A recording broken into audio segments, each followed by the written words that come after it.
yo, Jagaban. Yo, yo, yo, Jagaban. Yo, yo, yo, Jagaban. Now here we want to Jagaban. Food they want them. Our mama, papa want them. Silver we want them. The same people will give us Jagaban. Now the same people come to tell us, say, Jagaban is not good again. Which way Nigeria, oh?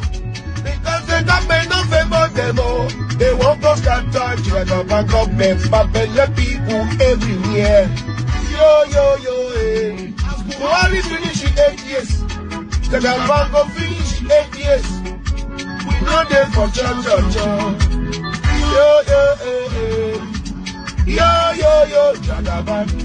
Yo, yo, yo, Jagaban. Yo, yo, yo, Jagaban. Now here we want to Jagaban. God save us, we want them. Our mama, papa want them. The silver we want them. My country people, me and you don't say to change Nigeria overnight. It don't be my mind.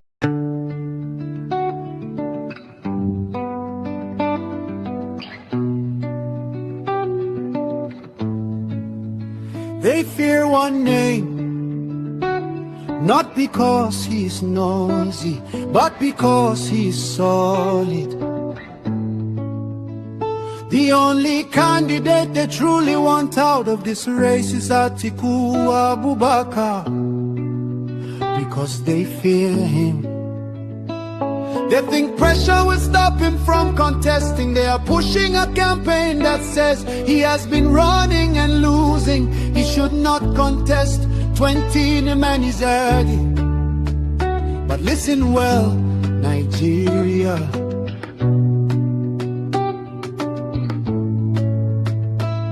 Since when did persistence become a crime? Since when did courage become an insult? Since when did experience become a disqualification? They want Atiku out because they know he can win.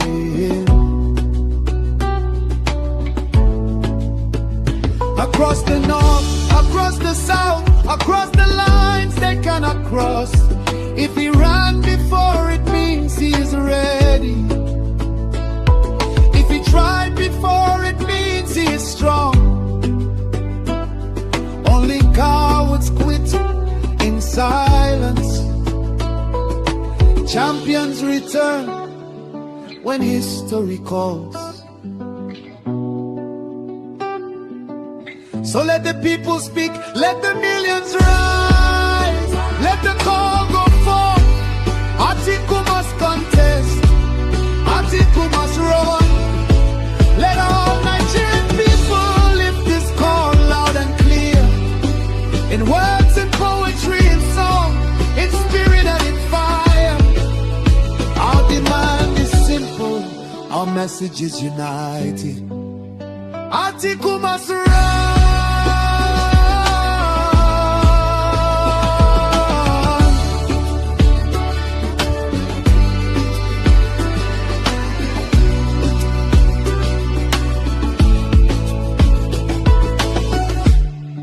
He's loved by millions across Southeast, Southwest, South, and the North.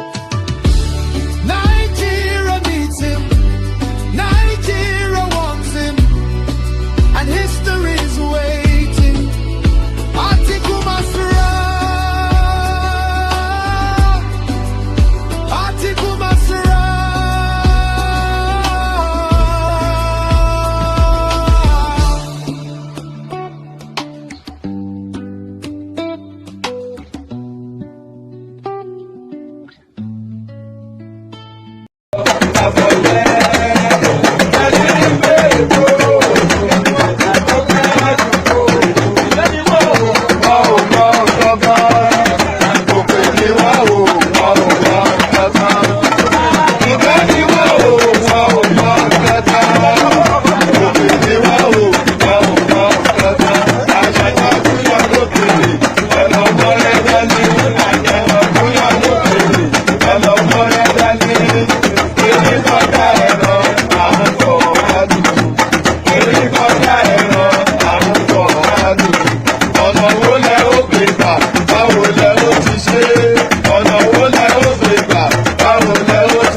And there it is right there. There it is right there. Bẹ́yìnlẹ̀ nílùú ni, bí àwàlà nílùú ni, ìpàdé jikini, odojo ibo. Do you know what that means? If the town belongs to you or the city belongs to us, we will decide that at the ballot box. Bẹ́yìnlẹ̀ nílùú ni, báwàlà nílùú ni, ìpàdé jikini, ìpàdé dojo ibo. So all that. So good day to you, good to be in your company and all that. Good day to you, good to be in your company and how are you? I hope you're having a gloriously wonderful day so far. The glory of that day continues for, do you hear, I don't know, do you hear my background noise? Sometimes I'm quite conscious of,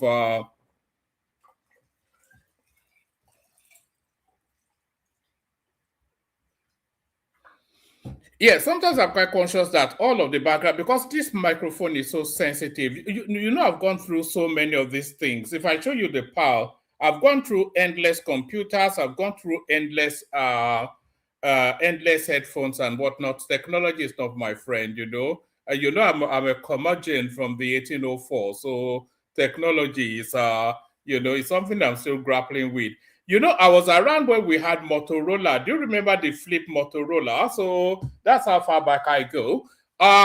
So good day to you, good to be your company and all that. And by the way, if you were around when we had the flip, do you know that was the first mobile phone, by the way, for people. I'm sure a lot of people don't actually know that, because I suspect that it's a younger generation that interacts with this space. But the first phone was actually called a brand called Motorola. I'm not quite sure what happened to it. It had quite a stumpy little antenna, which is quite short and stumpy, and then it was a flip phone. And then in those days, Star Trek was the thing. It looked and felt like something out of Star Trek, like science fiction. But now, of course, a phone now is like a machine, isn't it? You know, a lot of people have built fortunes off just the back of a mobile phone. You don't know there's a Ghanaian guy, just to digress for a moment. Do you know there's a Ghanaian guy called Wada Maya? He calls himself Wada Maya. He just opened up his phone and started to stream. And then before you do it, he was meeting presidents and building estates all over Ghana. You know, so I don't even know how I landed there. But good day to you, good to be in your company and all that. Good day to you, good to be in your company and how are you? Hope you're having have I said that? The protocol remains the same. Click on the like button, just as I'm inviting you to do so, please do so. Click on the like Kenny button. Kenny also click on the like button. I'll have a sip of water to give you a moment to click on like.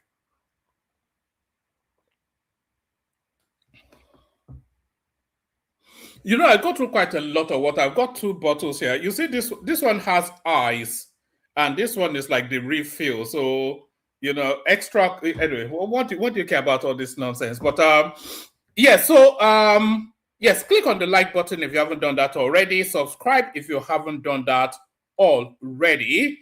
If you want to come and join me on the screen, there's a hyperlink in the comment section that says StreamYard. If you click on that, it will bring you into a studio space. As soon as I finish delivering the body of the talking points, I'll let you onto the screen and engage you in conversation. That's how that goes. So click on like, and on, because we stream to a multiplicity of platforms. We're all over social media. There's no platform that we're not on. So on whichever platform you're listening to us from, rather, is it or on which platform you are listening to us from, or with, or whatever the adjective is, or whichever you are interacting with this platform from, then do the necessary subscribe or whatever it is. Just follow. Follow is the best. Request for that. My hands look a bit. I don't know. What's all that? You know, you see all your gremlins on the screen, don't you? You see all of your anyway. Look at that. I feel like a conjurer somewhat. Is this some sort of abracadabra?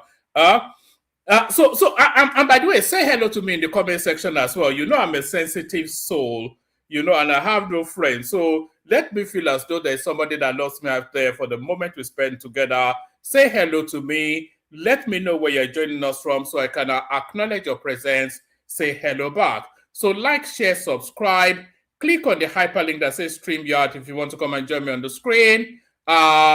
Share the links as widely as you can. Say hello in the comment section. So do all those things if you would, please, on all of the platforms that you're joining from. So as ever, there's a multitude of so many things going on. Did you know that they've just now, and this wasn't even going to be part of the headline, by the way, but do you know that they've now elevated 68 new people into senior advocate of Nigeria status? So how many sons do we have in Nigeria? They're not doing it not on a meritorious basis, but on the basis of our quota system. It's annoying. It should be a rare privilege, you know. Being a son should be one of the most difficult things to attain. But they just seem to elevate any and everybody to being a son. This wasn't even part of the headline, so I just saw it in passing now. So let me just bring it up quickly. Can you see that? 68 lawyers elevated to SAN rank. I mean, how many SANs?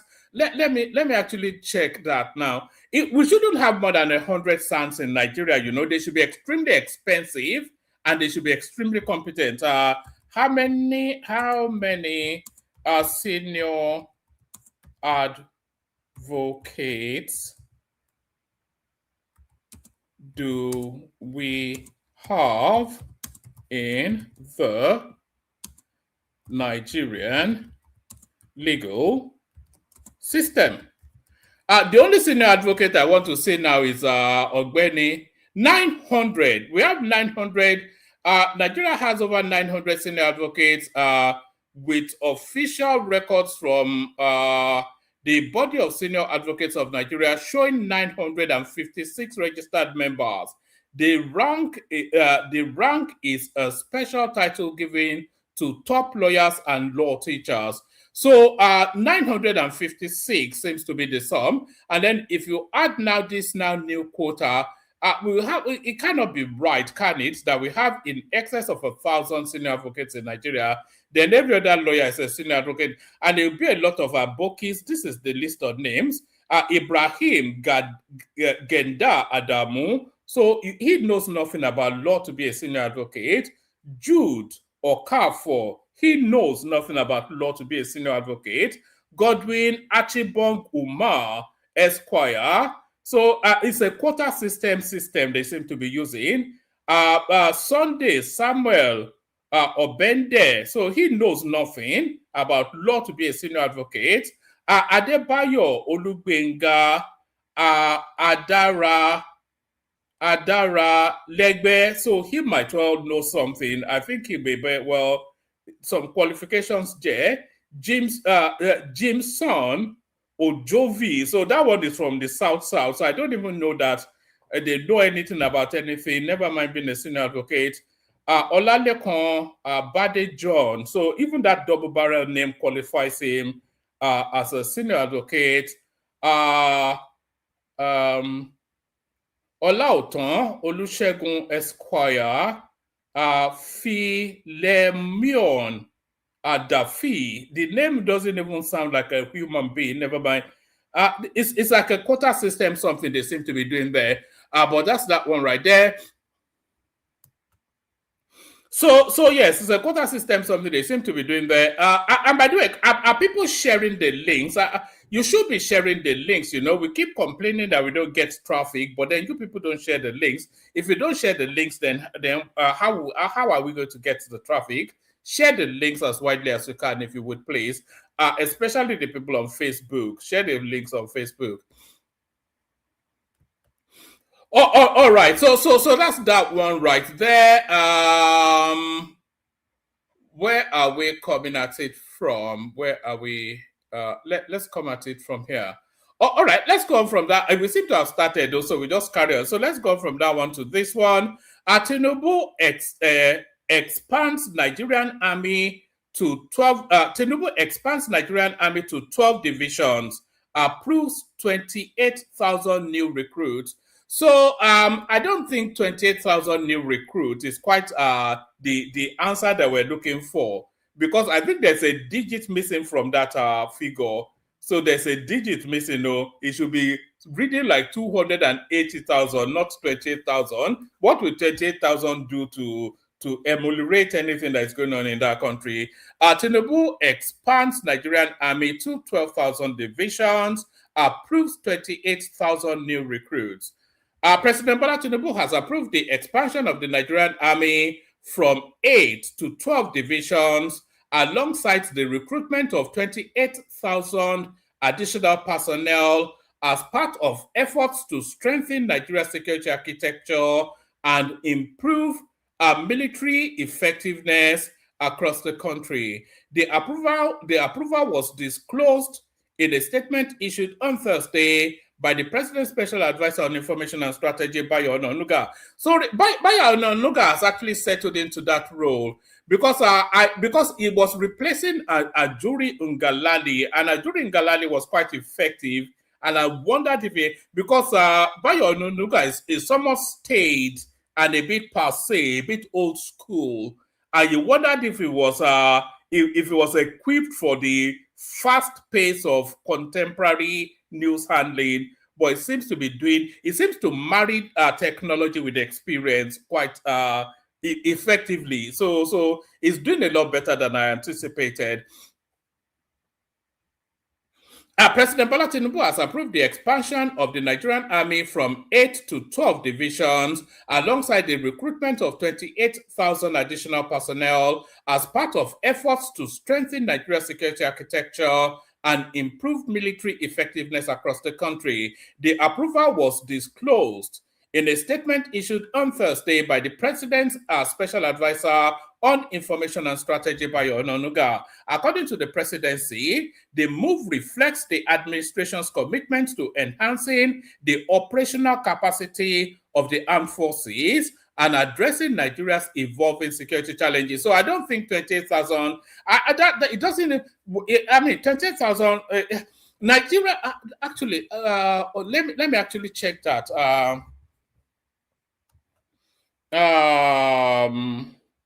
What's the strength of the no, should I say numerical strength?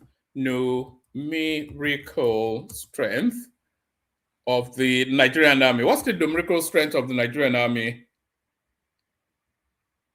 It says the numerical strength of the Nigerian army is estimated at roughly 65 to 100,000 active soldiers as part of the broader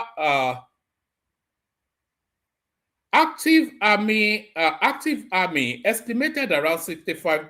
I hope it's not. Total armed forces 280,000 active personnel across the army, Navy, and Air Force.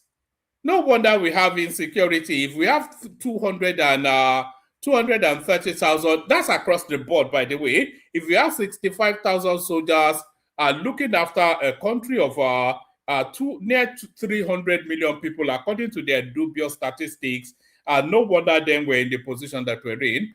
It's just nonsense, isn't it? Oh, all right. According to the Presidency, the move reflects the administration's commitment to enhancing the operational capacity of the armed forces and addressing Nigeria's evolving security challenges.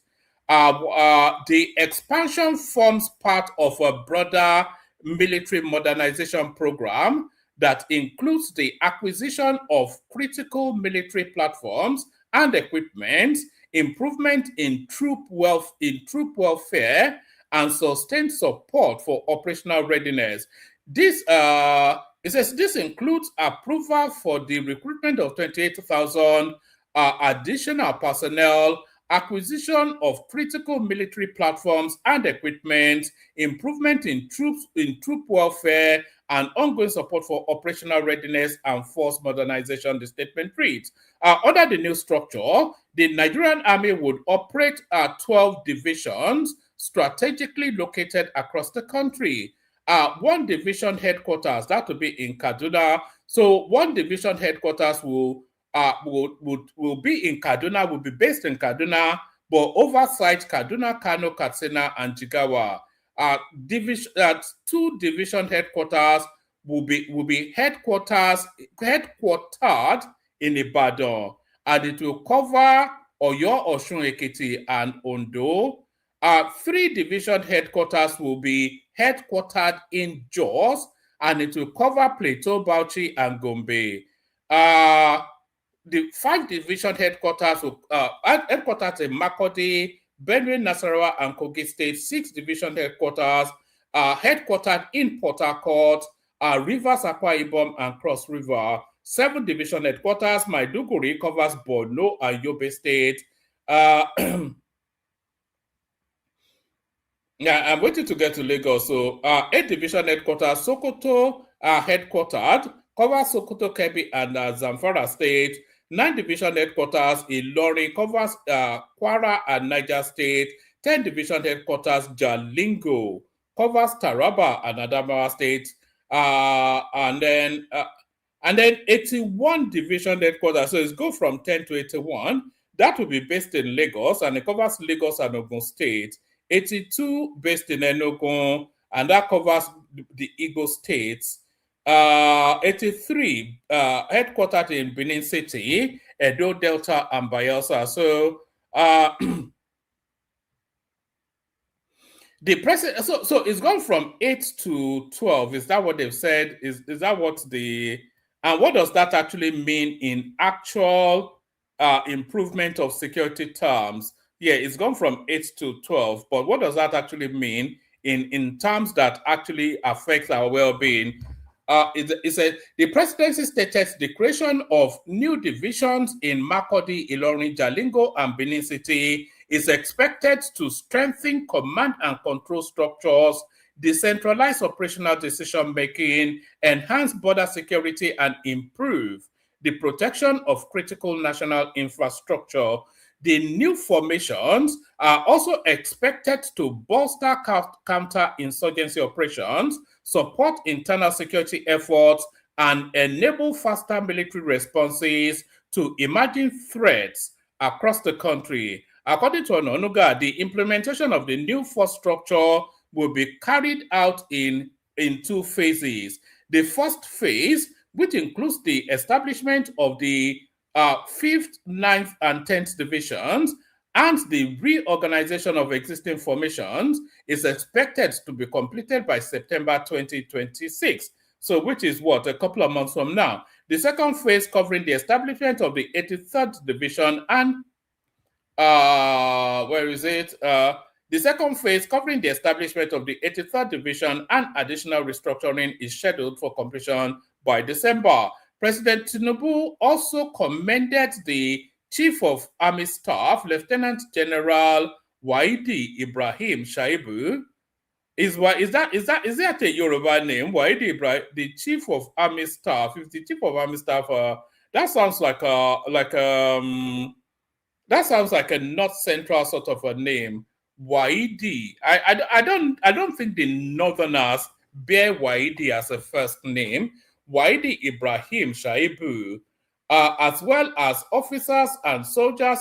President Tinubu commended the Chief of Army Staff, Lieutenant General Waidi Ibrahim Shaibu, as well as officers and soldiers of the Nigerian Army for their dedication and professionalism in safeguarding the country. He reaffirmed the administration's commitment to continued investment in the armed forces to ensure they remain well-equipped, motivated, and capable, etc., etc. So that's the etc.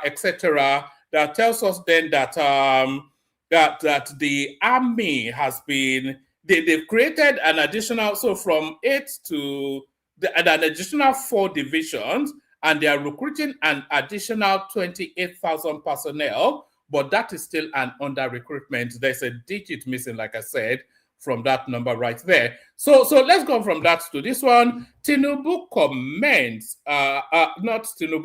Trump comments Tinubu over fight against terrorism, protection of Christians. So that was we were actually going to run this one yesterday, but Yes, we were actually going to run this one yesterday, but I just bailed out of it, because I was overtaken by other events. So this one will go like a dagger. It will go like a dagger through the heart of the opposition space. Trump comments Tinubu over fight because Atiku has been lobbying quite aggressively in the United States to try and undermine the Tinubu administration. And as soon as his lobby group are trying to penetrate the Trump administration, Trump sends in this letter to comment Tinubu. Trump comments Tinubu over fight against terrorism, protection of Christians. United States President Donald Trump has commended President Bola Tinubu for what he described as his decisive leadership in tackling terrorism and insecurity in Nigeria, particularly attacks on Christian communities. Trump conveyed the commendation in a letter dated July the 6th, 2026 to Tinubu, the details of which were made public on Wednesday in a statement issued by the President's Special Advisor on Information and Strategy, Bayo Ononuga. So they made sure that, you see, these are part of the lobbying works that the lobby group is doing, by the way. The lobby group, I think they would have renewed their contract because the lobby group that Tinubu commissioned, that the Nigerian state itself actually commissioned, is doing an excellent job. We saw very quickly how they got Remi Tinubu into the White House to the point that she was being invited to tea by Melania Trump. We saw that. And then we've seen all these now favorable commentaries coming out of the presidency in the United States towards the Tinubu administration. Now they have now made Trump write this letter. Of course, he would not have written it by himself, but he would have appended the signature to it. So these are the works of the lobby group that was commissioned by the Nigerian state. So this is what they are doing.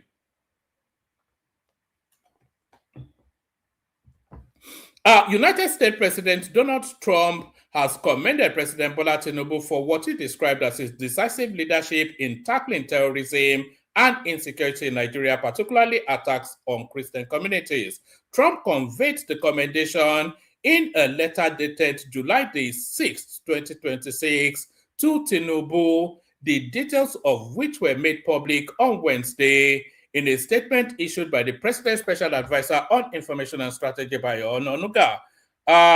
In the letter titled, President Trump lauds President Tinubu's decisive leadership against terrorists, Trump praised Tinubu's effort to address security challenges and reaffirmed the United States commitment to supporting Nigeria's fight against terrorism. And with this United States commitment to supporting Nigeria, it comes with equipment, because it's either they will gift or sell to Nigeria equipment that will further strengthen that fight against terrorism. We saw it with the bunch of kits that the Americans sent a few months ago. We also saw it with when Trump came in and he sold Buhari the Tucano fighter jets. So usually with this sort of endorsement comes actual real kit and equipment to fight this insurgency.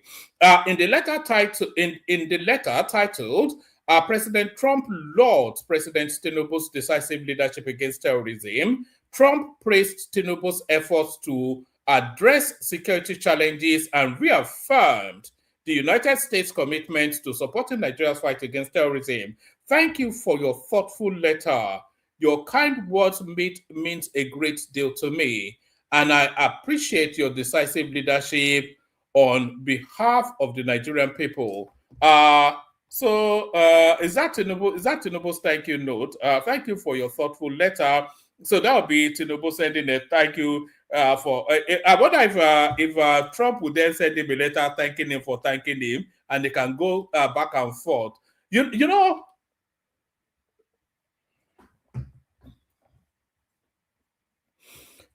this Chinese kowtow. Do you know when they say kowtow? The Chinese have a kowtowing system. When they bow their head, they bow their heads to greet each other. The Chinese, they call that kowtowing. It can go on endlessly. So Trump sends Tinubu a letter to commend him. Tinubu sends Trump a letter to thank him for commending him. Trump sends him a letter to thank him for that, and they can go back and forth like a Chinese kowtowing. So that's that. I wonder what we're making of that. That's obviously a lobbyist. That was obviously a lobbied for letter.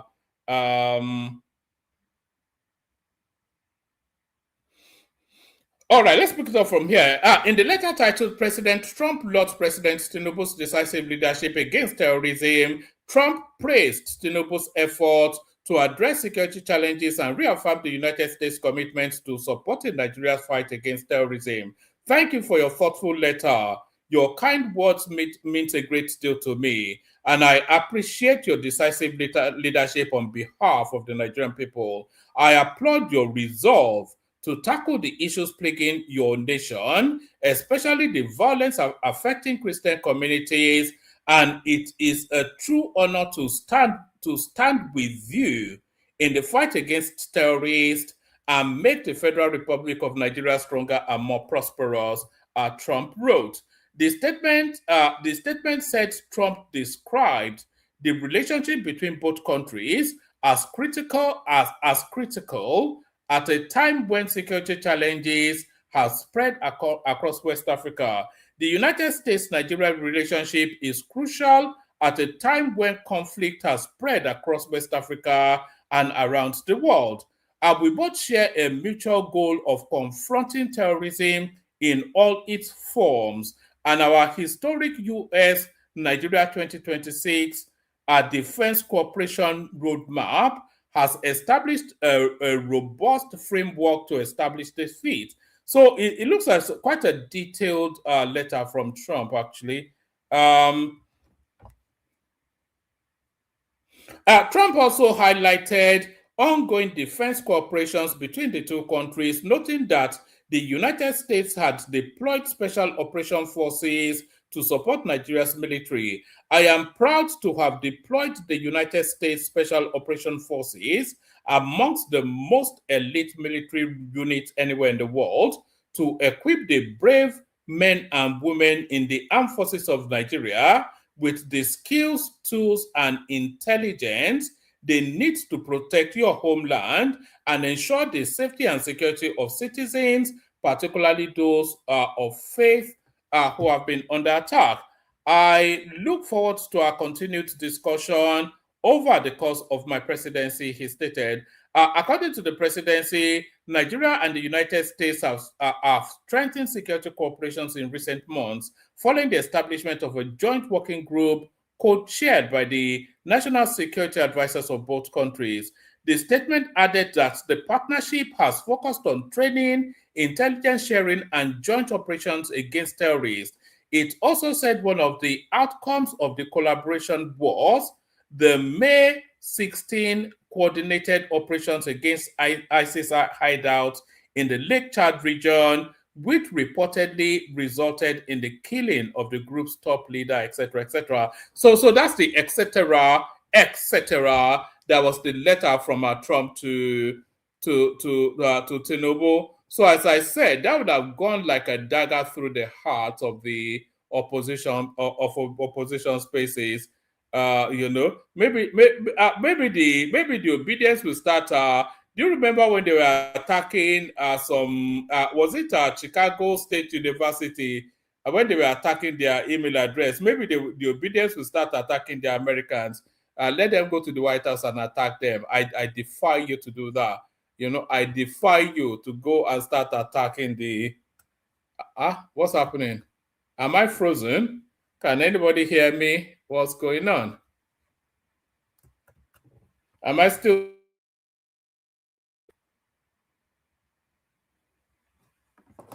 All right, there I am. All right. Where do we want to be next? Are we okay? Well, with this Oyo State story,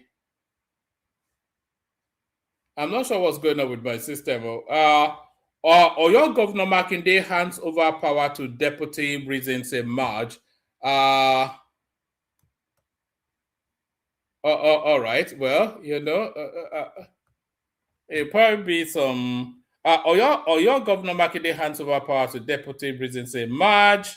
The Oyo State House of Assembly has granted Governor SEYI Makinde permission to proceed, annual leave, which begins August the 10th and runs through to September the 11th, with the governor expected to be back in office on the 14th. Well, that means nothing. So that's that. I thought it was for reasons of ill health. That was why I brought it forward. There was one. Oh yes, there's this piece by Ted Cruz that counters that letter from Trump. Instead of addressing persecution, Nigeria launched PR campaign as Senator Ted Cruz. So hopefully this is coming out of Ted Cruz, but you have to be a bit dubious about all these things. It may well be coming out of Radio Biafra. Instead of addressing persecution, Nigeria launched PR campaign. This attribution goes to the United States Senator Ted Cruz. United States Senator Ted Cruz has accused Nigerian officials of responding to persecution of Christians in Nigeria by launching a public relations campaign instead of addressing the underlying security and religious freedom issues. Cruz said this on X on Wednesday, July the 22nd, whilst reacting to recent developments surrounding surrounding U.S. congressional action on Nigeria. He wrote, Nigerian officials have created an environment that facilitates mass violence against Christians and religious minorities by imposing blasphemy and Sharia laws and looking the other way as jihadist atrocities. The United States government knows the Nigerian officials responsible for these policies. I have been pushing my bill to sanction them, and President Trump has even ordered military action. The Republican lawmaker also alleged that rather than addressing concerns raised by the United States, Nigerian authorities chose to engage in a PR campaign. Instead of responding to American concerns, Nigerian officials waged a public relations campaign against the critics, he wrote. They were confident in that campaign and in their ability to continue the status quo. And I am heartened that the House has just definitively proven them wrong. Cruz has been amongst the most vocal members of the United States Congress, criticizing the Nigerian government over alleged violations of religious freedom. So that might well be, do you know that guy from Black Rock, or what's it called, that wants to take over Africa and say, I think that there might well be more to that than just that meets the eye.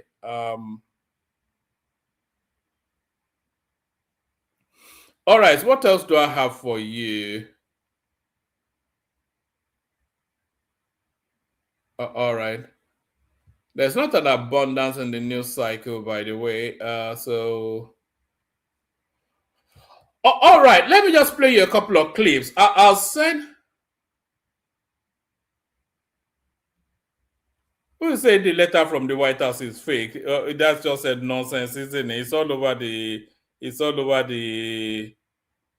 What's it called? It's all over the social media. It's all over. It's widely published. So forget about it being fake. Even the most ardent. Anyway, I was going to say even the most ardent obedient would not say it's safe. It's fake, but apparently they think it is.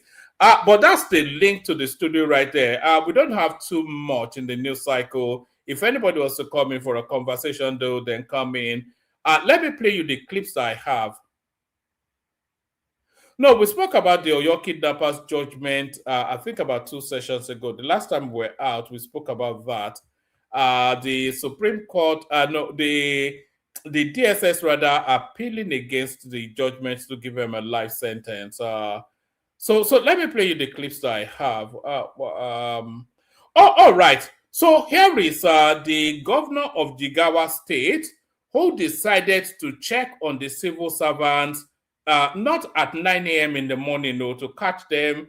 Who was that governor that locked the gate at 9 a.m. that anybody that was later than 9 a.m. will be marked absent? So that wasn't what the governor of Jigawa State did. The governor of Jigawa State decided to check on his civil servants at 11 a.m. in the morning. And this is how that check went.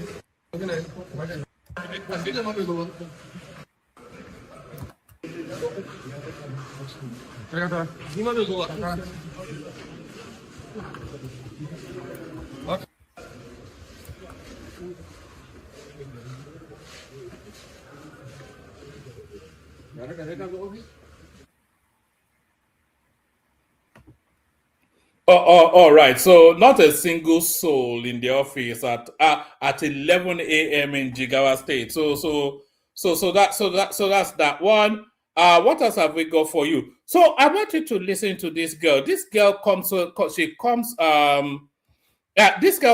with a verdict on El Rufai, and this verdict is word perfect. There's no fault in anything she has to say because it's exactly what she said is exactly the state of play as it pertains to El Rufai. What nonsense am I talking about? This clip will make sense of it. Tinubu has never lost an election. That can be contested, but it's okay. He has never lost an election. You think, I have money, I have INEC, I have the police, I have the strategies, is this, is that. Wait. Nasir El-Rufai has said, if you want to learn some lessons, invite President Jonathan for a chat over coffee and ask him. He didn't have all this in 2015 and we got him out. That's all. Okay, Malam Nasir El-Rufai. This one is called a mafia president, and then this one is called a gentle president when they can let go of everything. There is difference between Tinubu and President Goodluck Jonathan. Kana sha kaman kowa ne kan wan lasa ko yanda ka gan kun jinjiga Goodluck Jonathan kana gan aka za ku yi ma Tinubu. Tinubu is a mafia president. That is the basic truth. In ka samu yar addu'a saboda yawanci kwatancin ka kan yar addu'a, let president yar addu'a tare da su Goodluck.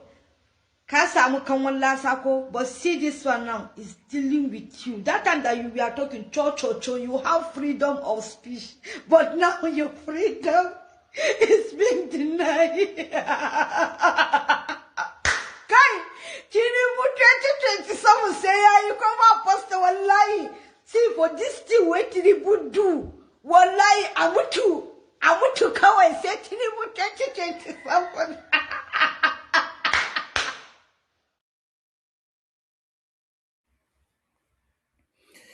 You see, well, sometimes sometimes we deify a lot of these entities, but these people are not actually popular where they come from.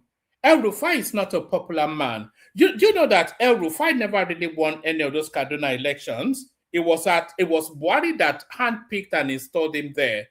It was Buhari that carried him into those spaces, and nobody knew El Rufai. El Rufai was just a bureaucrat. He was just a functionary, a mandarin of state. He was never a politician.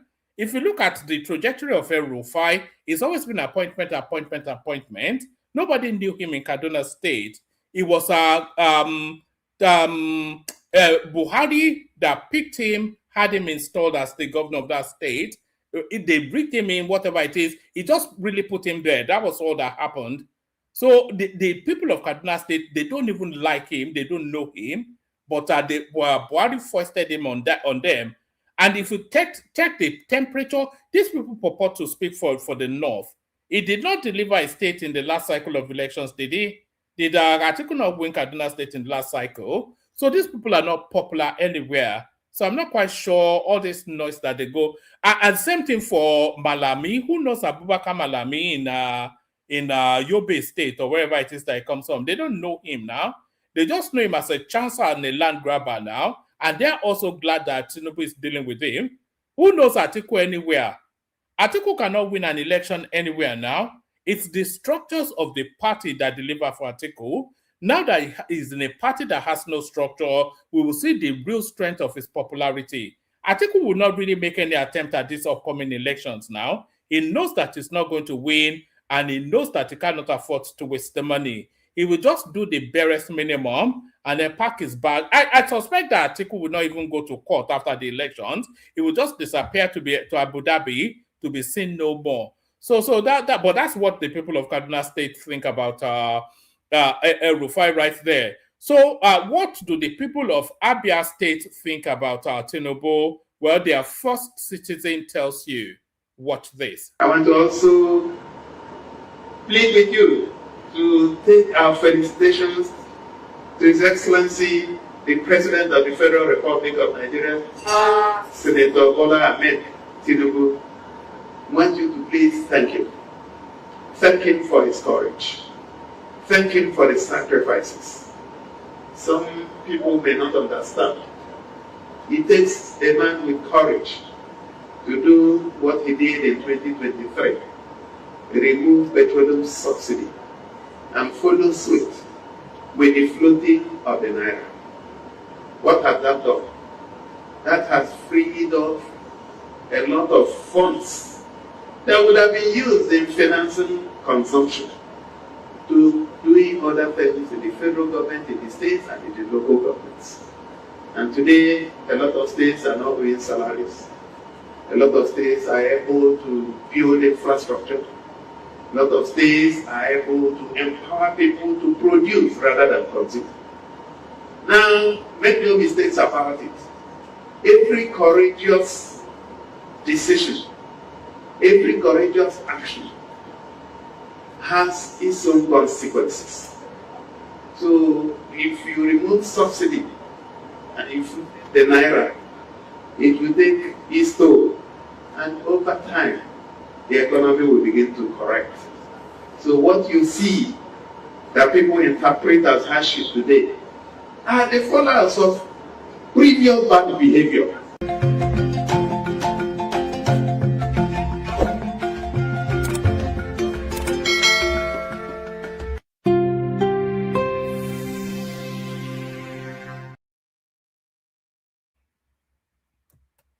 So there it is right there. So that's the verdict from Abia State right there. That's what the Abians think of Tinubu.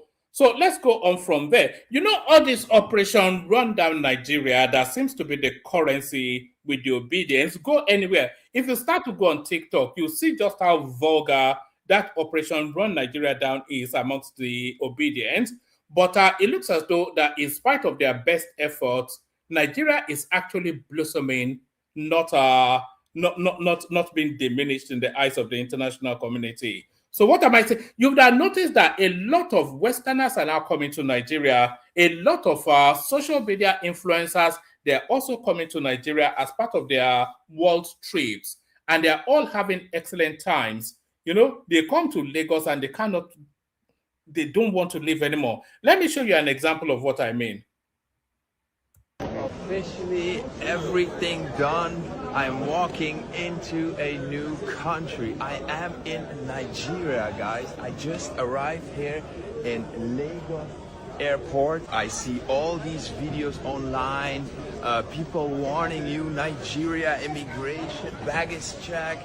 Well, I tell you, it was smooth, it was easy. Nothing happened, only smiles, no one asked me for anything. People were super friendly.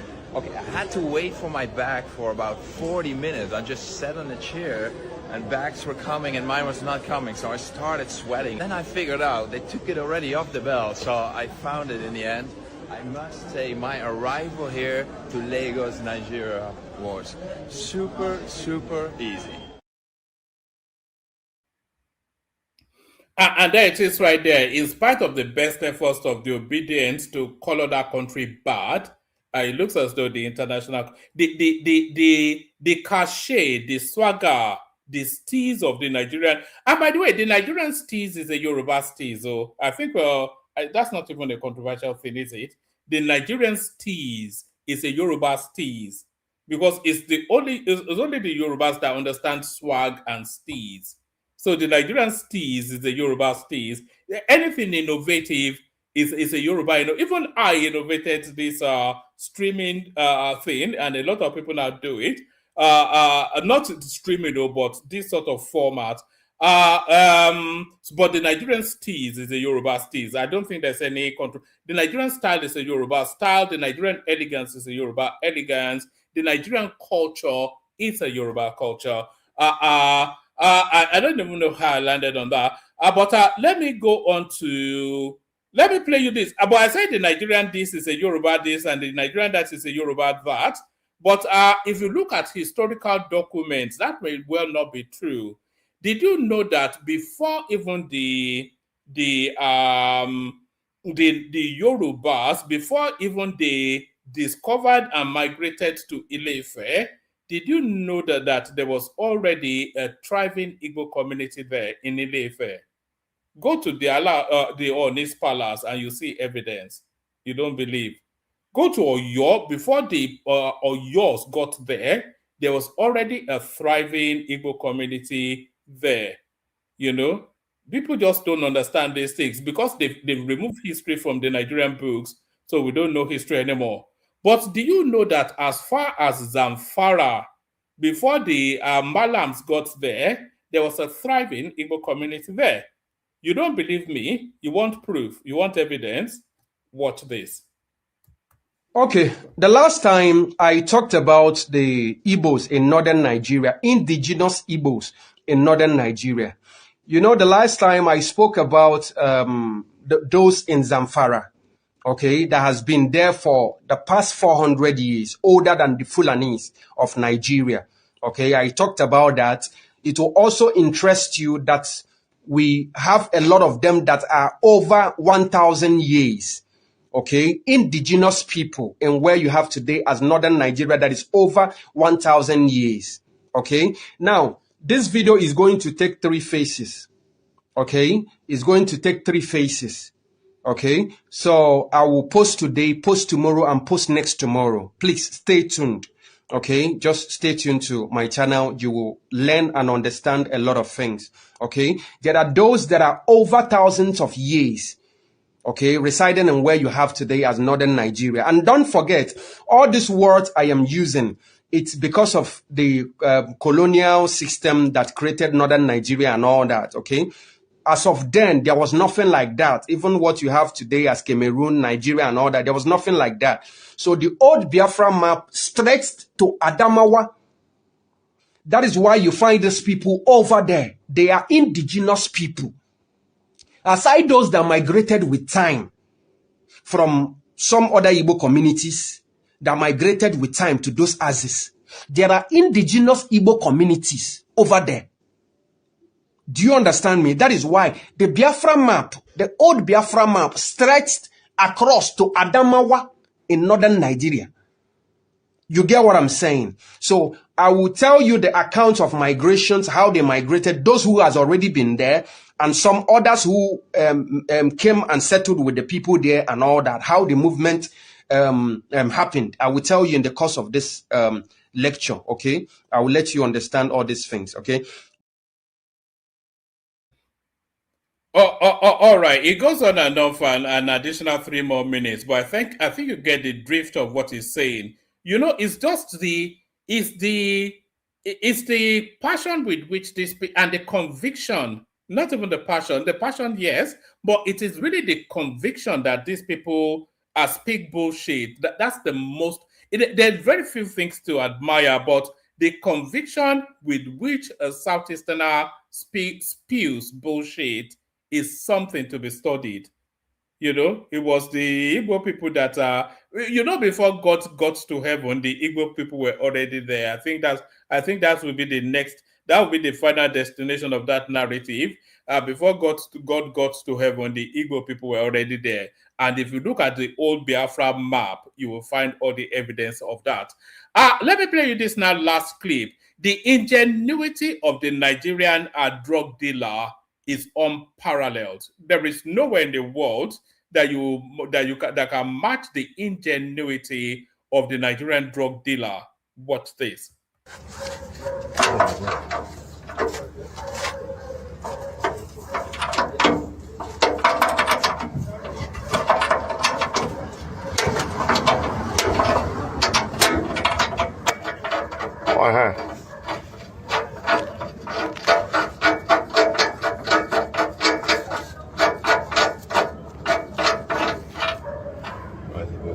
Okay. Any other one? There's another one here. All right, let's go.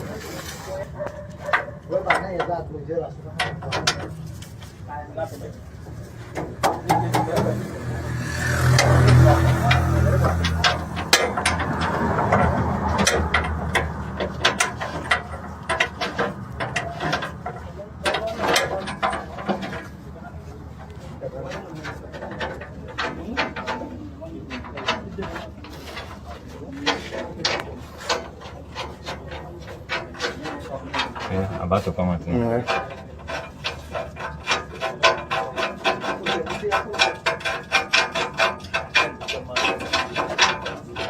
The second boot.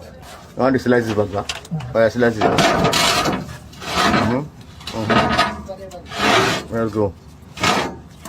Good. Very good. Any other space? No, you can't go there. Oh, yeah, okay, remove it. Let me see. Small, gently. Very good.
Sorry.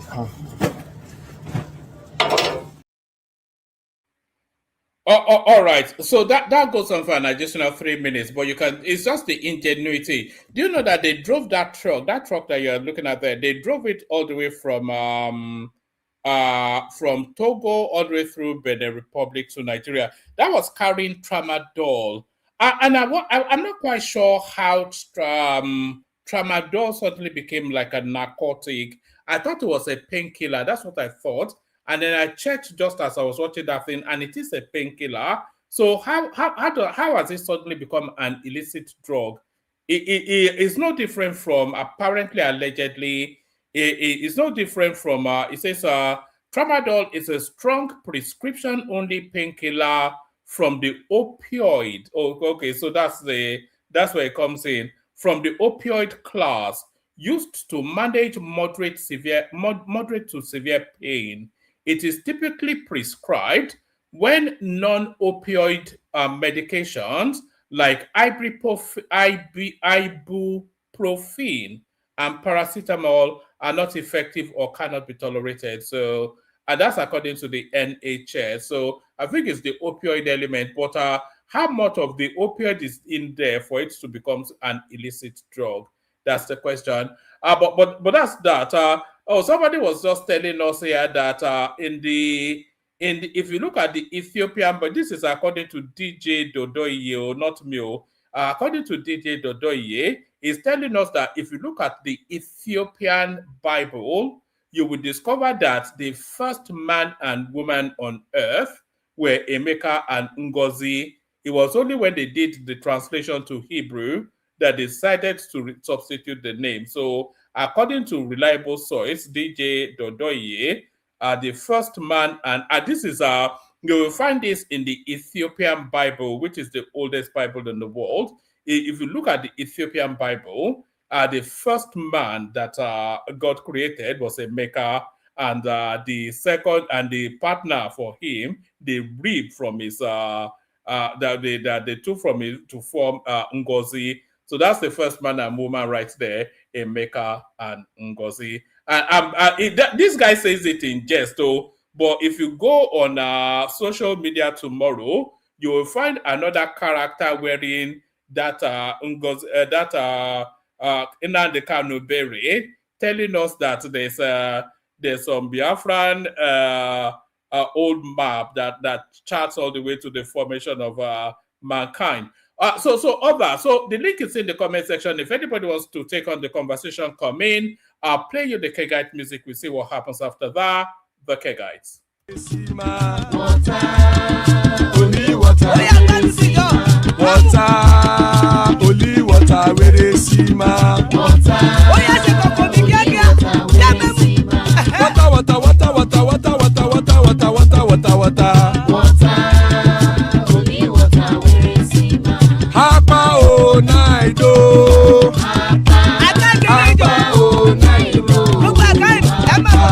Hapa you don't come oh.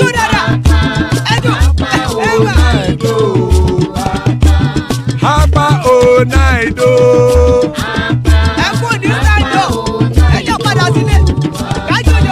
Oro keke elemu ye o. Oro keke. Ide shodi ya keke elemu re o. Oro keke. Bobby master keke elemu re o. Oro keke. Chifu Waila ti keke elemu re o. Oro keke. Eruku lele elemu de. Eruku lele elemu dode. Eruku lele egbe elemu dode o jare o. Eruku eruku lele Ghana ti dé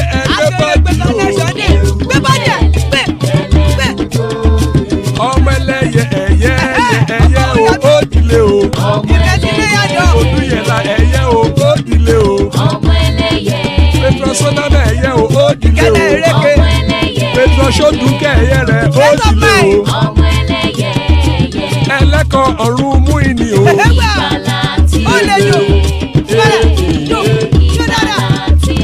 Àkùkọ ọ̀run mẹ́kọ̀.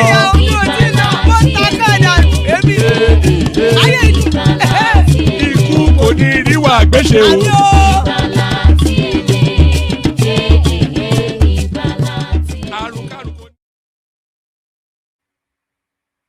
And that is right there. Ikú kò ní ríwà gbéṣe may that have nothing to do with us. Oro kẹ̀kẹ́ lẹ́mu. Oro kẹ̀kẹ́ lẹ́mu and all that. Can everybody listening to us now, can you go and follow me on Twitter? You know, I have a very strong presence, I have a reasonably strong presence on all social media platforms, apart from, curiously, Twitter. I have maybe 10,000 people on Facebook. I have about 2,000 on TikTok, and I've only just gone on TikTok a couple of months. I have what I have on this space, you know, but on Twitter, I only have 10 people following me. So I need more people on Twitter. So it's not, although I've never really been on that space, on Twitter space. So, but if you want to click on that link and go and follow, at least take me to 100 just to massage my ego a little bit. So do that. So Oro Lemo, Ola Fajuye, there he is right there, the Martin man himself. If you are anybody more educated than Ola, but might well end up in some lunatic asylum, Bogo brain, That's Baba right there. One of the part of the 1% in Nigeria, the 1% of the 1%, and the elegant bishop makes up the list. So still plenty of spaces. Anybody that wants to hop on, hop on. Anybody that wants to hop on, hop on. Thanks for joining us, gentlemen. Is more like a speak-easy sort of a session. The main conversation, this letter from Trump to Tinubu, but whatever it is that really you want to talk about, we do just a quick 5 minutes, just snapshot. It's only 4 of us anyway, but so let's whisk through 5 minutes, and then we open up to a wider conversation. Ola came in, and then Bishop, and then Baba, I think, came in after that. So Ola, floor is yours. Ola Baoni. Salam alaikum. One man. Ewo wa ni gbogbo ẹ sabayi. You know, do you want me to run you through your own CV? I know, don't do that. Engineer, banker, IT specialist, when things are not going masters in all of them. Engineer, banker, IT maybe specialist. I should have gone to numerologist or astrologer instead of even jumping everywhere.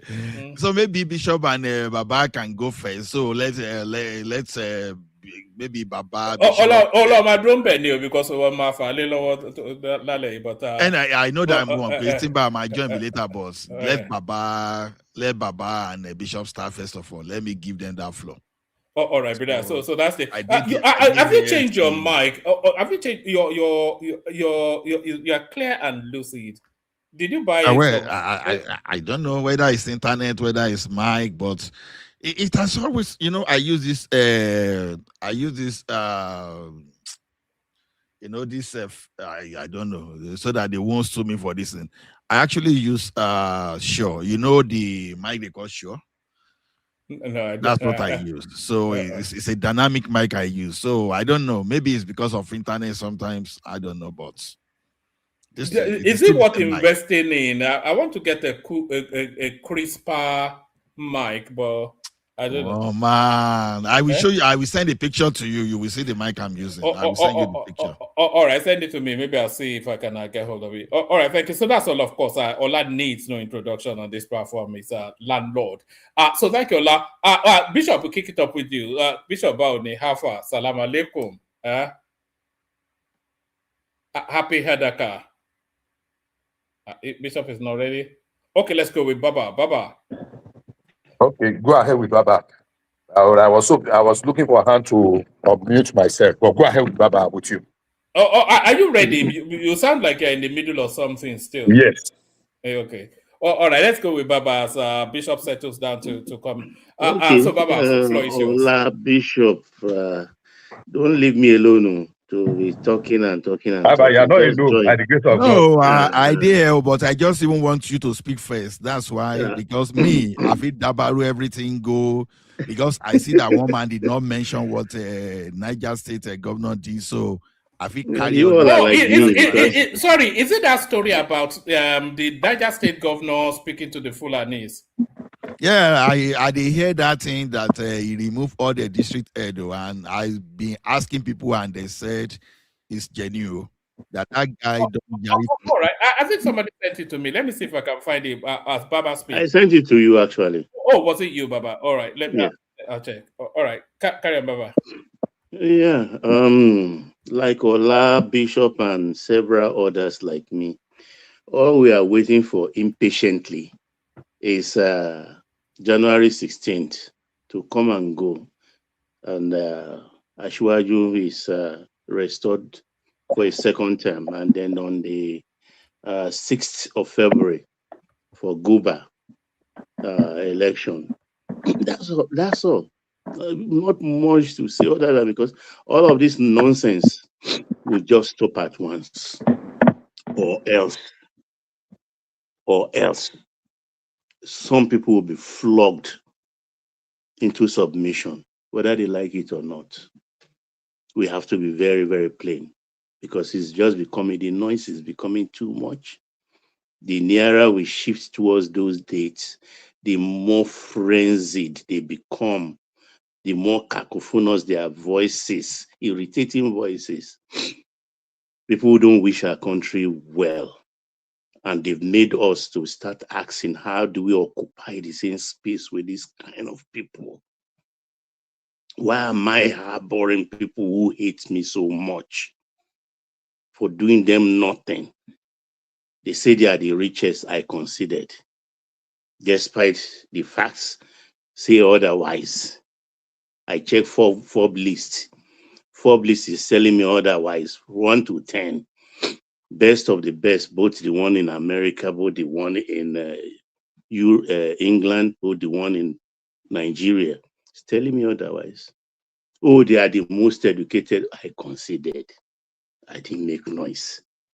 Yet we know, if we checked today, we know those who were removing babies, unborn baby fetus from pregnant women, operating on the mother and returning the fetus back, restoring the pregnancy.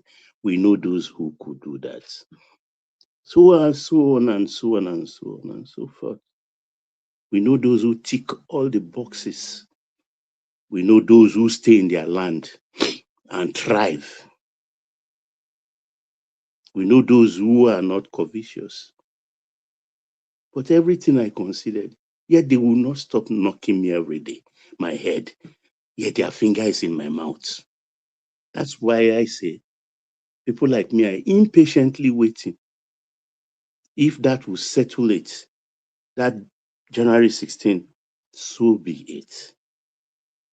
So be it. So maybe then the agenda will be whether north or south is to say we want to go. All well and good. Because the nonsense is too much. I belong to a place in Nigeria that has never been in government. I belong to a certain neck of the wood where they've always conspired against me.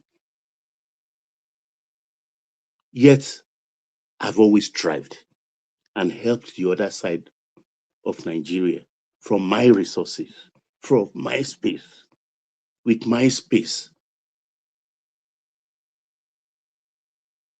For the first time, somebody from my neck of the wood is ruling. 3.5 years, they will not let me breathe. They will not let me drink water and put the cup down. For what? Because this man has seen what others are not seeing, or what others are afraid to do. He's taking them head on. Restructuring the country.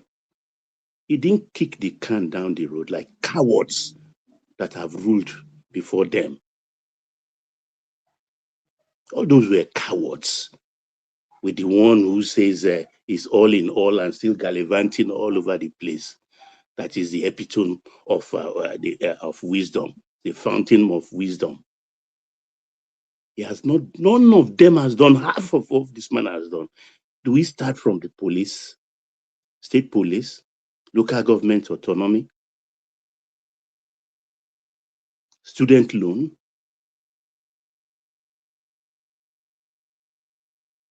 distributing fertilizers free to farmers?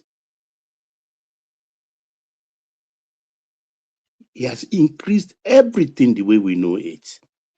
Oh, our GDP is too small. Now, when he restarted recalibrating the economy, yes, the GDP has to fall. It fell below even 300,000. Today is 377. He's built it back. He made 3 billion as forex reserve. Today is 52. 40 actually with 12 encumbered. 14 not encumbered. So 12 is 252 is gross, net is 40. Yet they say it's not enough. He should put his head down. They want to glutinate. Yet their candidate will come, foaming from both sides of the mouth. No agenda, nothing. No propagation of, my dear. Yeah, go ahead. Baba, I'm struggling to understand what the argument against Tinubu is. So, what are they saying he hasn't done, or what are they suggesting that somebody else would do better? Sorry, one man. But the argument against Tinubu is not about performance or or lack of performance. The argument started from day one. So Tinubu threw his heart into the ring. You should remember the hatred. That campaign of resentment started from day one, even before he won the candidacy of his party. So don't let us say it is because of performance. No, the animosity is too deep-seated to be thinking that it's as a result of lack of performance. I don't think so. This man has paid his dues in all ramification. They say it's corrupt. Show me one person, one politician in Nigeria that is not corrupt. Nothing they have to. But are we even conceding that? Because, it's a bit like mudslinging, saying Tinubu is corrupt. So Tinubu is corrupt, Tinubu is corrupt. But has there been any instance? Tinubu, he has never really been presented in. There's evidence of Peter Obi's corruption. We know Atiku's Halliburton narrative. But when they talk about Tinubu, it's all about inferences and dog whistling. But what about Alpha Beta? Okay, what about Alpha Beta? What about Alpha Beta? Yeah, what is the corruption narrative there? What about Agori? Okay, what about Ghana? It's working there, and it has improved the economy. Let's not concede that there's nothing to suggest that Tinubu is corrupt. There's not a single thing that suggests that. Look, I like that kind of corruption, one man. Because with that Alpha Beta, let's just accept that he owns Alpha Beta. But what has Alpha Beta has done to Lagos and about 8 other states that includes Northwest and I think Delta? They've all improved their intake of IGR tremendously. They've increased, and of course, a man who collects the tax, wouldn't he take his own percentage? He takes his own percentage. Even in shipping, when you act on behalf of the ship owner, the supplies you make, diesel, grease, AGO, ship handling, everything, including maps you supply, you add 10% on your invoice. It's your sweat. He's a genius. That's why countries like Ghana and Sierra Leone are now making waves. They've stabilized their economy by using Alpha Beta. Let me show you something quickly. So Alpha Beta Consulting operates primarily in Nigeria with international expansions into Ghana and planned services in Sierra Leone. So these are countries that are international presence, countries, Nigeria, Ghana, and an intended practice in Sierra Leone. States They've started in Sierra Leone. Yes, states in Nigeria that are using the same Alpha Beta are Lagos, primary and long-standing operations, including etc., Abia State, Imo State, Bayelsa, Akwa Ibom, Sokoto, Kanu, Plateau, and Nasarawa. All of these people employing the services of that revenue generating something. So what exactly is the corruption? So I think we're too quick to concede that they say, okay, Tinubu is, because we want to say all of them are corrupt, that doesn't mean we should concede that this guy is corrupt if there are no indications that he is. We consider if it will bring peace, we concede. Okay, come and challenge him. They will not. But they will not let me sleep. They will not let me rest. So I can't wait for January 16th to come. And I tell you repeatedly, I've been saying it for over 2 years. it will be landslide. Baba, if I may interject, if you don't yes, mind. please go ahead. It's interactive session. Yes, sir. You know, when people talk about this corruption, I think our problem in Nigeria is that we like people who can speak and can manipulate and talk to people's expectation. Like, okay, if you are suspecting that someone is a thief now, all what some people want to hear is that someone that will come and confirm that by us that person is a thief. So they are likely going to dance to the tune of such person. Now, when people talk of Alpha Beta is a business, and I'm yet to see people to even dig out to see how many employees under Alpha Beta. People don't understand that Alpha Beta is providing infrastructure for whatever we are using to collect us today. They just think is that, okay, it's a company somewhere that you just allocate to. They don't even know that it pays, Alpha Beta pays for software. They don't even know that it pays for other infrastructure. They just think, okay, you go and collect this, and the next thing you share to Tinubu. See, I'm not someone that will say politicians are not corrupt. But the question is this: go and bring your own creativity, then be corrupt with your own creativity. You don't tell, okay, now, and what people fail to understand is this: what was the position before? Why was nobody doing exactly what this man is doing? Now, so he is corrupt, he is corrupt. Sorry, Ola, Ayamatanga, which was okay, is in. Carry on. Sorry, now, carry on. When people talk about all these kind of when they just think and conjure something out, they don't even come out to give alternatives. You say this man is corrupt, and yet no governor in Nigeria today is owing workers. You are saying this man is corrupt.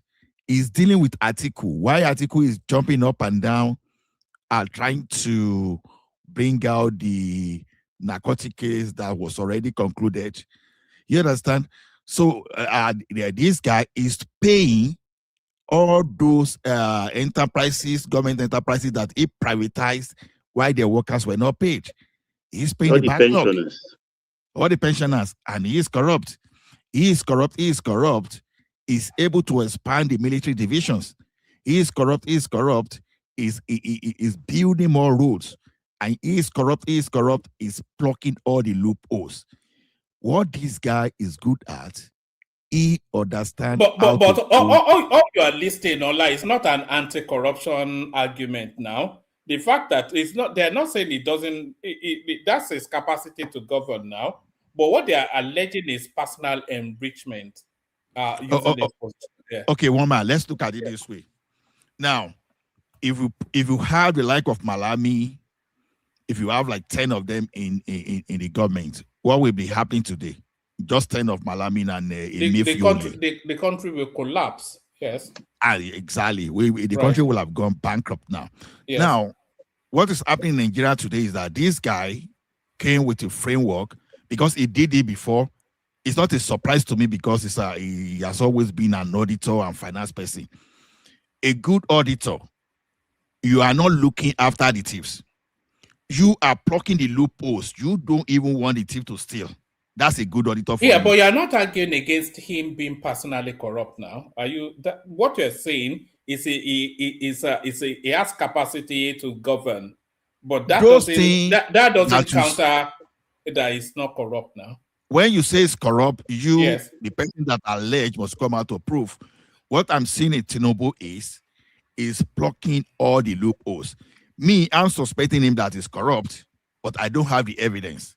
The evidence that I have is he knows how to block all those loopholes and stop these people from stealing.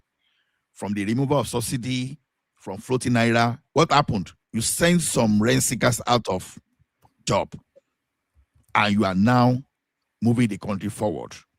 You are not even borrowing, like people are saying you are borrowing. You are just only getting approval for borrowing. And the way you are implementing your project, it's not some kind of project that you disburse money to some people and they eat the money. You are bringing people that will use their money to execute a project and you later pay them. So, to me, I don't get it. People should just stop listening to good talkers, because what Nigerians love are good talkers. Good talkers to Nigeria means capacity. Even if someone does not even understand, as long as you can speak eloquently, more than let's say the like of Oshiba or Fashola, who are actually competent in their own regard or their own sense. So as long as you're a good talker, like Sanusi Lamido, for example, is a good talker, even though it does different things. You understand? They love all those people. Catch them, thief.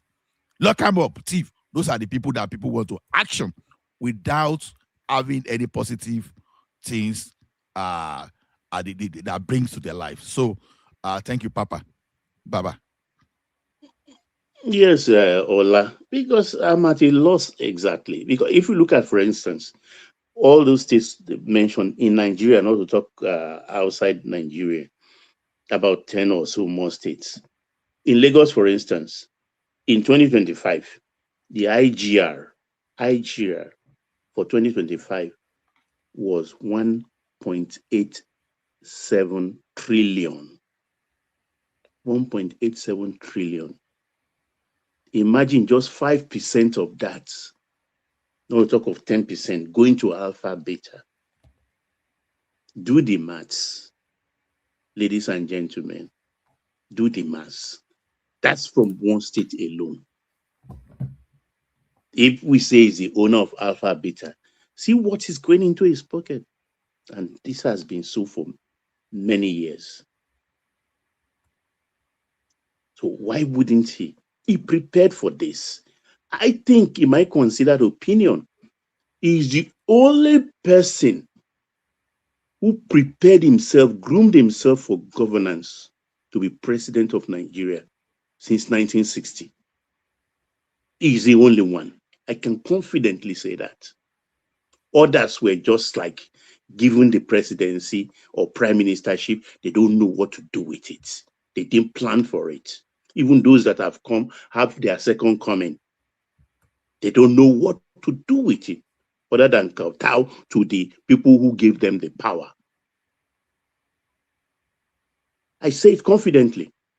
Zishagari, let's even leave Tafawa Balewa. Yakubu Gowon, he was 32. He was drafted. After Yakubu Gowon came Muritala Mohammed. It was a grudge match because he and his junior officers planned the coup where they drafted Gowon into the leadership at the prompting of the British government to make peace. Is it Baba OBJ that took over from him? He didn't plan Muritala's death. It was accidental. He was an accidental head of state. And he spent most of his time making sure he was not overthrown or so sorry, Baba, where are we? I'm lost in where are you taking us? Well, I don't. There is not much of topic. I'm just talking to those who will not let me sleep, drink water, and put down my cup. Because I'll come to the. For instance, I see now most of them they are saying, "Oh, the Trump letter, is fake." They just say throw things in the air just to talk anyhow, just to be belligerent, just to be a renegade, just to be disagreeable. Is that a policy? Is that a plan to remove somebody? The only thing I've heard from ADC camp is, we are going to have a separate price for fuel for commercial vehicles. A tried, tested, and failed policy in 1989. They've not told us anything beside that. As for NDC, nothing. They don't even have an office anyway. They don't even have an office. When you have an office and sit down and settle, that's when you have policy. All I hear is there's an agreement that somebody will do only 4 years and leave. I mean, let us talk like people who know what's up. Which 4 years is more guaranteed for exit? Is it a 4 years of Obi or 4 years of Tinubu additionally? Constitutionally, it can't go beyond 8 years, 2 times. But Obi coming in constitutionally has a right to do 8 years. And that is what we will hear. Not him, but from his people. But Obi has promised to only do 1 term now. Yes, woman. This is what let me paint a scenario for you. That is why he rubs his both hands together. It's like he has given Kwankwaso the job. It's 4 years I will do and I will leave. Go show my signature to your people so that they can relax. It's a con job. Because from day one, he has the right to do 2 terms. And his people will fight for him. The Yorubas may, in quote, even support him to spite the North at that. And that will lead us. Sorry, Baba, it will not even be a narrative of the Yoruba supporting him. If Peter Obi becomes president, he will buy all these voices, talking heads, he will in the north and then in the southwest to insist that no, he has to complete his 8 years. He will just buy a campaign. No, he cannot buy the North. No, there will be civil war. I'm telling you, there will be civil war. This is the reason. He signed a signature, like Baba OBJ signed, like Jonathan signed. Yeah, but OBJ completed his 8 years now. Yeah, because of course that is normal thing. You understand? Didn't he kneel down for Atiku to beg? According to El Rufai, which is not only El Rufai, not only El Rufai. People who witnessed it said it. How many people saw him? How many people were in the room when he was kneeling down? Oji cannot lie. Oji cannot lie. We are talking of private. Yeah, we are not talking of. We are talking of private discussion. He did not in crawling in that kind of a woman's kneeling, but when you bow, when you try, when you crawl, there's a way you do it. The only way to describe it is you knelt down to beg. You understand? That is a remedy for civil war. Because the North will not wait for 8 long years. They will not wait. What we are seeing today will be a child's play. They will brandish that agreement all over. That is why Kwankwaso came out openly in advance and said, "This is what I have." So they are playing a brand of politics that is dangerous, but hey, it's not going to. But that agreement means nothing, by the way, Baba. You mean the agreement? Well, it doesn't mean anything actually. Yes. But they are holding on. It's not even what the paper on which it was written, because no Northerner will believe that. Were you to be a Northerner, were I to be a Northerner, we will believe it, that which one is more assured or most assured, Tinubu living in 2031 or will be living in 2031. Take your poison. Right, Baba, we have a Northerner here, Hassan, so I wonder what he makes of it. Yeah, okay, Hassan, welcome. Go ahead, please. Good morning, everyone. Good Baba. Morning, One man, Bishop, and the White Lion. Oga. I heard, I started from where I'm hearing Oga Ola make his point, and today he sounds a little bit more calmer. I don't know whether something in Canada has changed. No, he has a new girlfriend, that's why. A new side chick. Oga Ola should be what you should be saying. One man is he has welcomed another grandchild. Not this. I'm not calm, because nobody has pressed my button. That's why it looks like I'm calm. I'm not calm. Oh, okay. So, no, but the karma you is better now. No, I like basketballs. I love basketballs. Yeah, I know now. I know that you love basketballs. So, well, you see, this politics that we do in Nigeria, right? There is something about it that is uniquely well. There is this general overlay that you can apply everywhere, but there is something that is uniquely Nigerian, and Baba kind of attested to it. And now I agree with some points that Baba made. Of course, it's just logic and history. And you see, history is like a torch in the dark.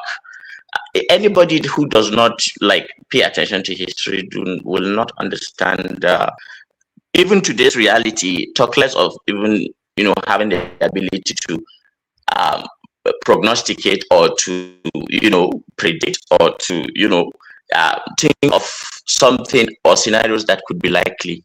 Of course, human beings, there's always a margin of error, but even corporations, even in mathematics, when you calculate probability, there is an assumed form of data that is rooted in reality.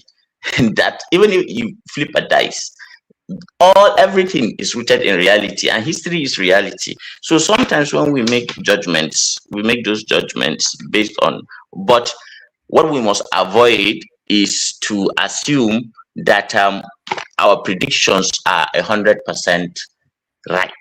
They may not, and they may not be. Here is my argument against a Tinubu presidency continuing after 2031. Not 2031 or 2027. We were actually talking about Peter Obi's one-term promise to the North. But carry on. Yes, there's a relationship to that too. But what I am just trying to say is, Nigeria does not live. Nigeria is very, very important now in the grand scheme of things and the geopolitics that is happening. This makes this is the only challenge that Tinubu has. That in the geopolitical game that is happening right now, Tinubu is going to get full support from the West. That is a given. However, because internationally things are in a state of flux, and we do not know what the world may look like by the time that 2027 election. See, there's even a possibility that there won't be any election. There is that possibility, and if things do not de-escalate as I hope, and all of us, for the sake of us all, things they escalate, it may get really, really bad, and bad in the sense that the world will change and it will affect us, Nigeria, because we are one of the strategic places where these world powers want to, have a hold on. So if there is a challenge to the West, hold on, how is that a Tinubu narrative?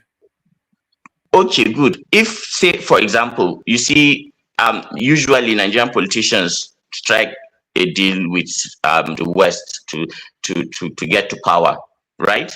Right. A trump card will be, say, for example, but when we get to say December or maybe close to that, one of the opposition, maybe Obi, maybe Atiku, maybe whoever, you don't know, goes to the other side, and you may not know how powerful the other side may be as at that time, and makes an argument that, okay, protect my interests and I will do this and that. And I suspect, I don't know, I suspect that these powers that be all have armed wings operating within Nigeria, and Nigeria is vulnerable. So in that vulnerability and in that power play, someone can I think these are just. Let me just make the point, and then you can someone can use that support from another power block to upset Tinubu, and then that is just the scenario. It's a scenario. Hold on. That scenario is that does not happen. Hold on, Hassan. That scenario you painted is not tenable. Because Tinubu is already in a solid relationship with the Americans, and whatever the opposition space has to offer anybody is also offerable by the Tinubus, by the Tinubu administration. So you don't get my point. No. Okay. What's your point? You're saying that they will negotiate. You're saying Nigeria is strategic. And then that anybody that governs Nigeria governs with the consent and and concessions to the West. Not necessarily the West. It could be to the East. I think if you have the consent of I think if you have the consent of the West, I don't think the East can. I don't think you're talking about the Arabian world. Are you? No, not the Arabian. Chinese. The Chinese. No, I don't think the Chinese have the levers to leverage. The Chinese also have a non-interfering sort of policy, don't they? But I think Bishop will tend to come in as well. Yes, let Bishop talk, but it's just. No.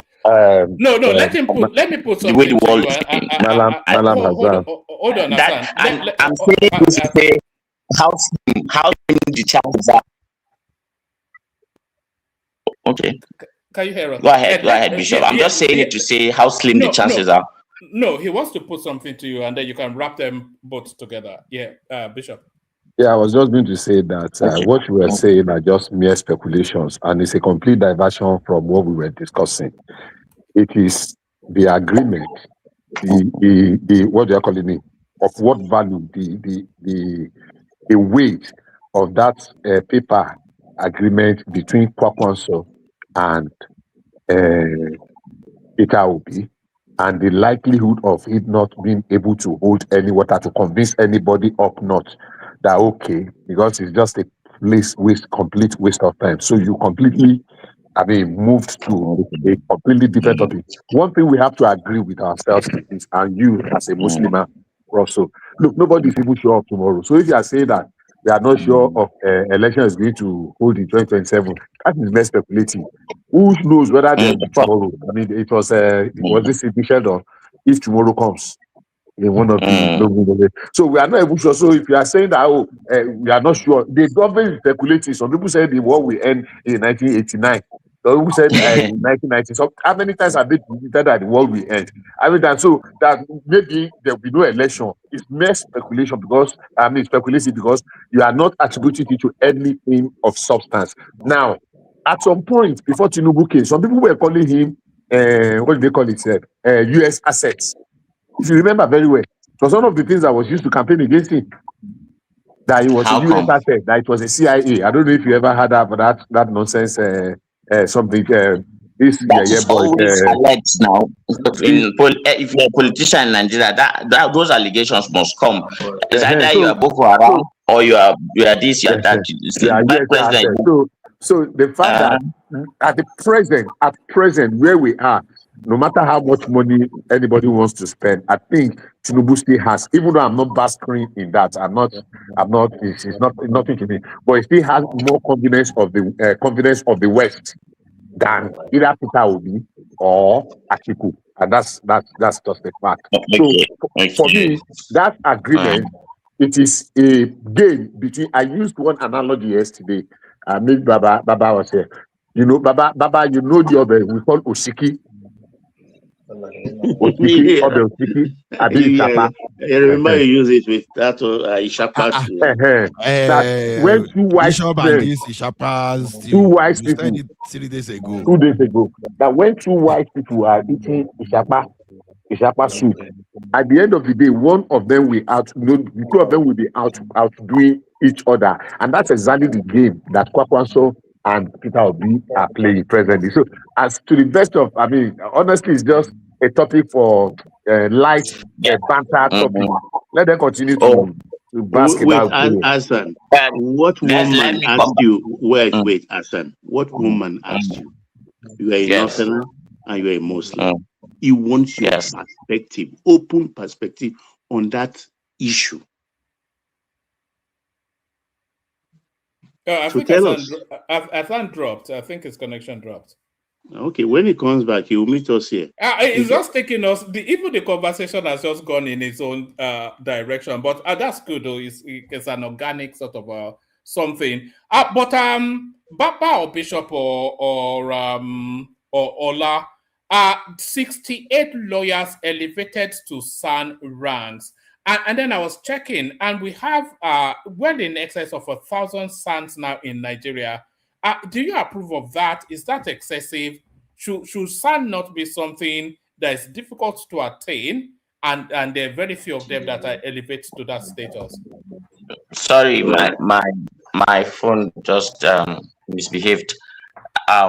So Baba, the thing with Alaji, what type of phone do you use? Because you are giving your status. Your phone should not be having such kind of problem. So, are you pretending, or you should be have you ever been to an arid zone? Whatever this name that I don't know. Afan, I want to buy land in Maiduguri. You find one for me.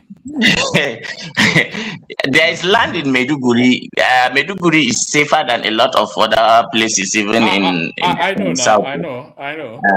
The thing is, there are no-go areas within Borno, but not Maiduguri per se. Yeah, but somebody where a Yoruba man can live, is there a space? There is a settled Yoruba community inside Maiduguri that have been there for decades, for generations. Like those are no longer Yoruba now; they are Kanuri. So you just call them. No, they speak Yoruba. They observe every Yoruba tradition. They go to their villages in Ojun, what. I don't remember all the names, but these people are known even during every Hassan. Do you know there are indigenous Kanuris in Ibadan? The Kanikes. Yes, it's possible. Not they can't be indigenous, but they hear the name Kanike too. No. See, their name is surname is Konike. Their grandfathers have Kanuri mark. Their grandfathers are Kanuri. The concept of being an indigenous person is this: you leave your area maybe like for 4 generations. You guys are not allowing us to answer that question. Yes, He must answer that question. Why? Yes, the conversation is about this. Yeah, put the question. Yeah, okay. Hold on. Let me answer the question. Hold on, Hassan. Let's just so it's actually a structured conversation. Let Baba put that question to you again, and then you address it, Baba. I repeat, as a Northerner and a Muslim, what's your perspective about this agreement being brandished by Okonkwo of a one-term Obi presidency? Of what benefit is it to the North, and do you trust the paper on which the agreement was written? Okay, full disclosure before I even answer. I'm a Kashim Shettima man, right? So that aside, I would remove that lens of being a Kashim Shettima person and look at it as a northern Muslim. Truth is, Kwankwaso has no credibility worthy enough, to even command the kind of respect for him to, even say that he is now subordinate to Peter Obi, that people will give him a listening ear. He has ruined his reputation by, this jumping from here and there, exposed himself as just a power monger and all that, and chipped away from Kwankwaso's credibility is the governor, the present governor, what's his name? Abba Yusuf. Abba Yusuf. Now, initially when they had the quarrel and it happened, a lot of people were saying Abba is a betrayer, but what eventually happened was that the real story of what happened began to seep through, and if you begin to hear what was between them and how the relationship deteriorated, you would understand that Kwankwaso is not the kind of godfather anybody would want. And if that is the case, then Kwankwaso will not be a good president per se. He demands 100% loyalty, and this goes for a lot of Nigerian, what do we call them, godfathers, right? They demand you give them 100% loyalty, but then in return they give you none. In fact, there is a level of contempt that they give you. And for me getting to public office and taking you as the godfather, I am expected to respect you, your decisions, but there is a stage, there is a point where it becomes too much. It becomes like you are trying to dignify me and make it look as if I do not have the capacity to handle the office in the first instance, that you have to make every decision, and those decisions that you are even trying to make are not even in the benefit of the people. If they were in the benefit of the people, then you wouldn't go behind closed doors and try to make them, you try to bring them into open. So you demand 100% loyalty, but then give nothing back. And then there is a point where the person will have to snap. And essentially that was what happened between him and Abba. Abba did not cause this. Kwankwaso caused this out of desperation and indignation and this narcissistic godfatherism kind of mindset. So Kwankwaso doesn't have any credibility. I doubt if Kwankwaso would command previous votes. Is it being discussed this one-time thing with Peter Obi? Is it being discussed in the North, and what is their take on it if it is being discussed? Are people paying attention to it? And what's the general feel for? Is Peter Obi even? Is it being discussed as anything realistic in the North, Peter Obi? That's the crux of the matter. If anybody is even having any illusions about Northerners voting for Peter Obi, that person should please start recalculating and re-strategizing and doing something to try to change that. If anything is possible to be done. The only person that could get votes in the North is Atiku. Not Obi. So Obi would get the Southeast. Atiku would get. It's just a repeat of 2023. And then, if that is the case, why are we wasting our time discussing the specifics? We already know the general direction. That's just what I will say.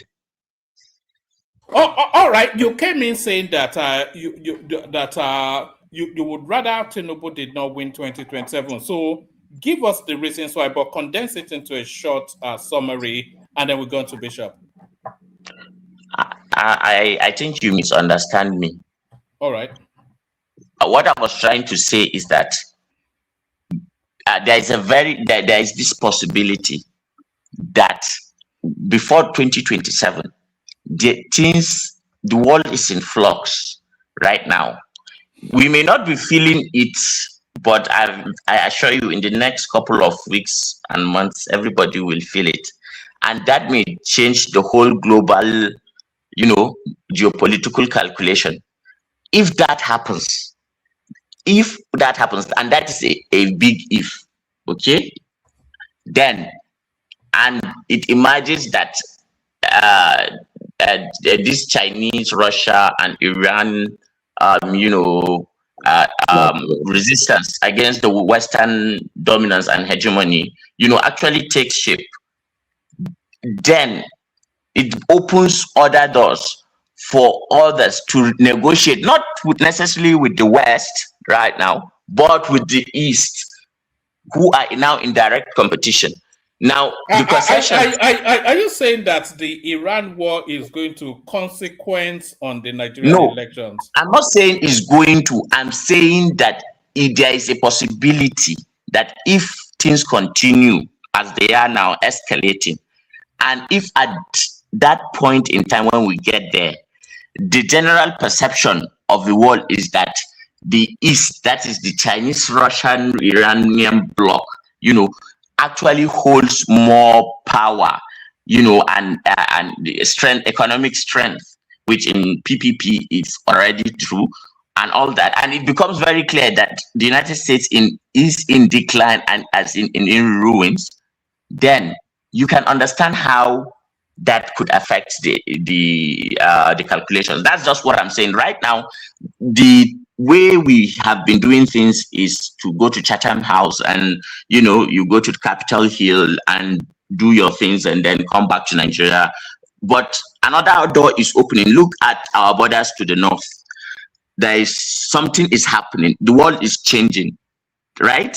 So don't just push these things away and look at them as if we are living in one island that the world will not affect us. If the Nigerian election is in less than 6 months now, so what change will take place? You underestimate how fast things can go bad, one man, when there is this kind of what's happening. Donald Trump will still be the president of Nigeria in January, of America in January. If the world is at war, yes, serious war, and the United States has appeared defeated, do you know that the stock market could crash in a week? Right. So if the stock market crashes in a week and the American economy goes into depression, the whole global economy goes into depression. Right. It changes things. Now hold on. If the world goes into a depression, how does that affect the Nigerian elections? Okay. Listen to me. Mm-hmm. When the global economy goes into depression, there will be countries that will be hit harder than others. Nigeria is essentially hedged with the United States, its economy, its policies. The goddamn economy and the naira is even our reserves are in the USD. So, but I assure you that the East have other plans. If the world were to go into a depression, it is the Western world and those who are more aligned to them that will feel it harder, because the East is actually the manufacturing base of the world and it's more self-sufficient than the West that we're hedged on. How does that affect the Nigerian elections?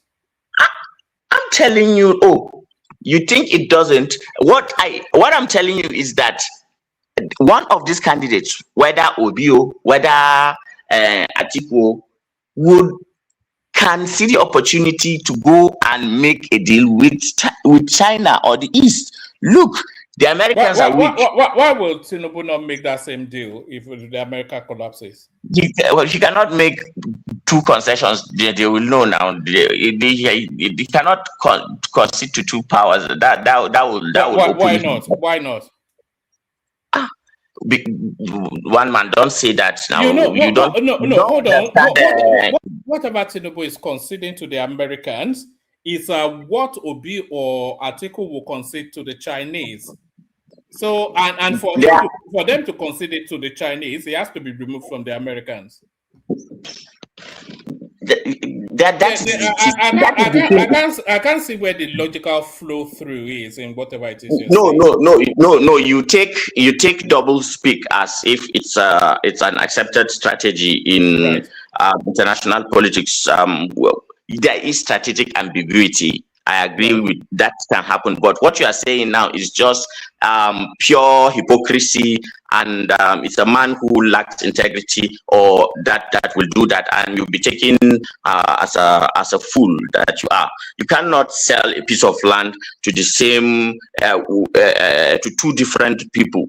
Especially that would be illegal anyway, but because hold on, let's use that land as the basis of the conversation. So you are saying there's a piece of land that Tinubu has conceded to the Americans, and that concession ties Tinubu to the faith of the Americans in a fast evolving world.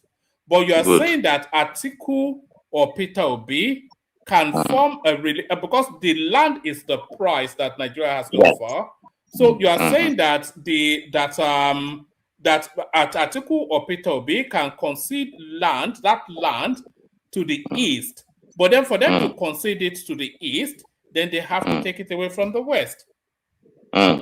So I mean, I'm a bit. Are you? I don't know. All right. So you don't even know that right now inside Nigeria, all those parties are represented, and they have armed groups that are in Nigeria, but and they are still doing their best to gain ground. Each of them wants to push the other aside. So all these things that we are seeing, that we are saying, Christian genocide, Fulani headsmen, Boko Haram, all the manifestations of all these things. And the thing that I'm trying to say is that it may get worse as if things escalate. And if things escalate and it now becomes like that, then it's a zero-sum game. When it's a zero-sum game, I think we are talking too much in abstracts and things that may or may not happen. But that is how slim the chance is. So if this happens, then it opens a door, because it will not be the United States that you think that will be talking about at that time. That would be a United States that has faced, serious, probably internal problems. Maybe they have lost a lot of influence, and they may retreat inward and may leave Tinubu to his devices or decide to support him or whatever. However, the other side could decide to support another candidate and back him with their technologies, so there may be a scenario where that can happen. And then in that kind of scenario, then maybe that somebody has a chance. What you're describing is too vague and far-fetched. It's too far away. Yeah, too far away for you. It's far-fetched. Not far away, but far-fetched. And too vague. And too ambiguous. So I don't think if you listen to people who talk about security and strategic geopolitical situations, I don't think people really understand how close we are, to Armageddon in what is happening. Because, let me just keep quiet. Maybe this is not the discussion we are going to offer. Somebody will come in and say what. Let me just keep quiet. But as regards Kwankwaso has lost credibility, even in Kanu, not to talk of anywhere else. How do you think you'll perform in Kanu? Just give us a little flavor of. I'm not a Kanu. I'm not. But I have friends that are in Kanu and who were who were previously for him, but who are now no longer with him, and now with it's all a sympathy. They are sympathetic to all the people that left Konkoso, left him for the fact that when they learned what happened, they were sympathetic to Abba, and then they did not see why Konkoso should behave in the manner that he has always behaved. It's a similar situation with Fubara, and but I think the difference is that unlike Fubara, who did not go toe in toe with what's the name of this arrogant Wiki. Abba actually went like Abba with the way we do our own dobale in the north, we squat down. It's not as if we lie down flat like you people do, but Abba would squat down for Kwankwaso when he meets him to greet him. He gives him all this reverence, all this respect. Everybody in life, somebody must help you, and you must help somebody. Kwankwaso did not become what he did just because he was born special or something like that. People helped him. People gave him the opportunity and the platform. Ganduje that put him there. Now, was it not Ganduje that put him there? Forget about Ganduje, man. Forget about Ganduje. That would be to be even arguable. But we know that he also had people who helped him to become who he is. So just because you help somebody does not make you God. And at some point, come on, you've got to let that person be the human that he is and implement what he thinks is best. Let him have some agency. Yes, get some candidates, but how about the control of the budget completely? You want everything for yourself, and it's not even for the benefit of the state. It's a crony kind of thing. You want the money to come back. You see, and what Abba exposed, he said, is not even half of the things that he can expose about his boss, but he still believes that his boss is his boss, and up till now he will continue to respect him. But as far as the direction of Kanu and what is best for Kanu people, he has assumed responsibility. He said because the time he held the Quran to swear, he was not swearing with the name of Konkoso, he was swearing with the name of Allah. And right now it is between Allah and Konkoso. And how do people of Kano want him? Who does people of Kano want him to choose between? Is it Allah or Konkoso? Well, do you know what people will shout now? People shouted that he should choose Allah. So it's politics, man. And Abbas himself gotten his game right. I can't blame him. Simba, not Simba. Hazan, truth of the matter is this: the outcome of the Kanu. I don't want to use the word debacle. The Kanu rumble in the desert is as clear as day. We know where the logs will fall. We know the direction the river will flow. Obviously, Kwakwanso, unlike before, cannot have Kanu on lockdown the way it used to be. Before, it was going to split three ways, but two of those three power blocks two of them are now into one, and the other one on one side. Because no matter what you want to say, Shekarao is not a small. It's not a small name in Kano politics. Not a small player. Shekarao, Ganduje, Deputy Senate President, the current governor, and all of them on one side. Let Peter Obi and Kwakwanso and the Obidient and the Kwakwansia, let them continue to delude themselves. Let them continue to live in their, what do they call it now? January 16th is just around the corner. So no need to sweat too much on that. By the way, let me just use that opportunity to take over my microphone. Thank you for your interjection. Yes, take over the microphone. And take over it from this point. Peter Obi being at the top of that ticket is what ultimately will undermine Kwakwanso in Kano State. Because the people that are happy to vote for Kwakwanso are not happy to vote for Peter Obi. And if Peter Obi is at the top of the ticket, then they have to vote one man, else. I actually don't agree with what you are saying. I don't agree that that is the case. Do you know why? Yeah, make it in 30 seconds. Yes, sorry for the yes. The reason why he Kwankwaso is not favored is because of his fight with Abba and the way they separated and the way Abba has won the psychological warfare of managing the population's perception.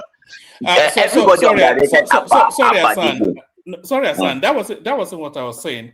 I concede all of that, but I'm saying because there'll still be people that favor Kwakwanso in Kano.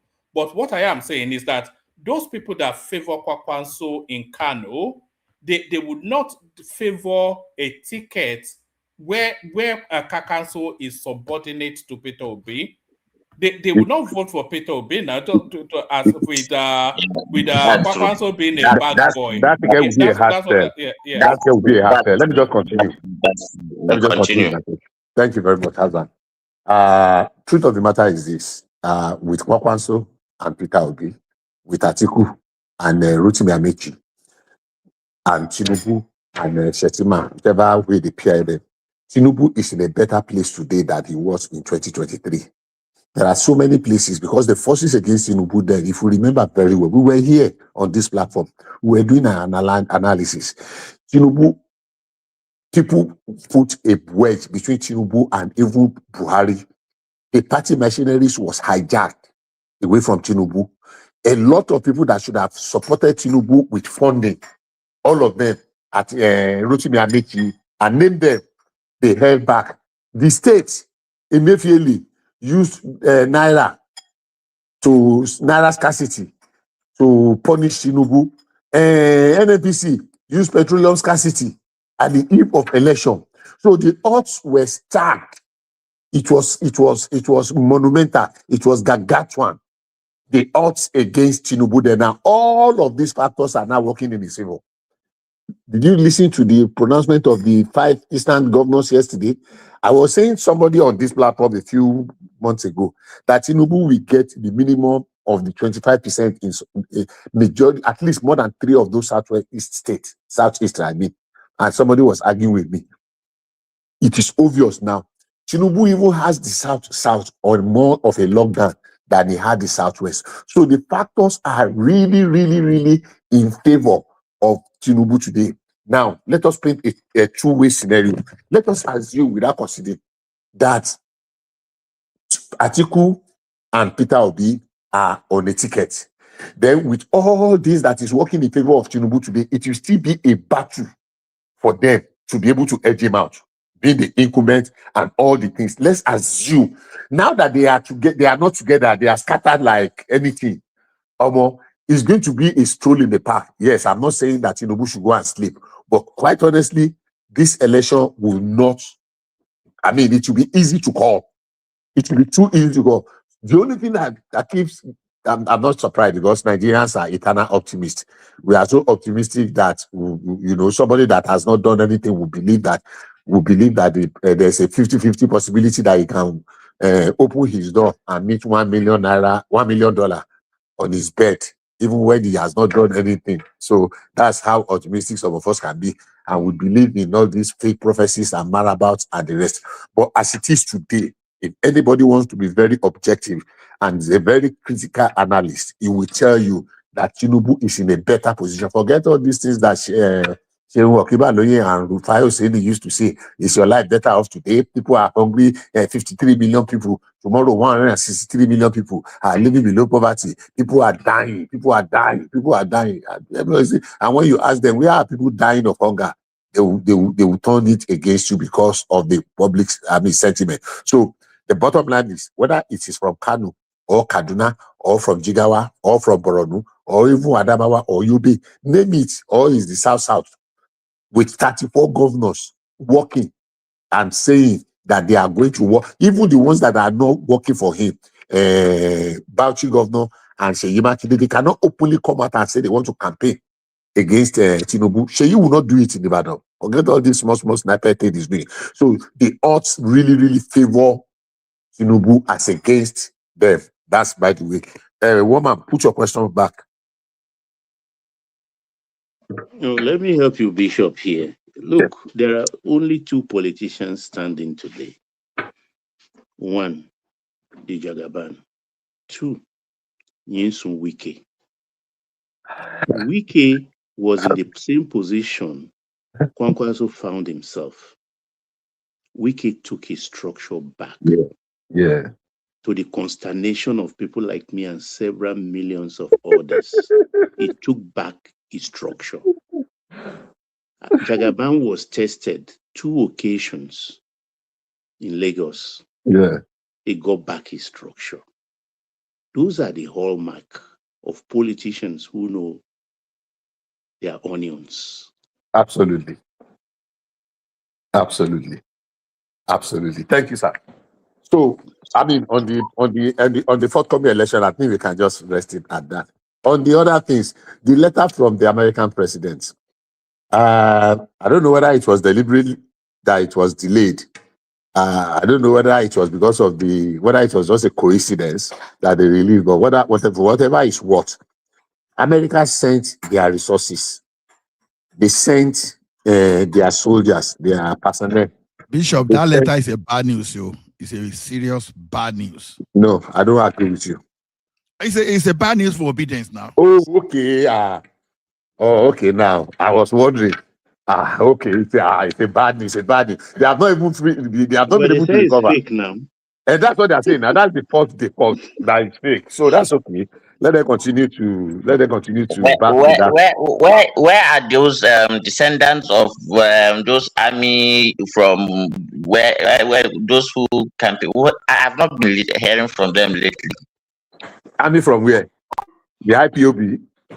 No. There is a group in America who are ex-American servicemen what's the guy? Or something. They used to give press releases, but I have not heard from them recently. No, they actually think they are dealing with Jonathan now. They think they are dealing with Jonathan. And that's where they exactly. So for me, that letter, so after that operation, I don't think it is out of place for the president to send either emissary or a letter of appreciation, because they left something now. They invested money from that December strike till the little we were able to achieve, even though there was an up spike in the look at the amount of equipment they recovered from those terrorists, and they said that they had 3 aircraft loaded with those things, equipment, high technology, things that can, if all those things were unleashed at once. Sorry, Bishop. Let me drop hand over to Ola. Thank you, everyone. See you tomorrow. Ola, check your WhatsApp. I left you a note. Thank you, everyone. So carry on. I'm here. Yeah. All right. So that if they were able to unleash the kind of things that America took, so it is not out of place. Actually, it was one man I wanted to address on this, because he was asking a kind of a rhetorical question earlier on as to why will Tinubu write to Trump. I think he should a letter of appreciation, and it shows the tone and the appreciation of the president of America in replying back to that letter and still offering himself that, look, this partnership will continue. Because the truth of the matter is this: they might be operating in West African sub-region today, or in Nigeria in particular, but anywhere in the world, terrorism is a cancer. It's a cancer. The more it eats, the more it wants to eat. It keeps spreading. People go everywhere. But we have made tremendous progress, even though our media seems to be, they are not appreciating that fact. We made tremendous progress. So I don't see anything wrong in the president writing to say thank you for the men and the resources that you sent to us. And I don't see anything bad in the president of America replying back. The only thing I don't understand is, why are people crying that? Why did they not release that letter since on the 6th? whenever they release it, it's immaterial. The important thing is that the president of America acknowledged, and Nigeria is coming. I mean, the president is coming in September. They are going to meet face to face. Maybe they are going to be on the side meeting. So I don't see anything bad in that letter. That letter, the only people that should be angry, they have not recovered from it. Is the man that spent 1.2 million to go and beg lobbyists to go and talk to $1.2 million. Even funny, Bishop. $1.2 million. The letter was dated the 6th. Yeah. It will come in diplomatic pouch to American embassy. It might arrive on the 10th now or 12th. Dispatch it to Aso Rock. Yeah. It could take about a week. Yeah, I agree with you. So what is all this on this? It will always be for, they clutch on anything. They want to hold on to anything. So for me, I mean, it's a win-win-win-win for Nigeria. It's a double win for Tinubu. It's a win for the 2027 election, because all those things they want to use to campaign. And by the grace of God, I hope, and I'm still sure, we are going to be receiving some other contributions from other, whether it's hardware. They said that we still have, as we speak today, there are still some Americans in Nigeria that are involved in training and in reconnaissance. They are getting information, they are giving our people information, they are pinpointing the location of those people. So those ones, you don't need to know where they are operating from, but they are there, they are not boots on the ground. Every time this crying boy in Arise, we always talk, have you brought Americans boot on the ground? You were crying because of the problem of insecurity. Now a solution is being profiled, and you are still crying about the solution. What kind of a people are we? We cry about the problem, we cry about the solution. What exactly do we want? Any others, by the way. Baba, I want to say something to you. Awori Jato. I don't know whether you are worried. I know you are not Egba. I know you are the Bushan. I'm not worried, but okay, they are all my brothers. Jato. Àwọn kọ́kọ́ wà téèyàn fi sórí òrùlé sùn. Let me just leave it at that. Àbọ̀dọ̀lá sọ fún wọn láàbí o. No, we are taking care of that. No, Bishop. That is settled. All we want, Amzat, when he comes in, he knows what to do. Forget it. We don't say things. We That's said why I'm saying I'm impatient. I want to limit it at that. We said something earlier on. Ó jẹ́ kí n rántí òwe kan ni wọ́n ní kàndéké torí ó kàn kùn gbẹ́. Nígbà wọn sọ fún ní ibi tó bọ́ sí ló ká mi lára, ibi tó bọ́ sí ló tẹ́ mi lọ́rùn. Nígbà tó torí ó kàn torí eyé pín ní àtẹnì. Torí ẹ̀ á tó Bishop. So ẹ jẹ́ ká fi síbẹ̀ ọjọ́ ń bọ̀ lóluwa wí. Now, let me send a message to Mama. Our Mama be this too. Mama went to Akwete to go and give them 2 billion. She ran down our own Adire. No, she did not come and give us 2 billion. She ran down our Ashoke. Our Ashoke used to be too heavy. If you don't want to promote Ashoke, don't promote it. Go and promote your Akwete and keep quiet about our Ashoke. Ashoke is our heritage. You have not given them 20 billion in Adire industry in Abeokuta. You have not given us 20 million in you are giving 2 billion. I don't have anything against this. But now use the occasion to now run down Ashoke. It's unpardonable, it's unforgivable. But that's beside it. Where did they give 2 billion? Bishop and panelists. What do you think of this policy now, where they are giving out laptop phones and things like that, asking people to go to a certain portal and get 1 million? I'm not sold on that kind of policy. It's Baba, that one is for be gift to now this what do they call this thing now? This policy, it's like a loan, easy buy. What's the name? There's credit card specific to laptop. Yeah, I know credit card are targeting young graduates. I know it's election nearing period anyway, so anything goes. But Baba, President Tinubu credit card were part of the things he promised. What's happening?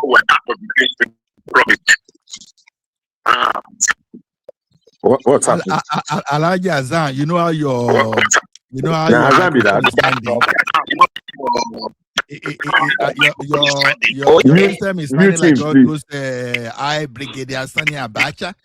So, like all Mute him. those videos. What's happening now? Hello. Hello, I can hear you. Okay, I'm back now. I'm hearing cracking. Static. It's Hassan. He has to mute It's still himself. from Hassan. Or go out and come back. You can change your direction or log out and come back. Is it me that will change or Hassan? No, it is Hassan. Mute him.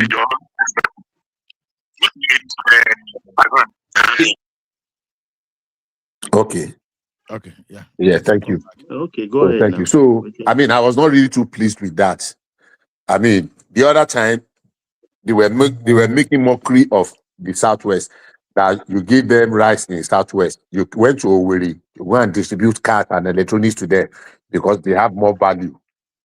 Now, you are telling us that Ashoke is inferior to Akwete. People will interpret it different ways. I just felt I should let that one. No, but the way I hear it is like she's telling them, look, they could also rock the Akwete like they rock. I don't have any problem with that. I don't have any problem with that. And turn it into I don't have any problem with that. That's how I interpret it. I don't have any problem with that. But I have a problem with saying running Ashoke down. She used that occasion to do that. By saying Akwete is lighter, is better, Ashoke is too heavy on her body, she cannot wear it. That's not an occasion to say something. That was a slip. I like the woman very much. That was a slip, and I hope people around her will call her to order. Yeah, that's the truth. What was that? Woman, don't go. What do you make of this revelation about Ndume still having his hand in the cookie jar despite his experience in 2016 and so on and so forth? I listened to his interview and I heard today, I've not confirmed, that young man that called himself whatever has been arrested. But if you listen to the interview of that young man, I think he was a little bit too... The numbers are outlandish, actually. Yeah, it's outlandish, exactly. It's too people. It's not really making too much sense. It's not making too much sense. So, but they've invited him because if he knows as much as he claims he knows, then he should be able to help the security operatives. You say you are intermediary with known terrorist groups that have been killing people in their score, in their hundreds, in their thousands. Then you should be able to help the military. And I listened to Ndume's interview. Ndume said he had petitioned and that the guy was trying to blackmail him, that he's been blackmailing people, collecting money from them. Something like collected money to secure release of some people. Some people gave him money and those people were still killed. Eventually, they were never released. So you have questions to answer. Maybe you are just playing a fast one, and because you have been playing it, you became very comfortable with it, like Adeniyi, or what's his name? Yeah, you took that out of my mouth. That Ogbomoso boy. That Ogbomoso boy that you graduated, Atlantic graduate, he served in 2015. 2015, can you not even imagine? And you are lucky with the Ramadan, you just exposed yourself. I mean, long may he reign be in Kirikiri or in Kuje prison, anywhere they want to send him to. So, the truth is that Ndume, from that true interview, I don't think Ndume really has any problem, anything to lose sleep about. It is the young man. But if the young man has anything, if he has anything against Ndume, he should be able to bring it out. But from those interviews, because I listened to the young man, what's his name? Something about Sadiq about. Yes, if he has anything, let him bring it out. I think we should be more serious about tackling this insurgency and bringing an end to it. I listened to what Pamabago said about warning people that are preaching extremism. I think it is fair. And that Niger State governor. Niger State governor. Yeah. That guy don't go this, you know. I heard that he removed all those Fulani treated. That it would He's suspended. anybody that preach any heresy or has done something in the mosque, he will not only remove them, he will demolish their mosque, their place of worship and the rest. I think we need to be very serious about certain things, and we need to extend it to our churches too. We need to be disciplined. I mean, as much as Erufai had fallen off about 3 or 4 years ago, about 4 or 5 years ago, when he came up with that, we should be able to regulate certain things. Some people everybody just tie. Everybody just carry turban for hair. You don't even know who trained you. Where did you start from? They just carry Bible. They are teaching the opposite of the doctrine. And they are getting people. And I said then that, look, it makes sense because I supported that. That was where we were, how we were when John Jones, is it John Jones now? Guyana's tragedy. Jim Jones. Jim Jones, thank you. That was how we are when he started his own. The one that did his own in Kenya did his own. The China one, we don't even see that kind of thing now again. That's in rain there, no. But I remember Guyana's tragedy very well. Kenya was just like 2 years ago now. Kenya? No, Kenya's one. It's recent. That was another one. What happened in Kenya before? That means repeat itself. That's true. Thank God our Jesus Oyibo did not get to that level. So for me, yes, I support Farmer Bago. I mean, if he can walk the talk, I know they would threaten him with everything. If they could threaten when the Deborah happened and this man, Atiku, tweeted about it, and somebody came under Atiku's tweet and threatened him that okay, he will come and ask them for vote. And before you know it, as if it was a BNP. What is a D in English? BNP. And he went and quickly deleted it. I was not looking as if he was operating under a spell. Because I cannot imagine that just one nonsense guy will come and threaten you. And the same guy now was calling for, a few days ago, was calling for justice for some people, something that has nothing to do with. Yeah, we are not saying that anybody should not people should not be given justice. But if that person deserves justice, how come Deborah did not deserve justice? And after all that outcry and the rest, you have not been able to say, okay, no, it was an error, and now call for the persecution of those people. Those people were charged to court. Forget. We are waiting for political commercials to start. You will hear it. You will hear it. Atiku will hear the message. Even this one is going now of something that has been open and short case of drug money or no drug money. We've forgotten about Halliburton. Halliburton will come back now. That one is just wasting money. It's just wasting money. Halliburton is so fresh. People went to jail in America. It's just wasting Dick Cheney, money. even his death that saved Dick Cheney, America's vice president. What's the other guy? Forgotten. His ex-wife is there who will testify. They never see anything, no. So the election basically, is just 5 months plus, so it's less than 6 months. So. Less than 6 months. So let's just say 6 months at the most. January 16th.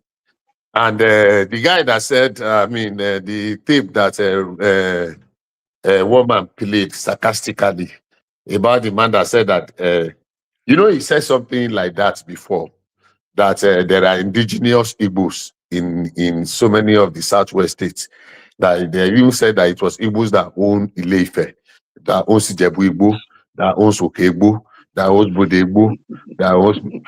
Now he came and said that indigenous Igbo in the north. Everywhere in the north, indigenous Igbo. And I did say something. I said, look, when I don't know how to address that guy.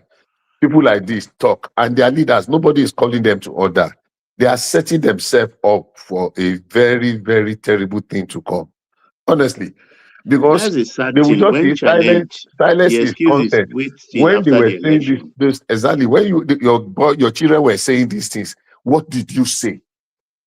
What did you rebuke them? Did you correct them? Did you tell them no? How can somebody wake up one day and be telling us today that it was Igbos that owned Zamfara 1,000 years ago? So it is only Igbos that are everywhere. Everywhere it is only Igbos. So every other person, You so see, they you go to put other it in people. the realm of banter, but they don't realize that It's not those banter. What are are the guys, all they receiving are doing is ends. not banter. They They don't are doing like it. everything in this day of what do they call this thing now? Internet.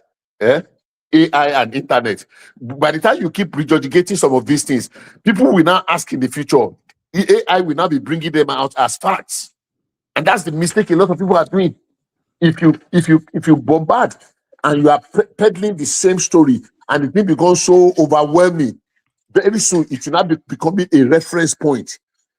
And hey, we have seen it happen before, and it's very dangerous now. And people will kill to protect their land.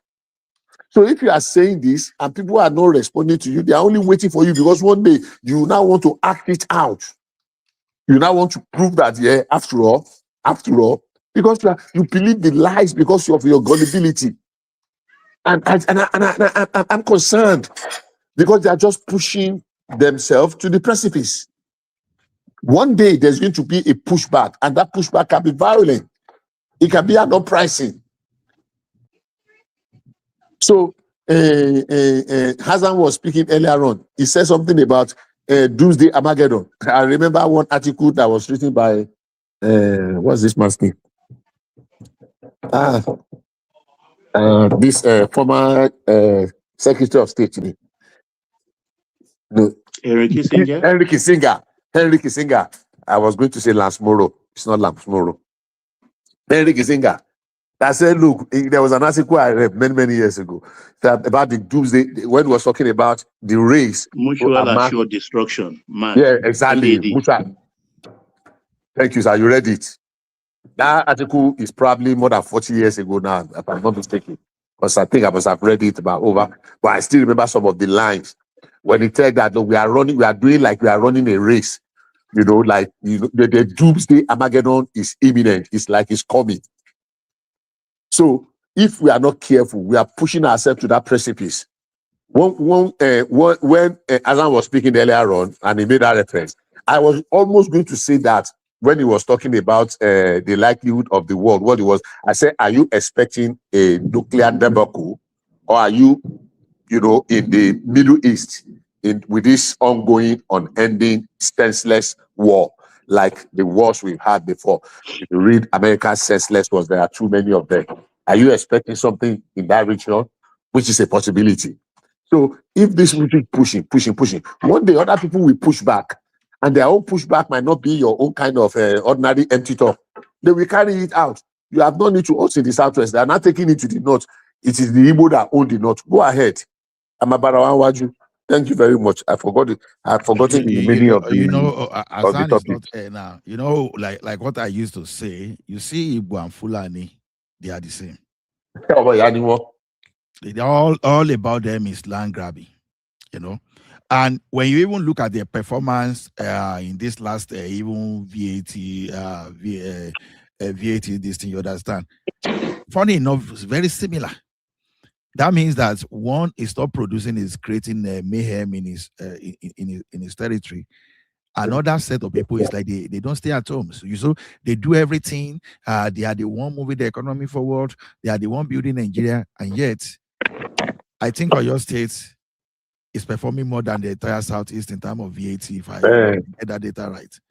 And yet, you are the one. You are the one sustaining the country, according to some misguided few. You understand? Ola, you are talking about the VAT, right? Yes, sir. That's insulting. How can a certain part contribute 2-point-something trillion and got only 700 back? Exactly. Very terrible. That is crazy. And somebody did only 2 billion and collected about 40. Yeah, that's like almost 2 billion to 40. That percentage Baba, is why are you complaining? Is it not unity type of government that you are battling? Unity. So it's now that you know that it will not be better for unity government. No, you cannot be complaining. Wait, Ola, you people should not do that. See, let me tell you, there's no way you can have the kind of constitution that we have and the kind of system we're going that we're practicing that you not say that everything should be equal. It can't be equal now. Were you not surprised? Okay, even if you look at that bat, even in the in states where they are even ravaging by with insurgency and security, you can imagine even Borno is doing better than some even southwestern states. So what are you saying? Oshun That's is the what only one that that's should not be doing your well in concern. Not Southwest. No, it's only Oshun out of 6. it's Only not only one. Osun. What is the contribution? Go and look at it. Go on. What is the contribution of even Ogun State that you think that's supposed to be top up there? Where are they? Wait. There are 37 in all. So don't lampoon Ogun. Ogun, I think, was number 4. If my Ogun memory cannot be serves. number 4. It cannot If be my number memory 4. serves, let me check. No. I think Lagos is number 1, followed by Rivers, then followed by most of these south states. Ogun is like going to like 8 or 10. Apart from Rivers, there's no state that is ahead of Oyo. No, Oyo is third. Apart from, let me tell you, apart from Lagos, the only state that is doing well in the southwest is Oyo.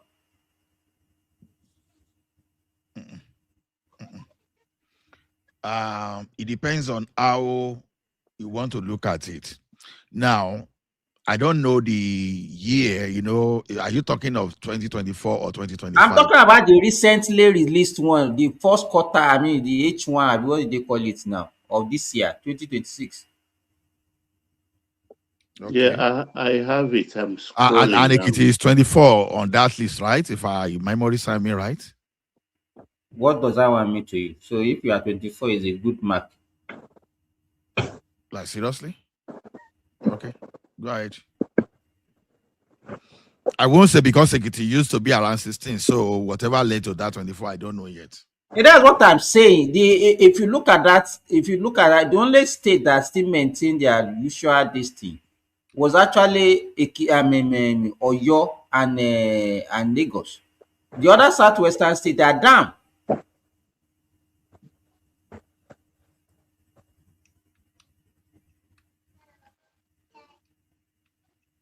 So what are you driving at? What I'm saying is that we should be concerned about the southwestern states that are not doing well, instead of saying, no, this one is contributing this and there is only this one that they are getting back. Oh, sorry, Ekiti still maintaining 16 too. I beg. You don't shakara me now. Me, I'm almost even this thing. Look at Borno. Hey, it depends on how the VAT is realized now. Some are basically government projects. Ola, what I want us to speak about is that, so what does that one tell us? If you are talking about a state ravaged by insurgency that even some part of that has been taken over by insurgents, and they can still be doing that well, what does that one mean? Even Kwara, look at Kwara. I think if I get this thing, Kwara is doing far better than a lot of southwestern states. Okay, now what is VAT? Don't start asking me all this. Whatever definition, it applies to everybody. So don't be asking me questions about what is VAT.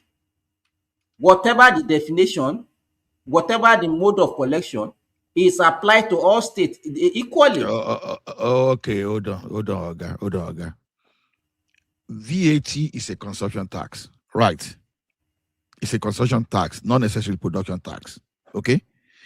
So if you want to separate something, you understand there are many metrics to measure. So if it's a consumption tax, what does that one mean? That shows that the level of poverty in your state is still very high. That's why they cannot consume. Not necessarily. I think it's not necessarily. Simba, hold on now. It's different from, it doesn't mean poverty. And it's also scale of preference. I may like Gary, you may like cupcake. Prices are different. It's about lifestyle. You should stop all this. It is. I'm trying to change your direction of thinking. I don't want you to go in that one. Say, oh, we are producing so much, and they are sharing it to other parts of the country. No. Simba, hold on, Farabale, and listen good. What about this? What about the oil from the south? Just listen, Farabale. Now, VAT is a consumption tax. Yeah, exactly. Tax, right? For consumption. Now, when we say consumption, it doesn't mean when you go and buy bread only. Even government project like construction going on in your state, maybe you buy iron from people producing there. You do a lot of your procurement is within that area for that project to be executed. It's part of this. So now, if you have every government project now going in Ekiti, for example, you may likely have a very high VAT.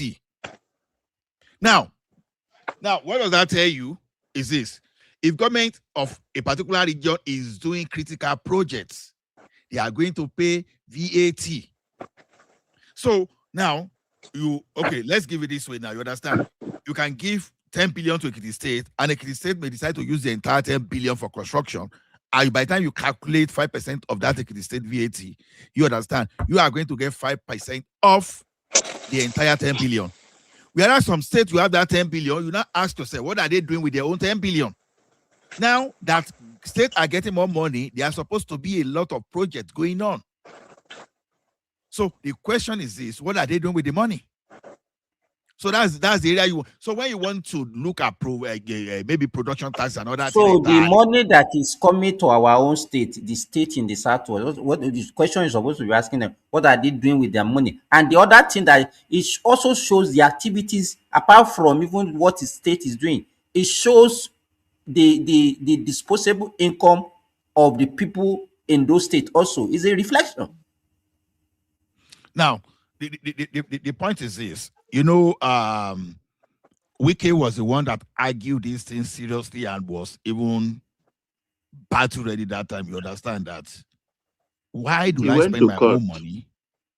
Why should I realize my own money by spending and get consumption tax, and you are now taking it to another people that refuse to spend?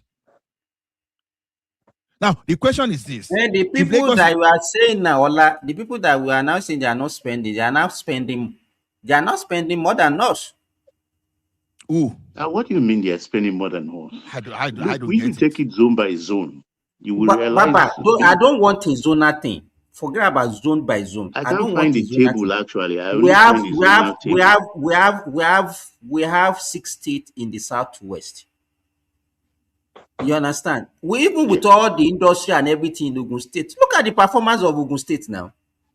I thought Ogun State should be like number 4, number 5. Well, it all depends actually on the why. Look at Ondo. With everything. In fact, that Ondo is a disappointment.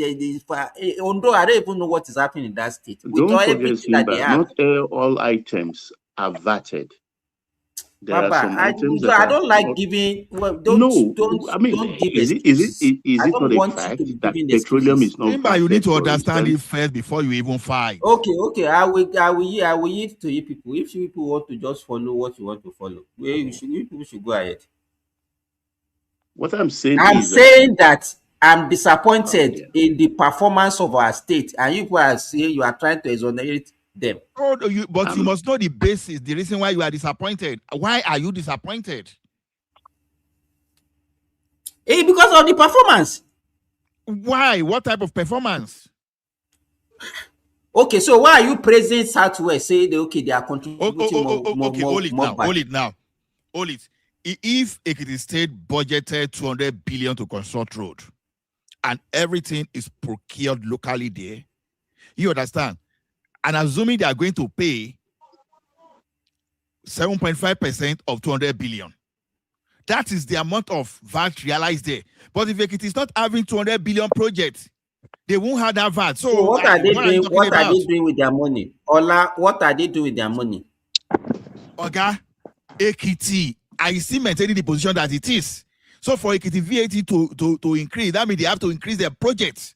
Now, but what type of project are they doing? Are they performing now? That's why you have to look. Okay, it's different from what they were doing. Give me. If you have the data there, what is the performance It's not even about the data for you even understanding the concept.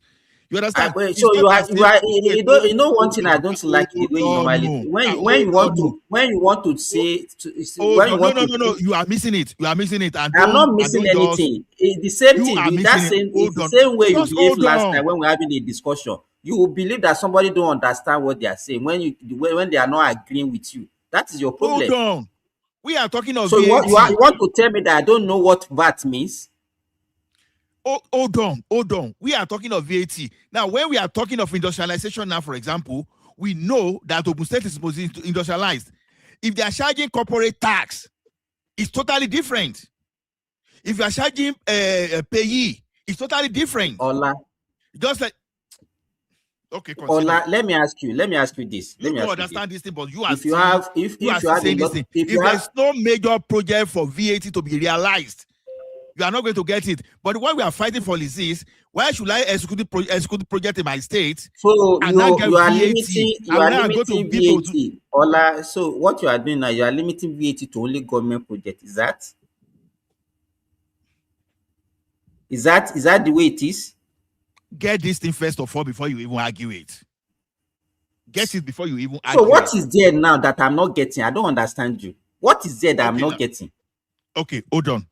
Now you said even in the basic in the basic term, you said it's consumption tax. Is it not consumption tax? Is it not a reflection of the consumption of the people living in the certain community?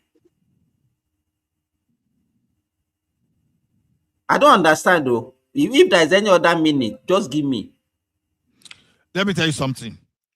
The fact that we have VAT in Ekiti, that Ekiti is ranked higher than Osun State, tells me that there are more projects ongoing in Ekiti more than Osun State. Because how do you consume if you are not doing any projects? So now it tells me that story. You understand?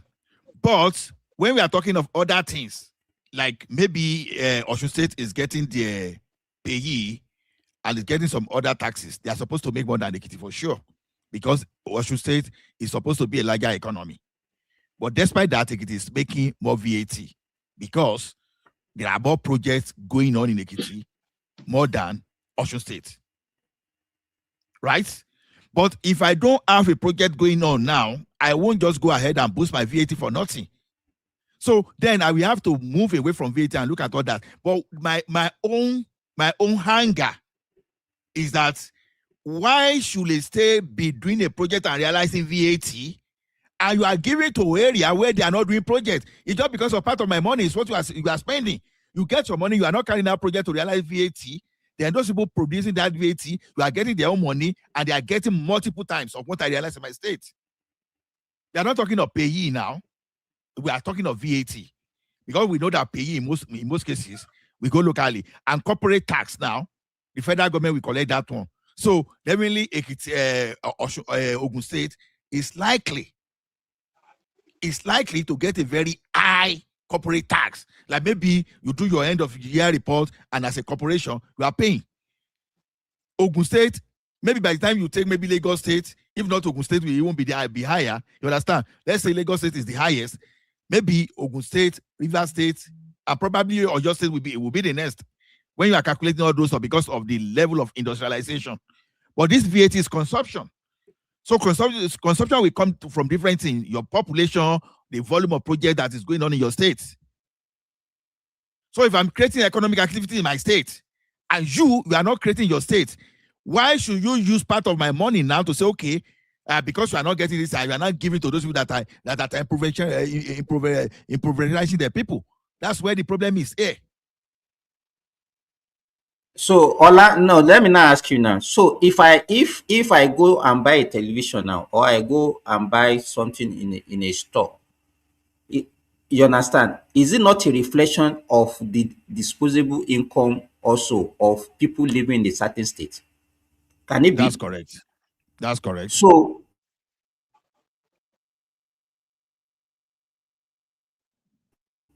so why? So what is your argument now? So what's saying now? You will not tell me Lagos is leading just because they have more projects going on.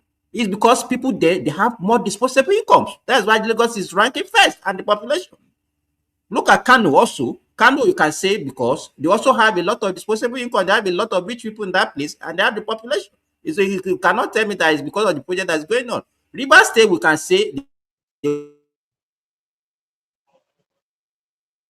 also have a lot of disposable income because they have multinationals there. Those multinational VAT, the government. That's why. So we can explain every state. So, but states that are predominantly civil servant, like Ogun State, that has a lot of company, people should have a lot of disposable income also in that place. That's my argument. You are looking at it from. I can't even find a table of all the states. That's where my frustration is. Oh, what Because are you I looking really for? want to break it down. Okay, VAT. No, what I'm even trying to tell Simba is this. You understand? If you want to use consumption, no matter, you understand, if you want to use private consumption, you don't want to use public, then population, we have advantage for some people. Like you mentioned TV now, it is not every time you'll be mentioning TV. Now, in Lagos now, you can have different activities from someone that we go to National Theatre to go and watch artist play.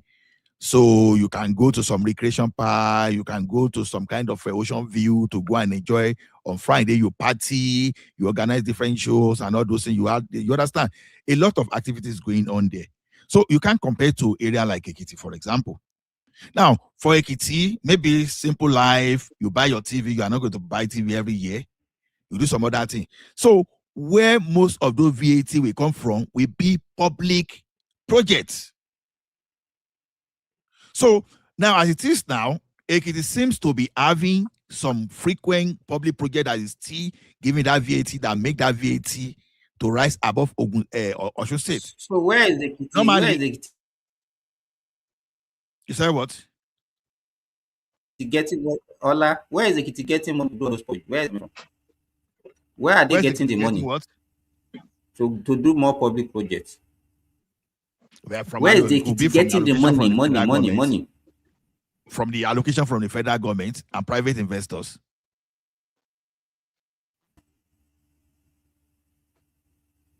You understand? From private investors. And if you look at, I'm very sure when you look at even the allocation from federal government, Ekiti will be the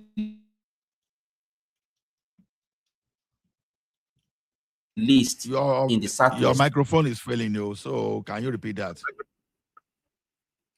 I said if you look at the allocation from federal government, 52% of the total intake of VAT in the southeastern state. More than half. If you look at the Lagos, 819 billion.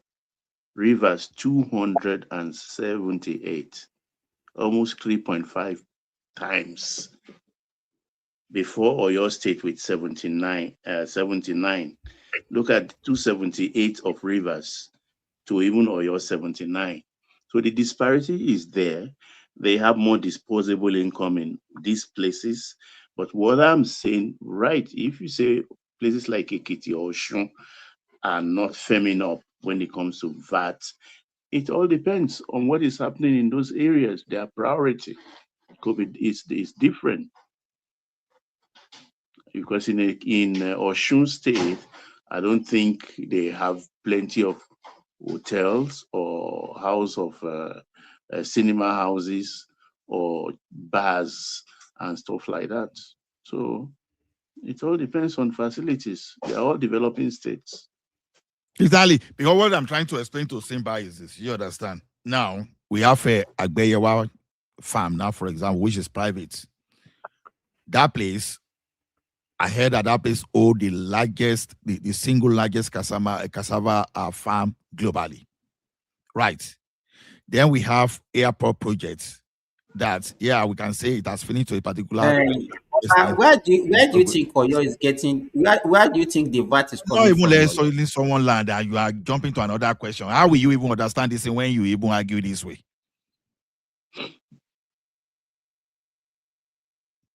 Or is it a matter of You just your data. Continue, teacher. No, I'm not. It's not about teacher. We are here to exchange idea and learn from one another. So continue. I'm listening. Look at this from this angle. Osun State is a larger economy than Ekiti State. How come Osun is not giving us VAT more than Ekiti State? That's the problem. I think Osun is 34, while Ekiti is 16 on the list. How? Then when you mention Borno now, Osun is Ola, see my state, and that's where my and guys, that means my people are getting more impoverished. It does not necessarily mean your people are poor. It does not necessarily mean your people are poor. Okay, if you don't see it as a reflection of disposable, if people have a lot of money to dispose, you can go and watch film. Go. No, see. Okay, now if you really want to know, cinema, go to spa, go to supermarket. What I'm telling you is this, Baba. What I'm telling you is this.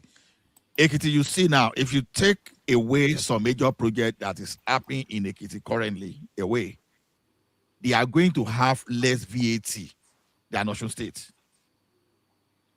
So if Osun State is relying on private consumption only and they are not adding public consumption, you understand, they may not get enough VAT. Because when you look at it now, when you talk of Osun State, they have more university than Ekiti State. Whether that's my assumption, because apart from you don't hear me, sorry.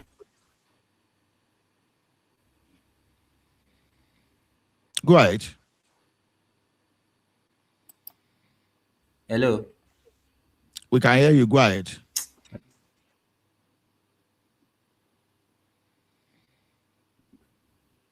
Can you hear me? Sorry, can anybody hear me? Yeah, we are hearing you. I can hear you, but it's breaking. It's Simba that is breaking up. So what we are saying now, look at it this way now. Switch it over now. Look at internally generated. Ola, let me tell you. You know, Osun State has almost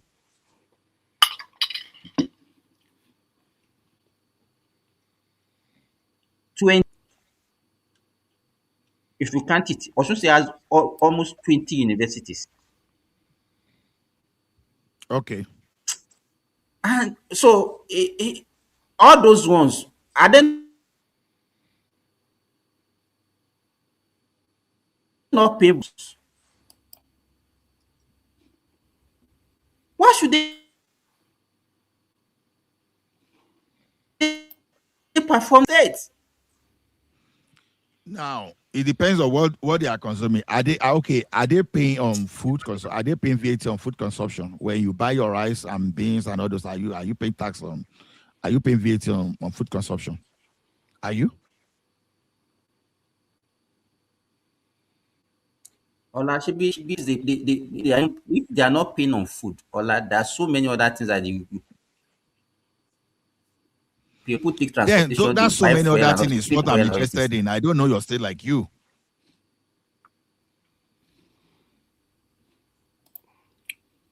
Hello. I think can you hear me, guys? Hello. Ola, can you hear me? Yeah, we can hear you, Remy. I think you guys are not factoring some of this South states because of the oil-related activities that is there. So that VAT will be high. Because when you partake in businesses, of course, but to be frank, Simba is partly right. That means there's not a lot of commercial activities really taking place in states like Osun and Ekiti.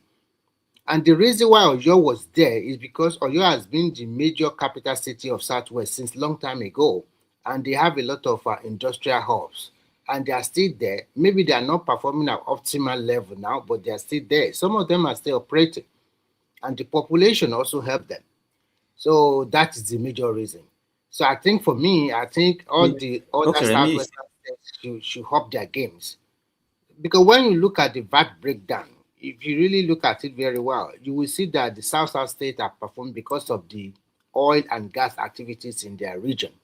And Kano, being a commercial capital city of the Northwest for a long time, they came third here because of the population and because of various commercial, especially on agriculture.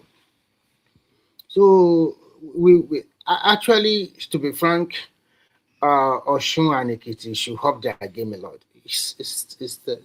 I think he is partly right when you consider to check the figure state by state. Okay.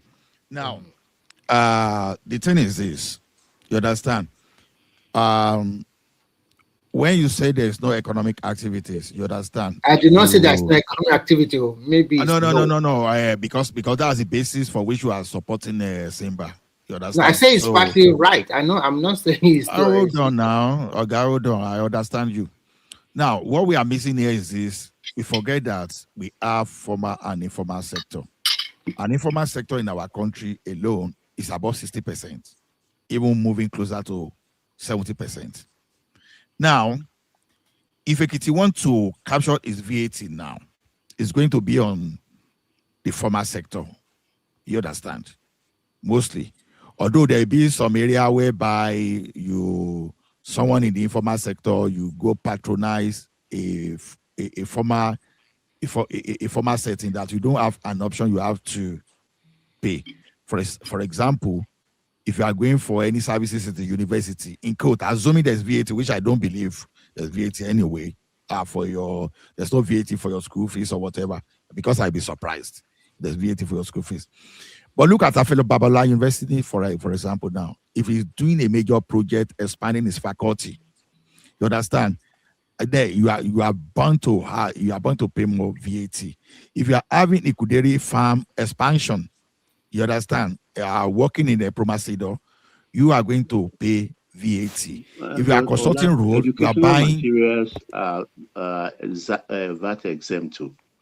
They are VAT exempt, but there are something that will be done. VAT exempt, some medical this thing. That's why I suspect Ogun State lagged behind, because most of the factories there, most of the things they are producing and are VAT exempt, like sanitary pad and all the rest. Exactly.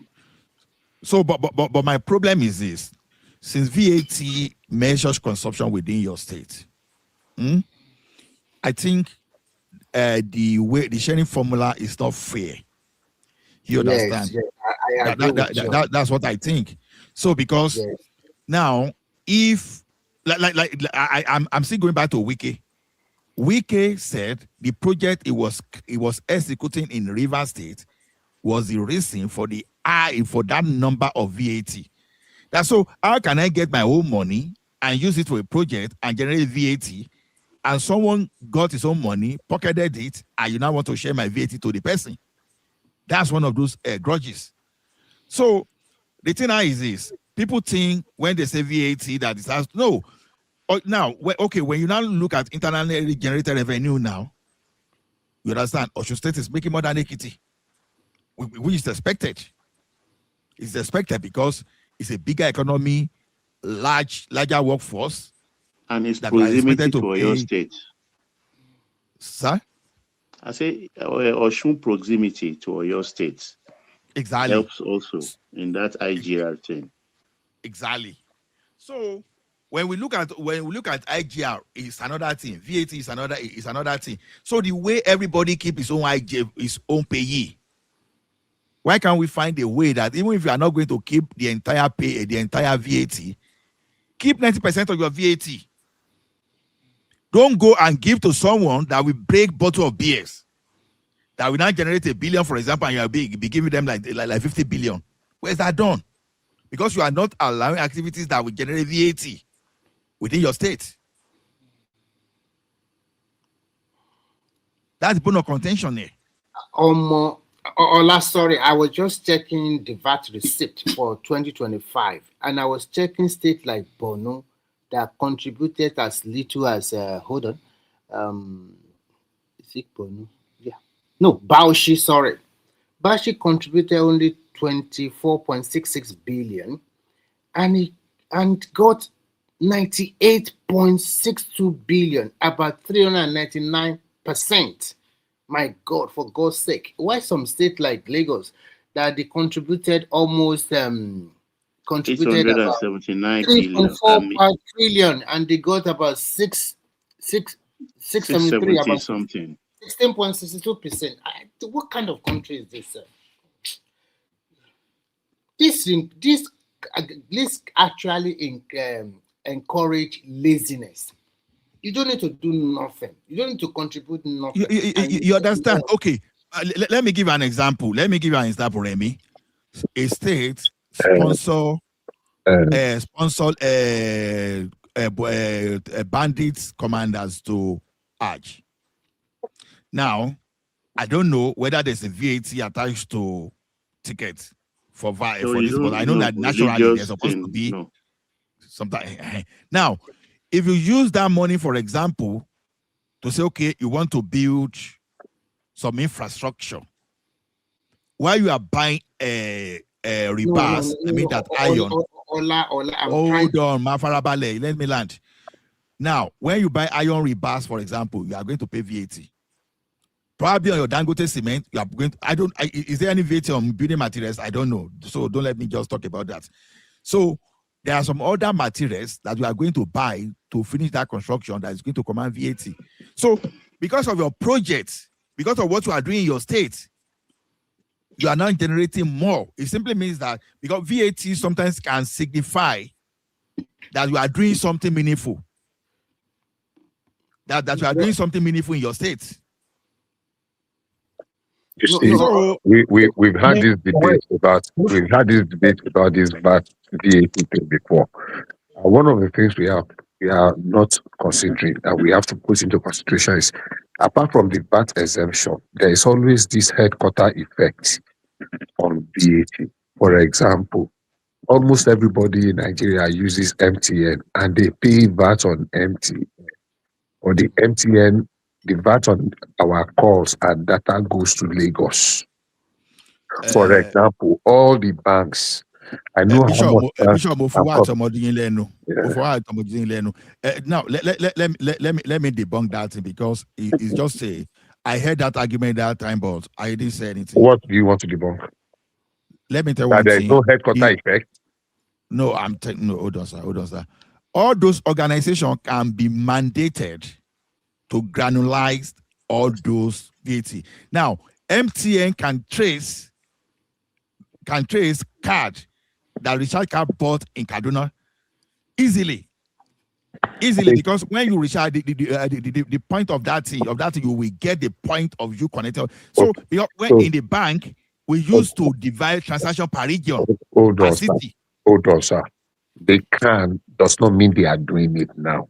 Presently, there is the headquarter. That's what I'm saying. It is very easy to do. That's what I agree with you. They can do it, but they are not doing. I'm talking of presently.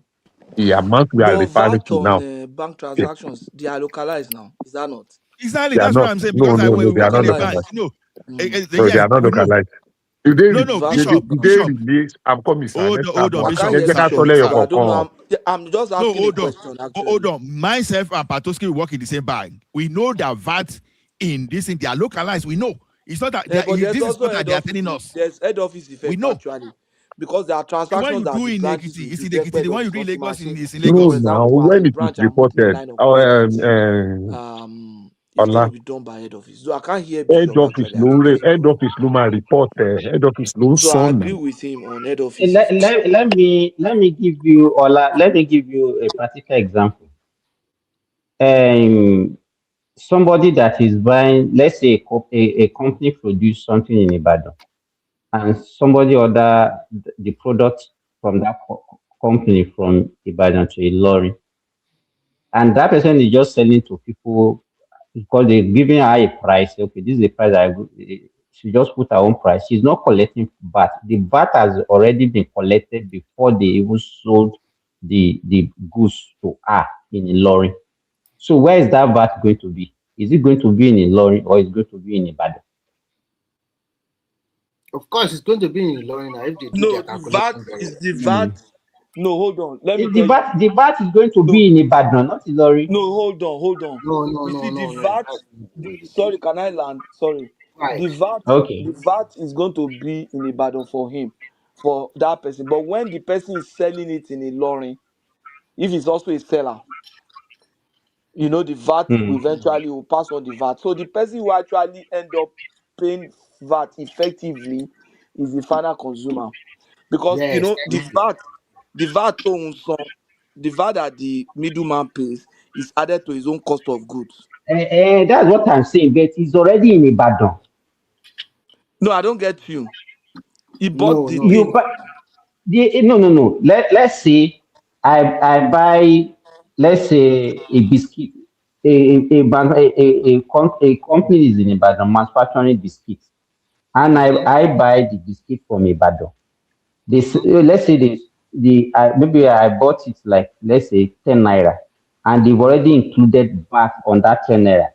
I now ship it from Ibadan to a lorry, and I sold it, let's say, 11 naira. I gain 1 naira.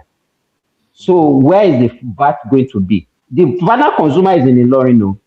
No, you have That is bought. how the VAT is No. going to be. It's So Let Ilorin, me the yes. company explain has from my already experience. collected VAT before Hold on. the company has already collected VAT. Hold on. Patrick, before. Okay. You have paid the VAT to Ibadan. Now, when you are Hmm. selling to the final consumer, We are also including VAT. if you buy the biscuit 10 naira, the VAT is already included in that your 10 naira. The Yes. cost price to you is 10 naira. It's 10 naira, yes. So the So VAT I you will paid, pass it. I will yes. No, you now the pass it. payment is in a lorry, but the VAT is already credited to Ibadan. That is what I'm saying. No, you bought that transaction in Ibadan. The value addition, the Hmm. value addition for the asset that you bought took place in Ibadan. Hmm. You understand? So you are paying it. Now, when you bought it from Ibadan person, you now transported it to a lorry. Maybe they delivered to a lorry by courier. You add the cost of that your biscuit you bought in Ibadan. You have already added VAT to your cost price for your cost, Hmm. plus the I value of know.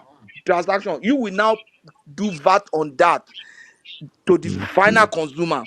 So the portion of your own VAT is going to Ibadan. So it's the final consumer that. Let me come That's here. what I'm Simba, let saying me now. It's the explain. same. Wait, Remy. And Patrick, that's what I'm saying. So, but the final consumer lives in Ilorin, which is supposed to be the VAT, the person that actually paid the VAT is in Ilorin, but the So VAT is that not VAT coming is to going to Kwara. be in Ibadan. It's going to be in Ilorin. It's Yes, good. let me explain to you, Simba. That VAT is going to No. Ilorin. Wait now. Patrick, Remy, always let me have this conversation with Patrick. The person that is okay, the money, which state are they going to credit that VAT to? It's Ilorin. It's Kwara State. How would they credit Ilorin? So the Let me money that the explain. company Hold on now. had already collected in Ibadan. Let me explain to you. We Okay. need to put numbers to it. You see, the value, the VAT is for value addition. Now, Mm. if the person that bought raw material, you bought your raw material, for example, from Port Harcourt, you pay VAT on that raw material addition. You as a manufacturer, maybe you bought that raw material for 100 naira. You pay VAT of 5%. So your cost price of that raw material is 105, which included your own VAT towards some. That VAT, you have not paid it. When will it be my turn now? Is it talking and everybody is talking? That VAT, no, I'm answering a question. So don't worry. Let me just finish answering this question. So, can you guys hear me? We Go can hear ahead. you. Now, that 105 is the cost price to that manufacturer. He now added his own value. Maybe he added value to it. That 105 became 120. Now, when he wants to sell it, he's going to charge 5%, which is 6 naira. So the selling price, maybe after his own markup, everything, the selling price is supposed to be 126 based on that VAT. He now added his own markup to it. So maybe everything 130. You know, in his own case, he has not paid that VAT because òun ti gba VAT yẹn padà. He has collected the VAT back from selling. You understand? He will move to the next person.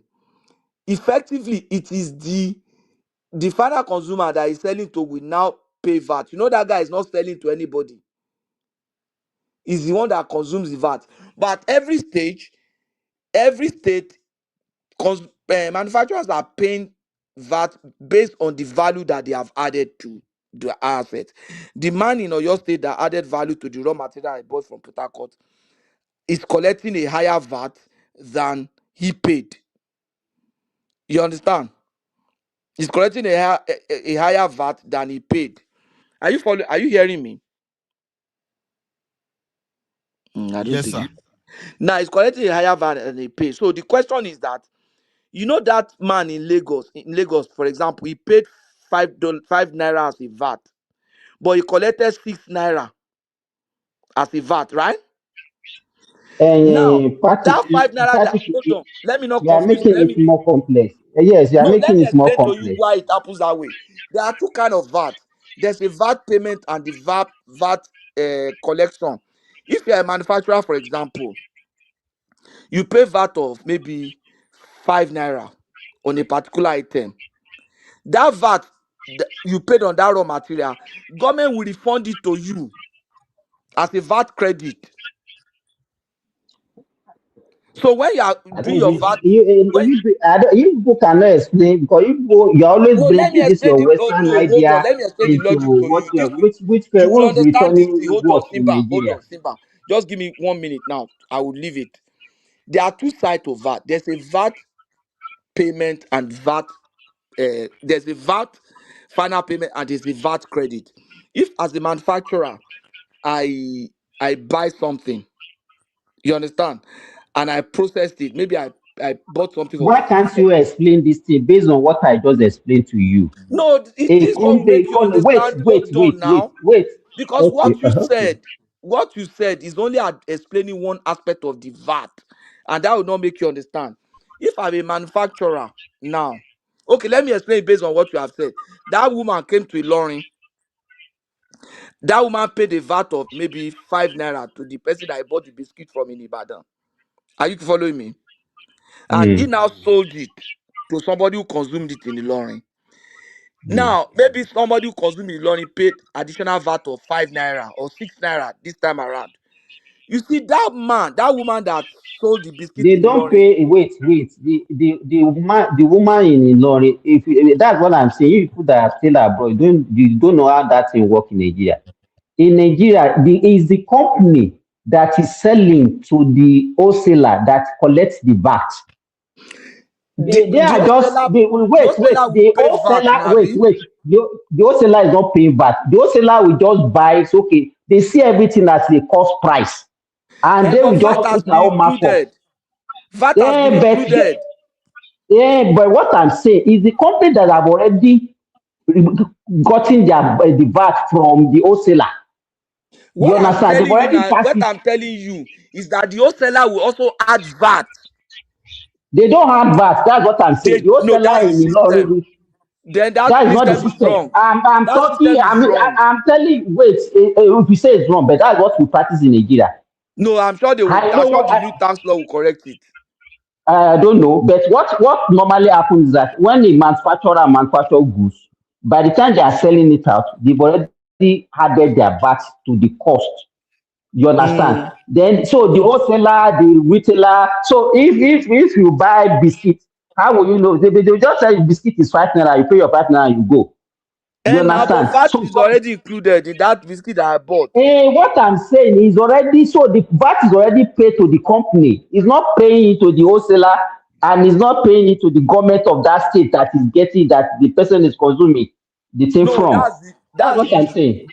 that's a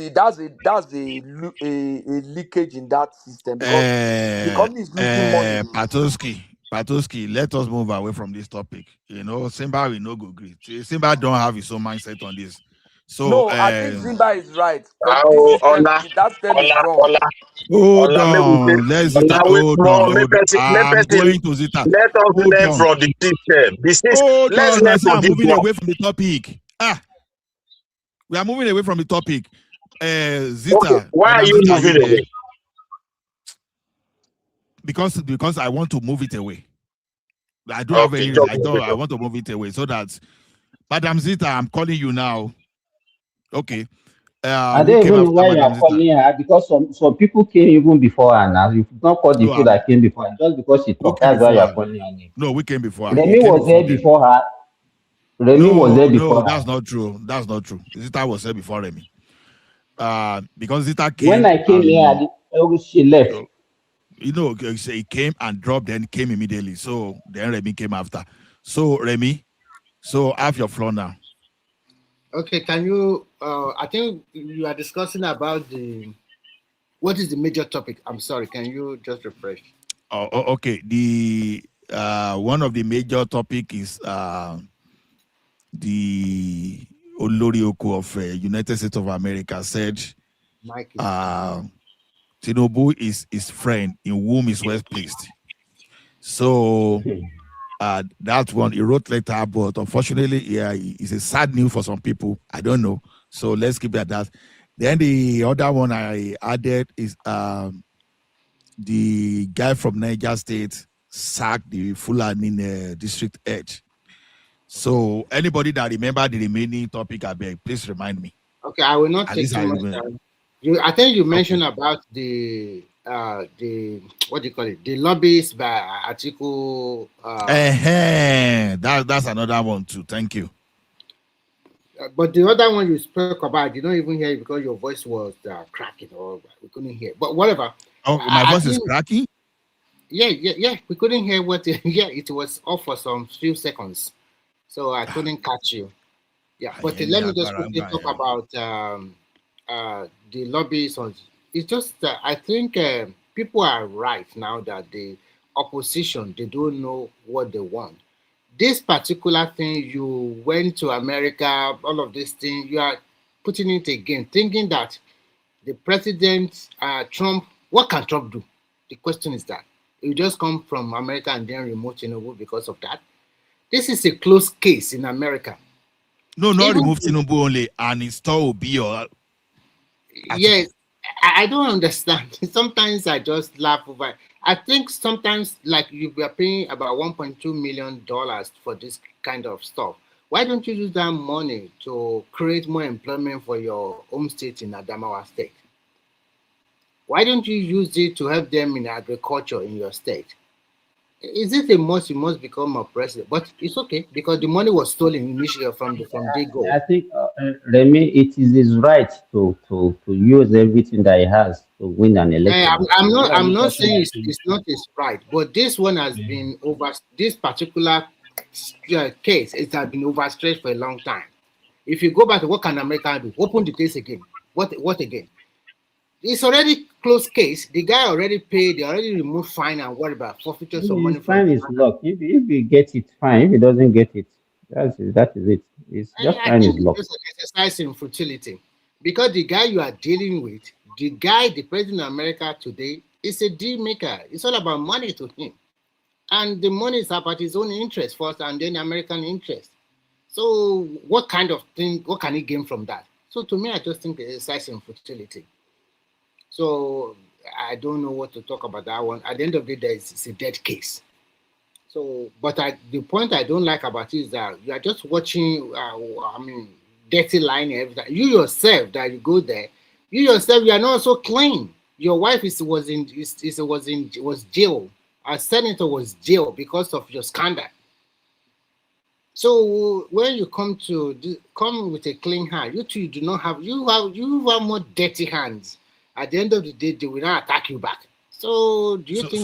Do you believe that what Atiku is doing can lead to what can stop election in January? Because some people are already predicting that there might not be election next year. I don't think so. I don't buy that one at all. No, it won't stop any election. Election is going to take place in Nigeria, whether they contested or they did not contested. So now let's put another scenario. If at the end of the day, at the court in Nigeria, they now disband or disqualify ADC, what is going to happen? Everyone will not fall. Or the disqualify will be, not everyone will not fall. Nigeria will move ahead with their life because they already know that these politicians are the same. So to me, I don't say there's going to be an election because that is not the only election we are going to have.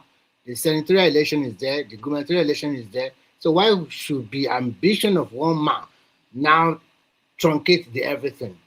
So I do not say anything that is going to stop. So sometimes when you read everything or people talking, they don't like Tinubu, it's a lie. It's just cheap politics. Because the major strength of APC is also in the Northwest. And when it comes to party point, they don't joke with it. You will see when the election results start tripping him in January. You will see the result. Everybody will be surprised. Okay, let's put that one beside. And then the Niger State governor calling all the Fulani heads in their community and warning them, I think it's the right thing to do. Because Niger State, they are not Hausa people. They are not Fulani. I think majority of them are Hausa and other tribe in Niger State. So why should you come unnecessarily and then foment trouble in their state? So I think what he's doing, that is the way to go. And the reason why they are doing like that, because they have seen examples of how people from the Southwest have to put pressure on their state governor and also on the presidency to take action. And they have seen how people's effort can make things turn around.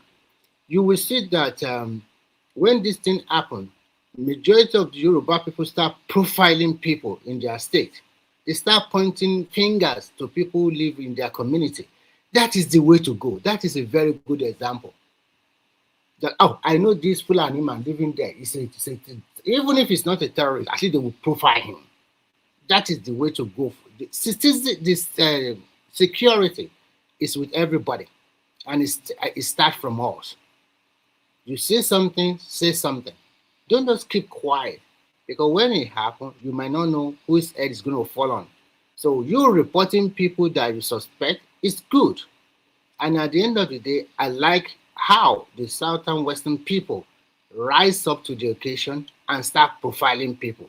It might look somehow, but I think that's the best thing to do. Now, today, an average Southwesterner is more aware of his environment. This thing have taught them a very good lesson, although it's in a bitter way, but it has taught them a good lesson that you must profile people around you. And I think, unfortunately, most of our Southwestern governors are lazy. Why not drop something like, even before state policing, why not say, okay, in my state, all land tenant that is living in your household, you must come to the local government or the state secretariat to submit their names and their occupation, so that I will know who are the people living in your house. That is another way to go. Or the local government should do censor, then and by escalation to the states.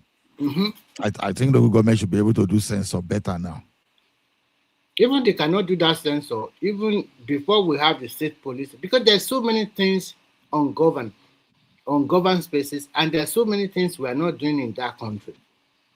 For example, we don't have just round up in 1 minute so that can you give me one more topic so that I run up so that another people can talk, because I don't know the topic you want to pick in the one, so just say you know, this expansion of division of the military, or you want to talk of this Nigeria-Morocco gas pipeline, you know, which has been approved by ECOWAS. I think I will talk about the extension of the many division of the Nigerian army. I think that is a very good way to go. Although recruiting about 20 to 26,000 people is a little bit far short, but at least that's... Is it 26 or 28,000? 20,000. Although it's small, but that's a good way to go. For the military, why police and forest guard, everybody will be doing this? Only for the army. It does not even include Navy or Air Force, only for the army. But I think if our President Tinubu, I will come up with a kind of a special bonuses and revenue salary increment, maybe almost double, so that it can encourage young Nigeria to join the Nigerian army. Because as it stands today, that is they are collecting. So it's better. He has increased it from nearly 60,000 to about 100,000 naira per head. But I will probably take it to about 150,000 naira for a soldier, and I will also give a kind of so many bonuses for them, like their education for their children will be free up to university level. Even if something happened to them in fighting terrorism or war, their children are well taken care of in terms of scholarship. So this will attract a lot of people to join the military, because if anything happened to them, because the most important thing to your child is to get that good education to the university level or to whatever kind of trade or skill he or she want to acquire. So once this but how do you know that people are not attracted? The reason why is because when you look at the breakdown, most time people from the southwest, they tend not to join the Nigerian army because they thought that joining the Nigerian army and taking them up north to go and slaughter them unnecessarily.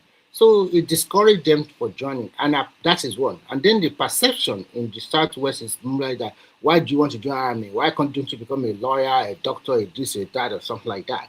But everybody cannot be doctors. So if you are not up to that, you don't have the requirement to enter the university as a doctor, joining the armed forces should also give you a better life, whether as a non-commissioned officer.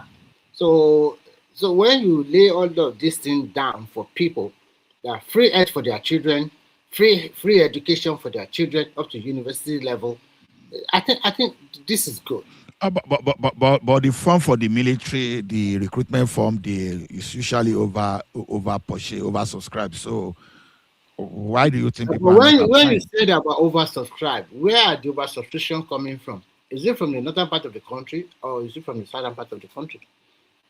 Okay. Because when you start to look at the breakdown, you discover that more people from the north central and also the northern part of the country, or the other northeast or northwest, tend to join the army because for them, you don't need to wallow yourself too much to go to the university. You don't have the required qualification. So you can quickly join army as a non-commissioned officer. Why not? I can give you a better life with discipline and the rest.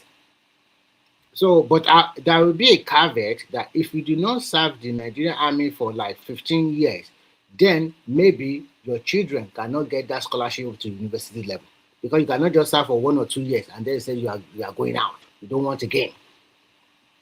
So there must be some caveat that attached to it. If the bonus states and the rest don't you think the expansion of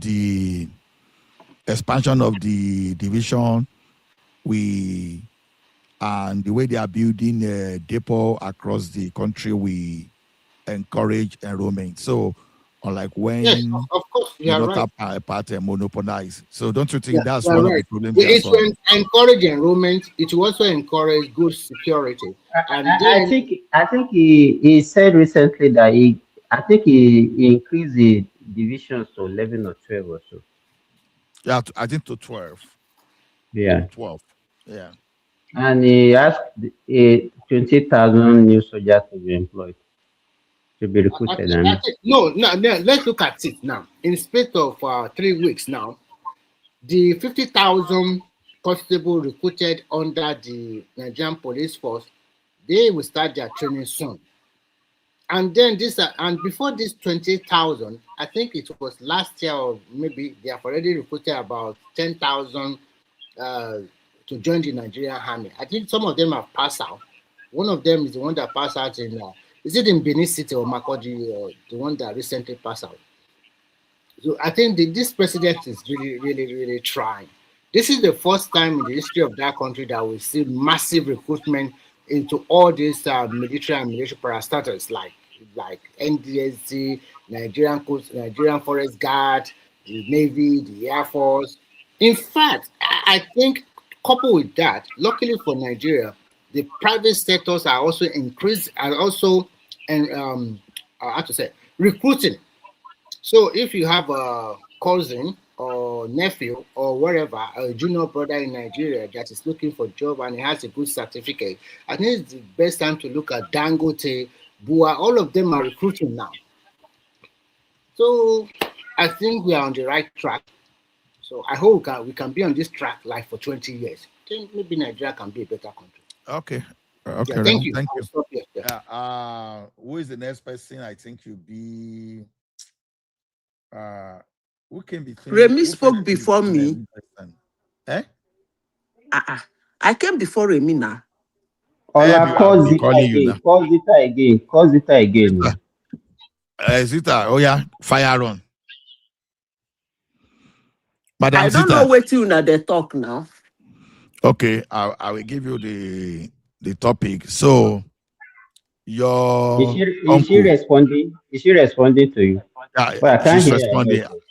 I think your system is the one creating problem for us, so you can get out and come back. So, so Madam Zita, so your uncle, he paid $1.2 million to revisit Tinubu's narcotic case. So, and why Who should is not my uncle now? Atiku now? You said it's your uncle now. You even look alike. Is he hand up by look? He's a very handsome man. No? You people don't know that I Atiku look dumb. Anyway, continue. But he's a very handsome man now. If you resemble that person, then you'll be hot. Atiku looks dumb. He looks stupid. Anyway, continue. Now the other topic is He paid how much to who? To lobbyists to help lobby and bring out to revisit Tinubu's narcotic case. Already the case that already closed by.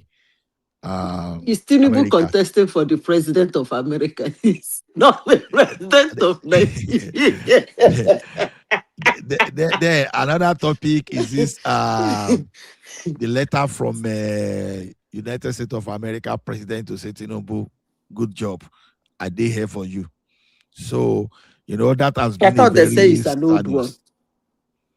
Well, say no matter how tall your horse is, if your enemy see that horse, they will say it's just the size of a goat. So, but that's okay. Continue. The next topic.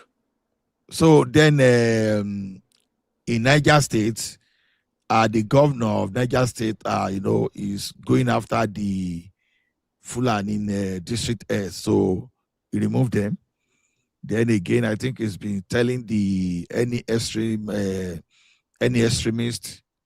that all the preachers that is going to extremism, that okay, not only that he will arrest and prosecute those, but he's going to demolish the mosque. So then you may want to, I'm just listing them, you may want to talk on this, what do we call it? This gas pipeline project, is it Trans-Sahara Africa, or whatever they call that gas pipeline project. So you just call it Nigeria-Morocco gas pipeline, African Atlantic gas pipeline, you understand? So that has been approved at ECOWAS, that country is involved, so they've approved and they put the framework on ground. So which of the topics do you want to speak about? Okay, let me start with the gas pipeline. That thing is a very huge project and very good too. But the insecurity in the Sahel is going to make it a waste of time and money. They'll blow those things up. Any little thing you do them, because those Islamists, their brand, their touch.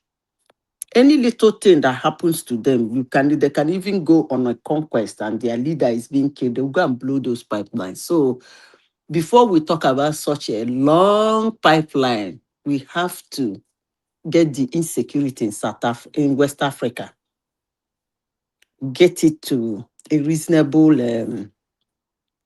this thing. Then Atiku, I don't even know why they don't want to meet Tinubu They should go and meet him in the field now. Tinubu is not contesting for the president of the United States. He's contesting for the president of Nigeria. Abi? Or has he changed his mind? No, at least maybe they are expecting Trump to come and remove Tinubu for them and install them there. So miracle can happen. So maybe they have the target. How convenient. Anyway, the Niger State man, I hope they don't kill him. Because that place is not, those people are really concentrating on that North Central. Yeah, most of the madness, apart from Boronu, most of the madness is in that North Central. They should, I hope he stick to what he says he's going to do, because that's a very good move. If they make him blow we demolish their mosque, Yeah. What? There's another topic you just said now. Are you talking of the distribution of military division or? No, there's another one you said. I think it's about the Niger State governor. I've said that one. There's so another is one. It the letter of recommendation from Trump? Yes, I think that one you want to talk about. Yeah, well, one thing about that thing, when things happen, people don't look at the difference. Tinubu is taciturn. When I mean taciturn, he's somebody who speaks little. When you are dealing with such a person, you have to be very careful. The difference between Tinubu and the other, and Jonathan, that people are trying to use the same strategy they use in kicking Jonathan out to kick Tinubu out. The difference between two of them, Tinubu does not deny those things. Hello? Yeah, we can hear you. No, they deny now. They sorry, please, Tinubu does not deny which thing. He doesn't deny the insecurity. Do you understand? Tinubu has not come out to say that to 120 people that we are taking, we are not taking. And he has never come out to downplay it. Okay, let me do the conclusion. He has never said anything. The only thing you will hear from him is that they're fighting it and they will continue fighting it. But Shikina. But Jonathan denied it. If Jonathan has acted fast when that thing started brewing, I don't really think it will be this bad.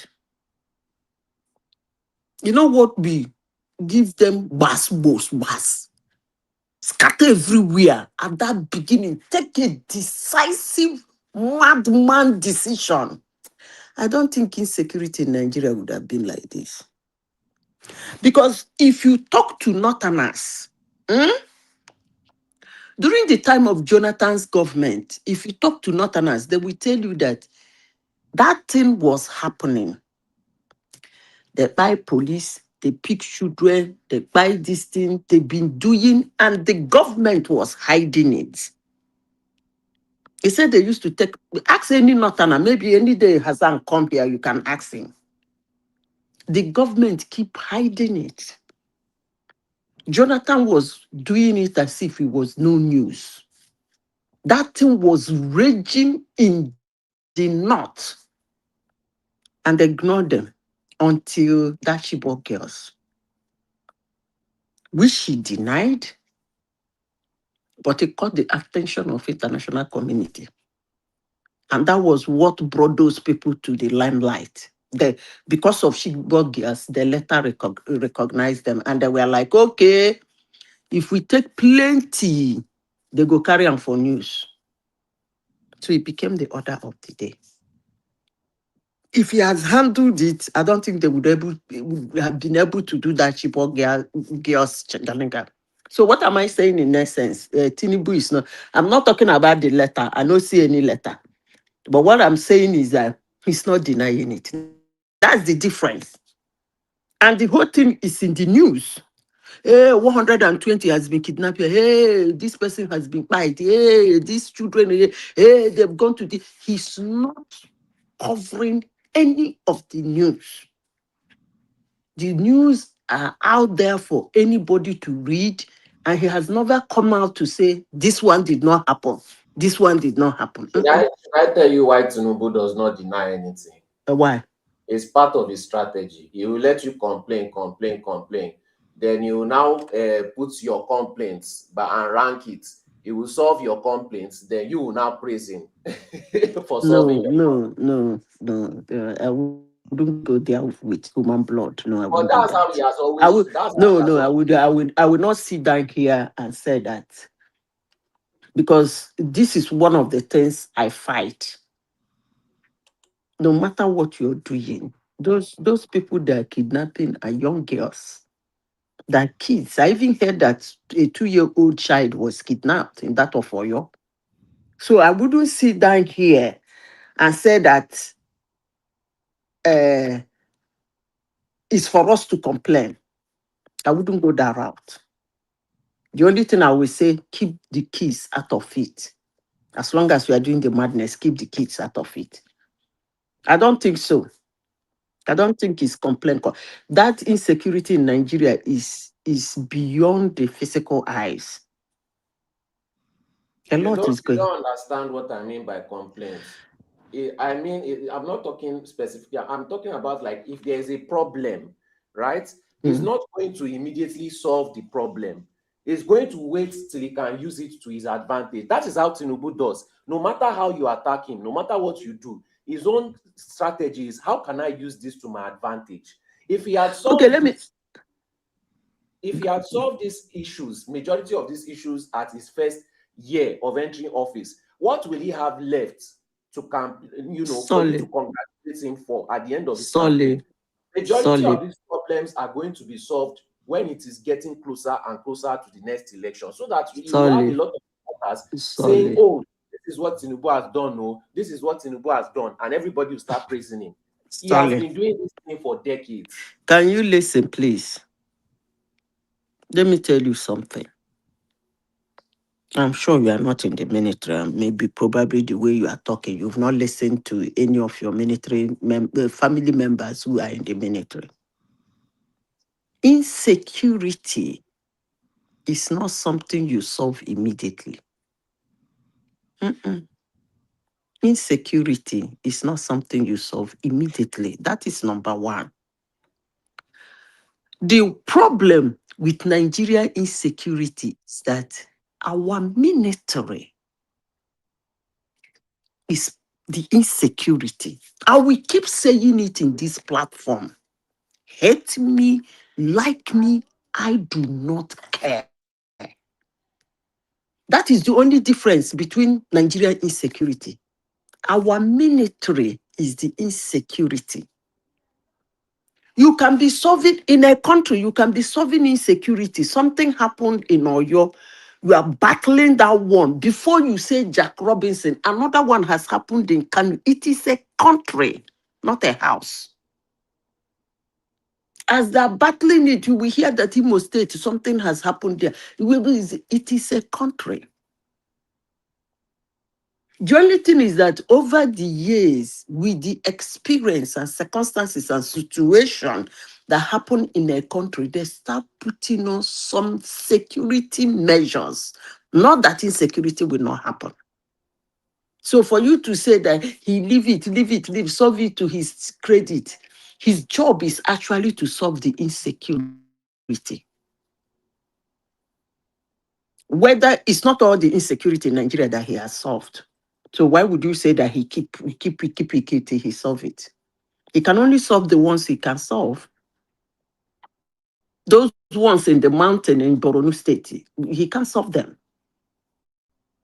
So if you think he's doing it for him to get accolades, somebody can use all those ones to still hammer him. After all, we were in that country. We thought the base was Sambisa Forest, just for United States to come and show us that the headquarters is in Sokoto. So I don't think, I don't think that. I don't think so. Nigeria has a very massive insecurity problem. Why? Because the people who you depend on to help you solve the problem are actually the problem themselves. So any president trying is actually trying very hard. I'm telling you, because our military, look at what a state governor is saying. Hello, that means he knows them. We can hear you. That means he knows them now. That's what I've been saying here. That means that governor knows them. He knows where they are. He was able to reach them. He has said his own. You do anyhow, you go see anyhow. That's a governor. I hope he follow through. We because hope so too. You cannot tell me that they do, all this one they come foreigners. But Madam Zita, when you look at that region, it seems that the only Kwara State governor is the most serious there, because OLODO, the one in Kogi State, that one is like, it's no nonsense. Then this is Niger State now. And I don't know what is happening in Benue, to be honest, but I think apart from Bauchi, is Bauchi is even in North Central? I'm not sure. So yeah, I think Bauchi is in North Central. Bauchi is not. I don't know. Don't know those directions. I don't know. So I'm not too sure. So is it not Plateau? Bauchi is in the northeast. It's not in the North Central. Yeah, but Plateau and Nasarawa is in North Central, right? Yes. Yeah, I think so. With Kwara, Niger, Kogi, and one other. Plateau, Benue. Yeah, with Benue. It's 6 now. Kwara, Niger, Kogi, Benue, Plateau, Nasarawa. Nasarawa, yeah. Okay. So I think Kwara State is the most serious among them. I think others seems to be very serious. What they are doing is that this expanse of forest between Kogi, Niger, and Kwara, that's where they are hiding now. You know, one thing is hiding, another thing is for the governor to to appear to be serious. But let me ask a question. I want an honest answer. What do they want? To me, I think this is a worldwide terrorist, and as much as you dislodge them from one particular region, if they find an enclave in another, you will see that they move to Africa, where a lot of people will not know they are there, but because they want to establish their whatever they call it, caliphate or whatever they want to call it, when they start this kind of trouble. And then, unfortunately for our people, which most of our people in that area are not enlightened enough, and because of poverty and so many vices of life, is an easy recruitment. So they find an easy recruitment, and then you can see, can you believe that the second in command of ISIS will be in Nigeria? That's unbelievable. We never had that information on. You've not answered my question, no.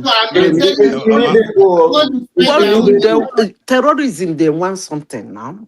What do they want to spread their own ideology. No, I think they want different things. Some people, when they started from Borno, they said they don't want Western education. Yes. Along the line, some economic terrorists joined them, that all they want is resources and to get rich quick. So, but they have to masquerade themselves in something. So and they are using that religion mask. Mm-hmm. Whereas what they want is actually what they are doing is economic. Mostly, what most of them are doing is economic terrorism. You know why I asked this question. Yeah. Many people where they listen for here, may they listen very well. This thing is, I don't know whether I will call it demonic. if I want to go spiritual. Because why am I saying this? The people that actually carry the arts don't have any money. Now me they tell you now. You see all those ones where they say they see them with stacks of dollars, I just they laugh. Maybe that dollar is on transit. You see those rag tags where they smell, where carry cloth cover their hair. Some of them never bath for 3 days. Carry gun, they do ta for night for Sahel and for Nigeria. Trust me, they ain't got no penny. How did I know? You know, I don't want to talk about the Sahel. Let me not go there before people will start arguing with me. When the Southeast, when they started that their madness, 2021, 2022, 2023, Southeast was on fire. Those boys were running helter-skelter, making videos of beheading people, buying people. My family felt it for or against. Okay? There are some, in my lineage, there are some people who were for it. And I get these young, promising boys of 19, 18, 21, 23, join this madness. Then I have in my lineage too, people who don't want to take ear like me hear that bullshit. I lost humans in both sides. I lost humans. My niece, after her wedding, 2 weeks, they were going back to Canada. They were running to Port Harcourt Airport. They ran into them. They sent on Monday. And it was almost 6 p.m. Rambo. They ran bullets in their car. I don't want to go there because when I remember it, I will find a way I'm poisoning NNamdi in the prison. Now, the people that are for it, the young boys that were carrying the Odike, running around the Igbo land, do you know that they beg for soup to have their bath? I'm not exaggerating. So the question I was asking one of them, the guy later died, is, what is your gain in this thing? He said they promised them a lot of things.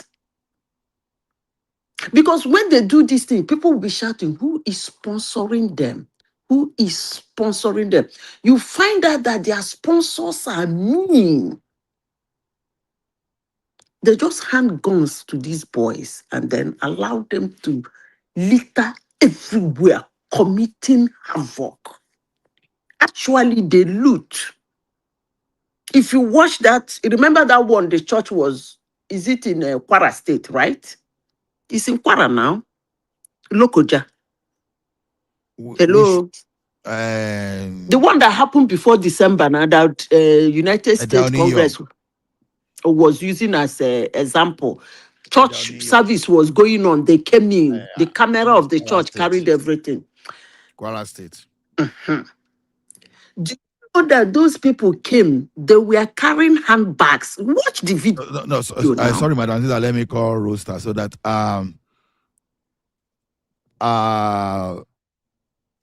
Nigerman, are you there? Sorry, Midwest, are you there? I didn't hear. So you come after Madam Zita. Okay, go ahead, Madam Zita. So that was this thing. What you people got this thing? Okay, let me go back to what I was saying.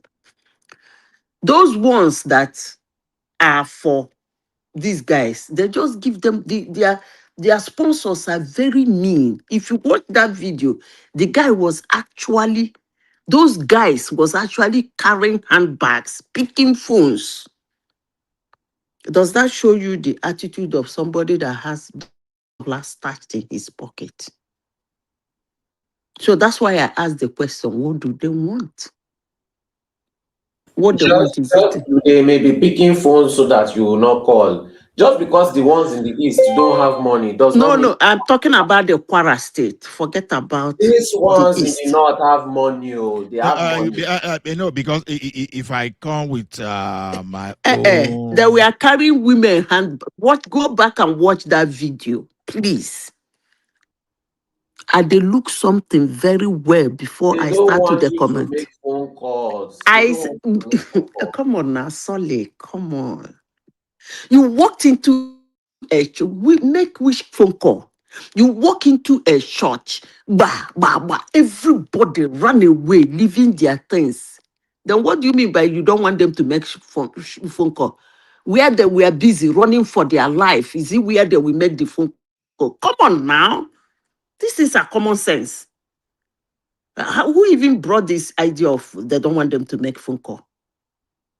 You came into a church well armed. Rambo with bullets roll around you and you start. So many people were killed. And then everybody start running, wiggy, and you were still shooting because you watched the video. The gun was still sounding. And then you come up with, they didn't want you to make a phone call. Come on now, go and watch the video. Some bags safe, they search and collect money. Go back and watch that video very well. So what am I saying in essence? The people that are sending them are very wicked. Look, if I have my way, I remember, Ola, hello, yes, Ola. Somebody was saying something about NNamdi Kanu. He said NNamdi Kanu. I remember that was last week. Somebody said something that they should have given him death sentence or whatever. I think they treated it in this platform. Yeah, someone said it, but I'm not in favor of death sentence anyway. Maybe I changed my mind because of the. I think no, since they have given him life imprisonment, they should poison him in the prison. Yeah, I do not subscribe to that. No, I do. They should give him, even if they didn't poison him, they should give him, what's that guy's name in Palestine in those days? Yasser Arafat. Not before my name you go. My mouth you go here waiting up. That one where you go give. You go the waka, go the waka, go the waka, go the waka. 1 year go pass, 2 years go pass. The person go think say in that life. Before you know it, in body go there, in go that life, in body go there rotten. You want them to be killing him softly, little by little. Softly now. Arafat style. Just give him. In go there. He's very rude, arrogant, pompous, and stupid. Even if they release him today, throughout his lifetime, he will be looking at his back because there are so many people that they are waiting for him to be released and they want to buy him as well. They will not look at his back. You don't know these people. They are very arrogant. Very, very arrogant. Even in the face of death, they are still arrogant. I say, give them the thing. Give them. If it no, I don't know whether that Arafat own na food safe. I think say na air. Put down for the air, make him breathe down. You leave one. You don't see where wicked man they kill millipede before. You don't see wicked people where they kill millipede. They carry kerosene, drop for the millipede head. Leave the millipede go the water. By the time in the water from here reach here, the kerosene go setting. You go see action. Now that kind of poison, now one make they give NNamdi Kanu for prison. As all the people where they worship him, they go to worship him. why the thing go they circulate. They will kill you for what you are saying. If your people hear The you thing go now, they circulate. The thing go they circulate. The thing go they circulate. Simba, Madam Zita is not hearing you. Maybe that's why I say maybe you can step out and come back. Madam Zita is not hearing you. You go there circulate, they go there worship him. NNamdi Kanu is our savior. Hey, is our savior. 2 years, 3 years, 4 years, 5 years. In fact, when they give himself, after 2 years, they give him, they know say the thing don't enter well. They go release him. Pardon him, make him come out. And then go Okay, there Madam waka. Zita, okay. I Simba, don't go talk ahead. finish. Zita, can you hear me now? I dare hear, they hear you. I said this thing where they talk this morning. If your people hear you, this thing where they talk, they go kill you. They will kill me because of NNamdi Kanu. Okay. You know what you are saying? That was a video of a man that said they should find him. If you hear everything that they do to the man now, maybe small thing, no. You see, the man, where the man did Nigeria. They do Nigeria now, na television is na inside television talk now. The man is stupid. Me, if I enter Nigeria, I won't be saying that. Wait now. This man, The man is very stupid. na television interview. He said, in fact, let me tell you, You know they do that kind of thing now. Let me tell you the way he talk. He said he was giving a narration that immediately they arrested him, that the insecurity in the south died down a little, and immediately Samepa was taken also and in prison. And immediately he was jailed. So that the next thing that will bring total security to the southeast is for them to find him. That the only solution to insecurity in the southeast is for them to fight. I know they do. I know go talk and for mouth. If I live for Nigeria, waiting I go do be say find way reach Sokoto. Honestly, sincerely speaking, if I sold like I desire it now and I'm living in Nigeria, I know how to walk my way around. I go find way enter Sokoto. I go be friendly with the whatever prison where NNamdi Kanu dey. Then I will take it from there. I make sure I give him that substance they give Yasser Arafat. No be something where you go give him, you go do paka, in headless mob go run out there. Hey, they poison him. In short, for the first 1 year, you cannot even detect it in his body. I'm telling you, you can't detect it. By the time he enter the 2nd year, the thing go they show small. By the 4th year, in body go rotten, go down life like this. All body go, skin go they fall off. I say poison him now to give him quick poison and go die. No, NNamdi Kanu doesn't deserve that too. You know, NNamdi Kanu's coughs. You know NNamdi Kanu's coughs. When they put NNamdi Kanu's coughs, they carry and come out. Dogs go they eat the flesh. I think they drop, they lick, they eat, because I want animals to eat part of his body. Madam Zita, I pity you. Just help us round up so that let us move to Midwest. I don't talk finish. Then after Midwest. Okay. I don't talk finish. Thank you. Midwest. Hello. Midwest to Good morning. Come back. I hear you. So waiting you 1 year for this matter day for grant. Yeah, the thing is, I want to start from where Madam Zita stopped. For me, I don't think under Tinubu they should do anything like that to NNamdi Kanu, because what I've been able to learn from all these crises is that Sorry, she didn't say that Tinubu should do that. It's our own opinion, and it's not a topic. So I don't think it's something that we should. No, what I'm saying is that even if you want to do it, we tried him under Tinubu administration. That's what I mean. Not under Tinubu administration. Sorry, I didn't put it there. So they shouldn't harm me, because what I've learned about the people of Southeast, especially some of them, or majority of them, even their leaders, is that when they are harming themselves as an Igbo, the leaders generally, they cannot make mistake to talk, or else they will be profiled for destruction.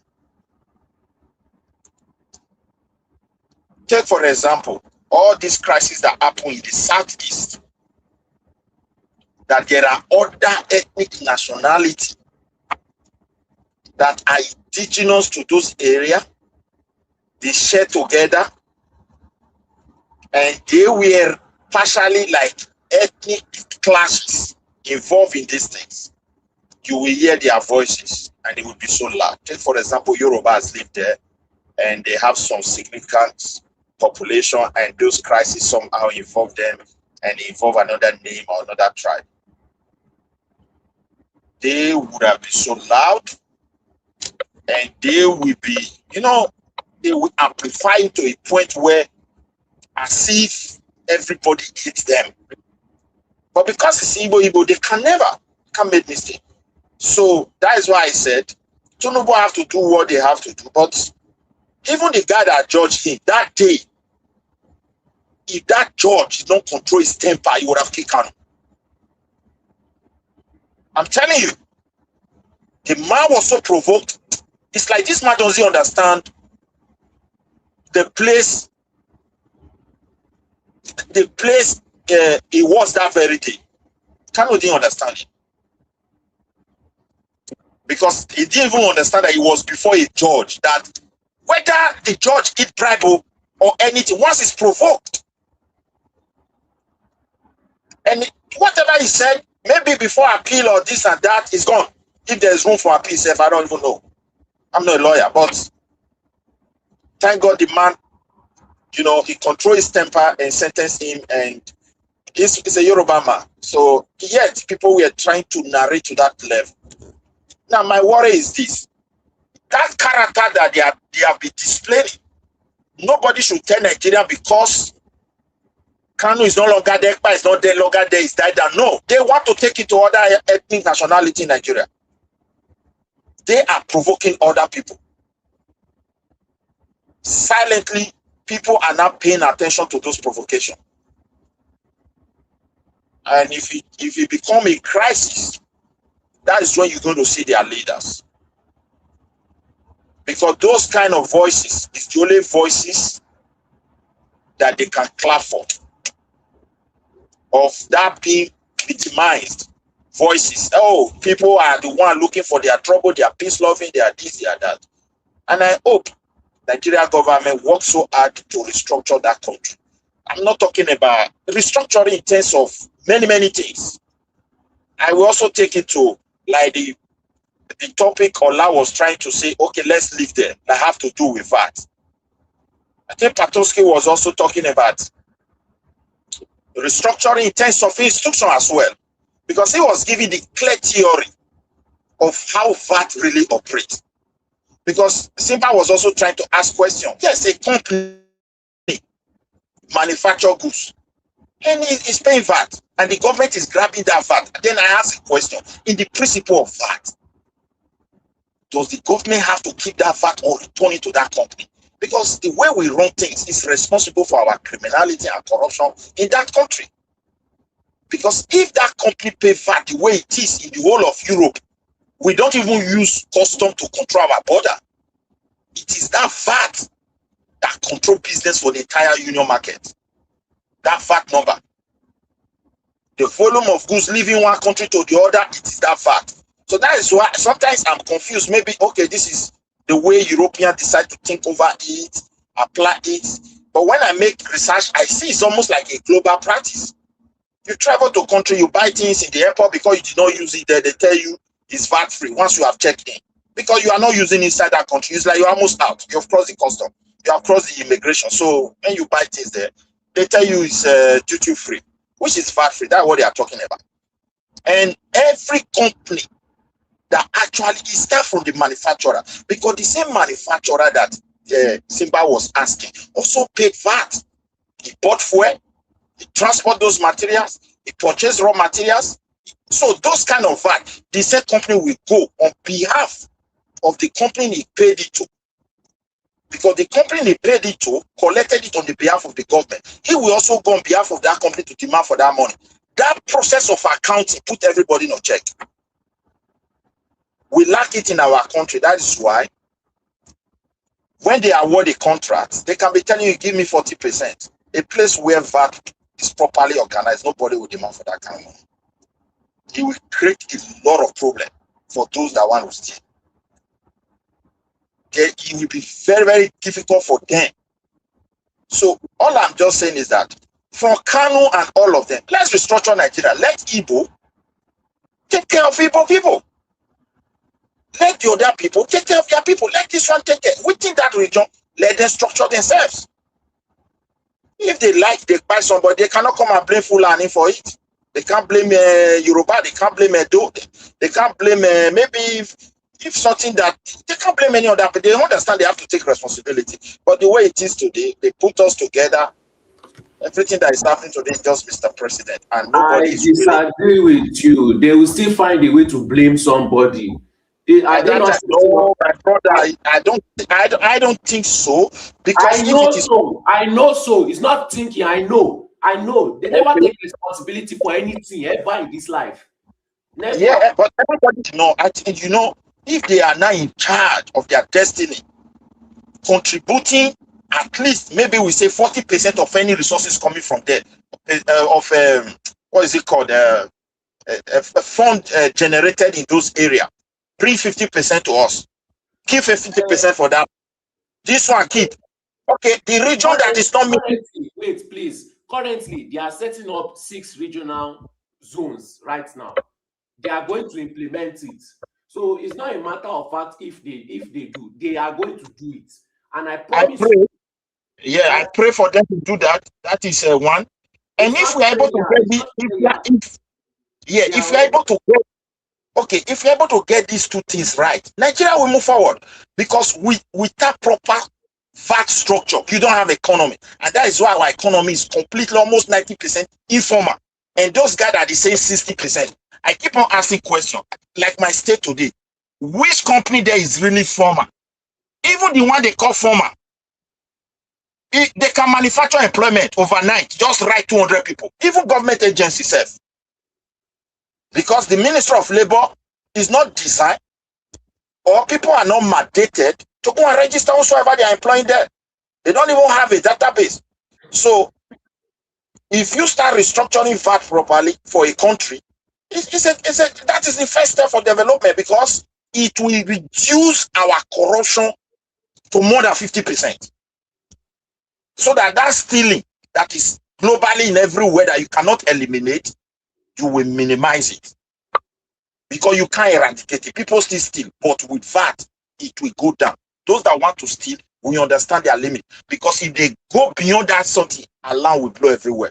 Just think of it. Every company today, the actual VAT Nigerian government is supposed to collect is that spare parts you purchase at Alaba. That bus you enter, that ticket to go, that what is it called? That monorail you enter, that pure water you buy, that shopping in ShopRite, all those marketplaces. These are VAT that belongs to the government. The one that you purchase fuel for your commercial vehicle, the VAT you pay there, yes. At the end of the month, if it's a limited company, like the one you paid last month, your accountant is already working on it to tell the government to return it. So here we become what is called check and balance. And again, if a manufacturer, think of it, you have an headquarter in Ogun, you have a branch in Edo, you have a branch in Madiguri, you can put the whole VAT together because there are numbers that differentiate those branches. So when they are collecting their VAT, each branches they will also indicate it because of the way the business is properly registered. So I hope Tinubu should be bold enough with the kind of things that they are saying. Restructuring, I'm not saying restructuring means different things to different people. I say one Nigeria to remain. But they already started, sorry, they already started with the new tax regime. The VAT is already included. That is why you see increase in the allocation in terms of VAT to all the states. So that one is already adjusted already. I hope that we are able to do it good, whereby they can create more jobs for our graduates and government will make more money because the loophole is too much. And no country in the world. Hold on, Midwest, we continue. Jin Young, you said the import VAT is a loss of productivity for Nigeria economy. So yeah, I think it's not totally true. You said the IGR reflects economic performance and not VAT. I think that one is not even totally true too. Okay, you say this guy. Okay, let me ask you something.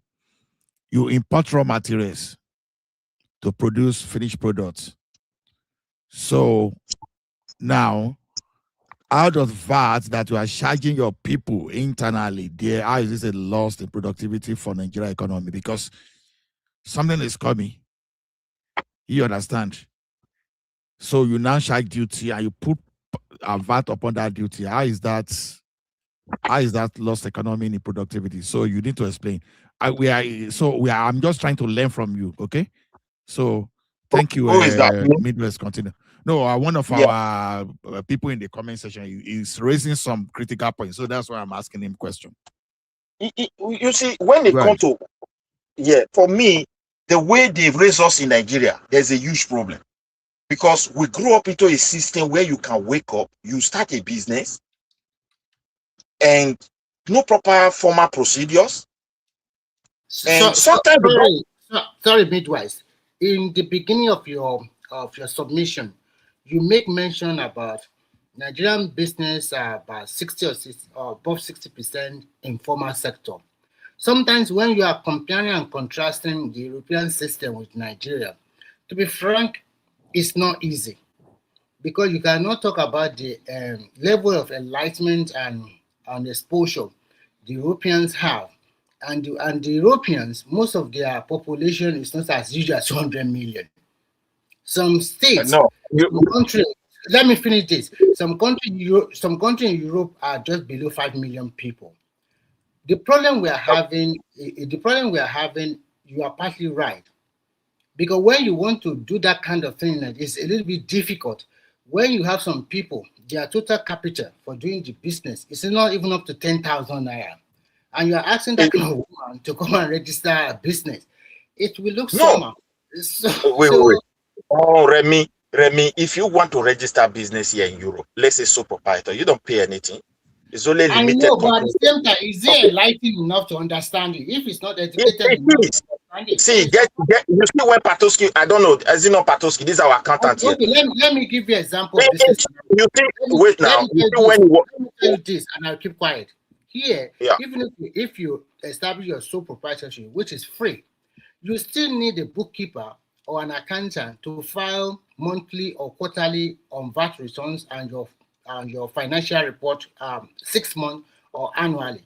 So how do you expect a woman with 10,000 naira capital of selling red pepper and tomato to be paying? Okay, you just think of it. Wait.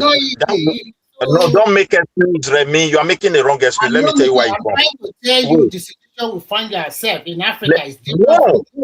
No, Remy, look, you know why I didn't agree with you. All the institutions are there in Nigeria to do this job. That is why I said there are loopholes where government is supposed to even make money. They just wake up, the civil servant, they go there every day. The actual thing they're supposed to take care of for the government, they are not doing it. I'm telling you. And in that process, people look at it as very complex until you see when the accountant was talking. What I'm saying is what is describing in theory. Because in all our schools, this is what they are teaching people. I totally understand you, but you do not want to see it. Okay, let me put it in another way. Majority of these are informal sector in Nigeria. If you really break it down, how much is their capital they use to start a business? Remy, hold on. When you are saying, let me finish. Remy, no, let me laugh this one. Don't make I can't buy this excuse. Wait. I bet you today there are people that are selling building material, rod, cement, that are going to sell up to maybe 20 million only today, and it's informal. You making excuse for such people? No, that is why you do not let me talk. You are just, I want to lay something, just give me 1 minute. What I'm trying to tell you is very simple. Here, whatever kind of business you want to do, because you have access to credit easily, even if you want to start a business as a sole proprietor, you can access your bank, they can give you a soft loan. But in Nigeria, where majority of these people, they get this kind of money from friends and relatives and family. And their capital for doing this business, some even start as low as 5,000 naira. So the system you want to introduce for them to register their business, if they register their business, they must pay a bookkeeper every month, because the bookkeeper should help them with their VAT returns, maybe quarterly, and also help them in filing their book of account. So what you could have said is that maybe they will exempt some people. If your business is below 100,000, you start. Maybe you don't need to register.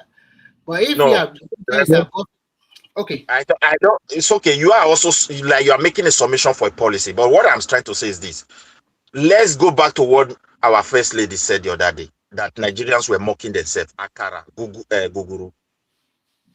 Now, if those businesses are properly registered, as you said, they file their income, and the dream is to take that business beyond putting smoke everywhere, suffering.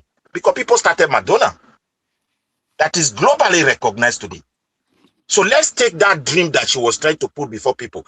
Now you will understand what that business has been suffering for the past 1 year, 2 years, 3 years. So this gives the I don't know, the kind of chances for people that really want to help that business to really do critical thinking, because they have good information. Within that small scale that she point to, some people build us with that something because they make contribution, they send their children to university with that. Most of our mother is this petty business that really sustained the economy 80s. And we're not getting foreign money. Okay, the question is this: with that little business, with the capital that they help their children in future, once you help them, ask them to register their businesses, that's one. That means they are part of their income will also go to paying some kind of expenses, like accounting fee for their. Remy, you can't. Okay, if you want an accountant to help you to do all those petty business, for example, it will not be so expensive. Nigeria services are not too expensive. We have to be honest. And even the dream was there. Let me use my place as an. I think it cut across that there was a school they call Commercial College around 80s, 90s. I don't know whether they even recognize those kind of. They still have it. So what were they trying to teach people there is this basic accounting. Those days, to tell you, they were already having this dream. It's just like start and abandon. Because the volume of job that have to go with that administration is many. When you open office as an accounting firm, you have a lot of people working under you. They handle this thing. They spend 10 minutes. Your job is done because your work is small. Sometimes they go to write zero.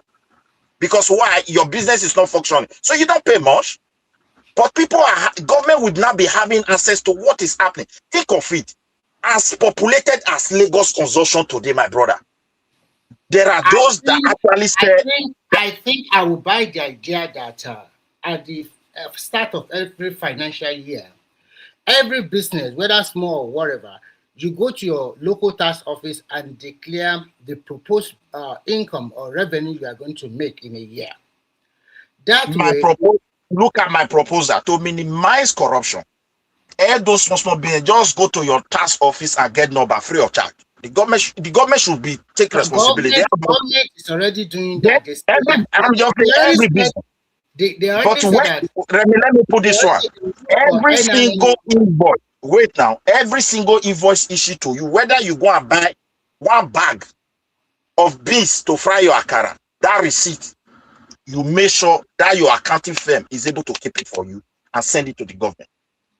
Whether anybody checks it or not, that is how it is here. They can't check everything. But if issue warrant them to really gather data about those small scale business, they will gather people that will help them to open it. They carefully examine it. And when they come in, it's not left for them to see what kind of dream they want to do for that people. That small scale business can, that akara, my brother. Okay. Let us move to let me round it up. My own so is that Soli can come in. I think Soli is the the next. government should try their best as much as possible, at least with the way they are moving, let them encourage restructuring. We can't just be together, Mr. President and Tinubu. If he fail not to do this thing, for me, the future blinks so much about my country. Because what Tinubu is introducing today, I don't think Atiku have brain for that. I've not seen Obi talking about it. And though they are all crooks, but among all these crooks, I've not been able to see anyone that is better than the one that we have. That's why I will round up my own. Thank you very much. Let me give you another person. Thank you. Okay. Are you there, Soli? Soli. Oh, see the person I've been waiting for since soon. Abi don't work out. Holy moly, it don't work out. Okay. Okay, we go to Patoski before we come to Tunaja. Simba, you can talk. You know why I'm not even putting myself just because you are one of the hosts. Because you have bullied Simba out of the platform. No, I'm not. I know I cannot bully Simba now. Even as a matter of fact, I want to dodge and leave Simba there. So, but then he's not speaking. Yeah, Patoski. Patoski, mic is not working. Your Patoski don't go to kitchen again. No. Maybe Babadi sleeps now, Seth. Okay. I think you guys are in the midnight over there, right? Tunaija. Hello. Platform. Is here? Welcome on board. So, are you final? You see now that Trump can even recognize Tinubu now says, "You are my friend in whom I'm well pleased." You understand? At least he's been working perfectly. He commended Tinubu, and we're even looking at that. You know that 2027, January 27 is assured already. You know, despite your uncle trying to lobby with $1.2 million. So what's the issue? What that means for you is a question you should ask yourself. When a leader like Trump is praising you, is that good for your country? Okay, well, this guy is a guy that doesn't like black people. He's a guy that doesn't care at all, and he's messing the whole world up, and he himself is in trouble on so many fronts. And he's praising your leader, and you think that is a good thing. That said, the statement about okay, before you even continue, between what Trump has done to Nigeria and what Obama did to Nigeria, which one would you have preferred? I actually prefer what Trump has caused to Nigeria. This is why I preferred him to become leader, because I knew he was going to at least have his chance of opening our people's eyes to the real world that we live in. Most of our people are living in a fake world that doesn't truly exist in the terms of real power. And Trump has galvanized the community to an extent. He's revealing it clearly. You saw how he is treating the South Africans. He doesn't want any immigration from any country apart from white ones from South Africa. Literally, in a country where there are black people, majority black people, he's picking only the white ones out. So, and our people, when we see these things, we don't care about it. Then we just listen to what that same person says. It's like a Jewish person saying they like Hitler's statement about their leader. Oh God, it's only black people that will do this one and get away and be fine with it. So, but in terms of the statement that was made earlier on regarding poisoning NNamdi Kanu in jail, I think it's something that this platform should distance itself from, because that's extremely how do I put it, unsettling statement to make about somebody that other people, no matter who he is, to carry out extrajudicial killing of that person inside prison when the law has already taken its course. You can't encourage that type of behavior. When Abiola died in prison, nobody liked it. It's not a good thing to happen because they are in the custody of the state, and you don't want people that are in the custody of the state to arbitrarily be murdered there. So we can't. It's something that it should be condemned with the strongest tone and possible, because it's not. It's a terrible thing to do, and to say too. In a country is fractured, and somebody is making such a statement, and I'm surprised you guys didn't even round up and say, "Hey, you can't say that." Because I know other platforms, they will definitely condemn it. And I'm sure one man would have probably stopped it. So, because that's a serious statement to make. That said, regarding the recruitment into the Nigerian security forces. Sorry, Tunaja, before you move on, if you listen to her carefully, she has a very good premise to even say more than worse than that. She lost somebody close to her. What do you expect her to say?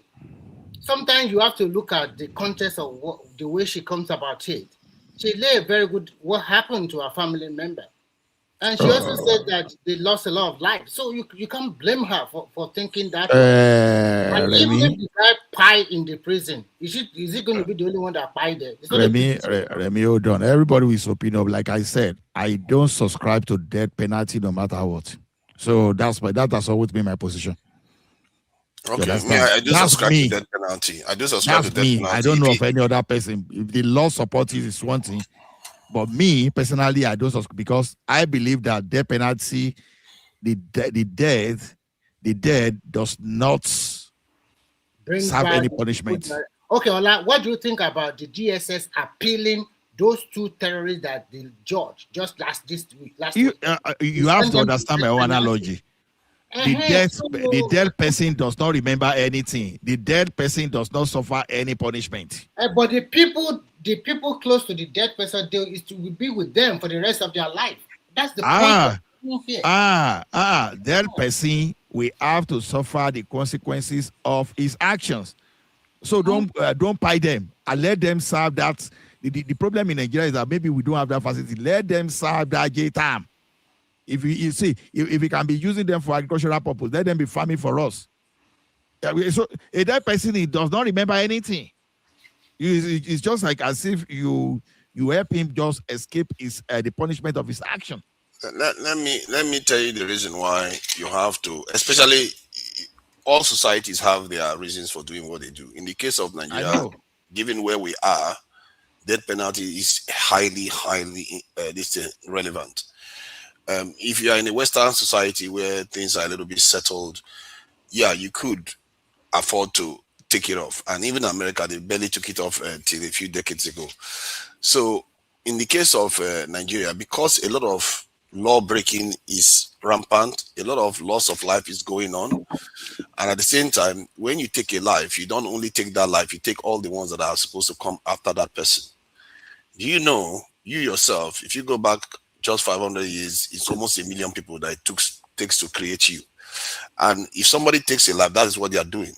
They are not just taking one person's life, they are taking anybody that comes after them.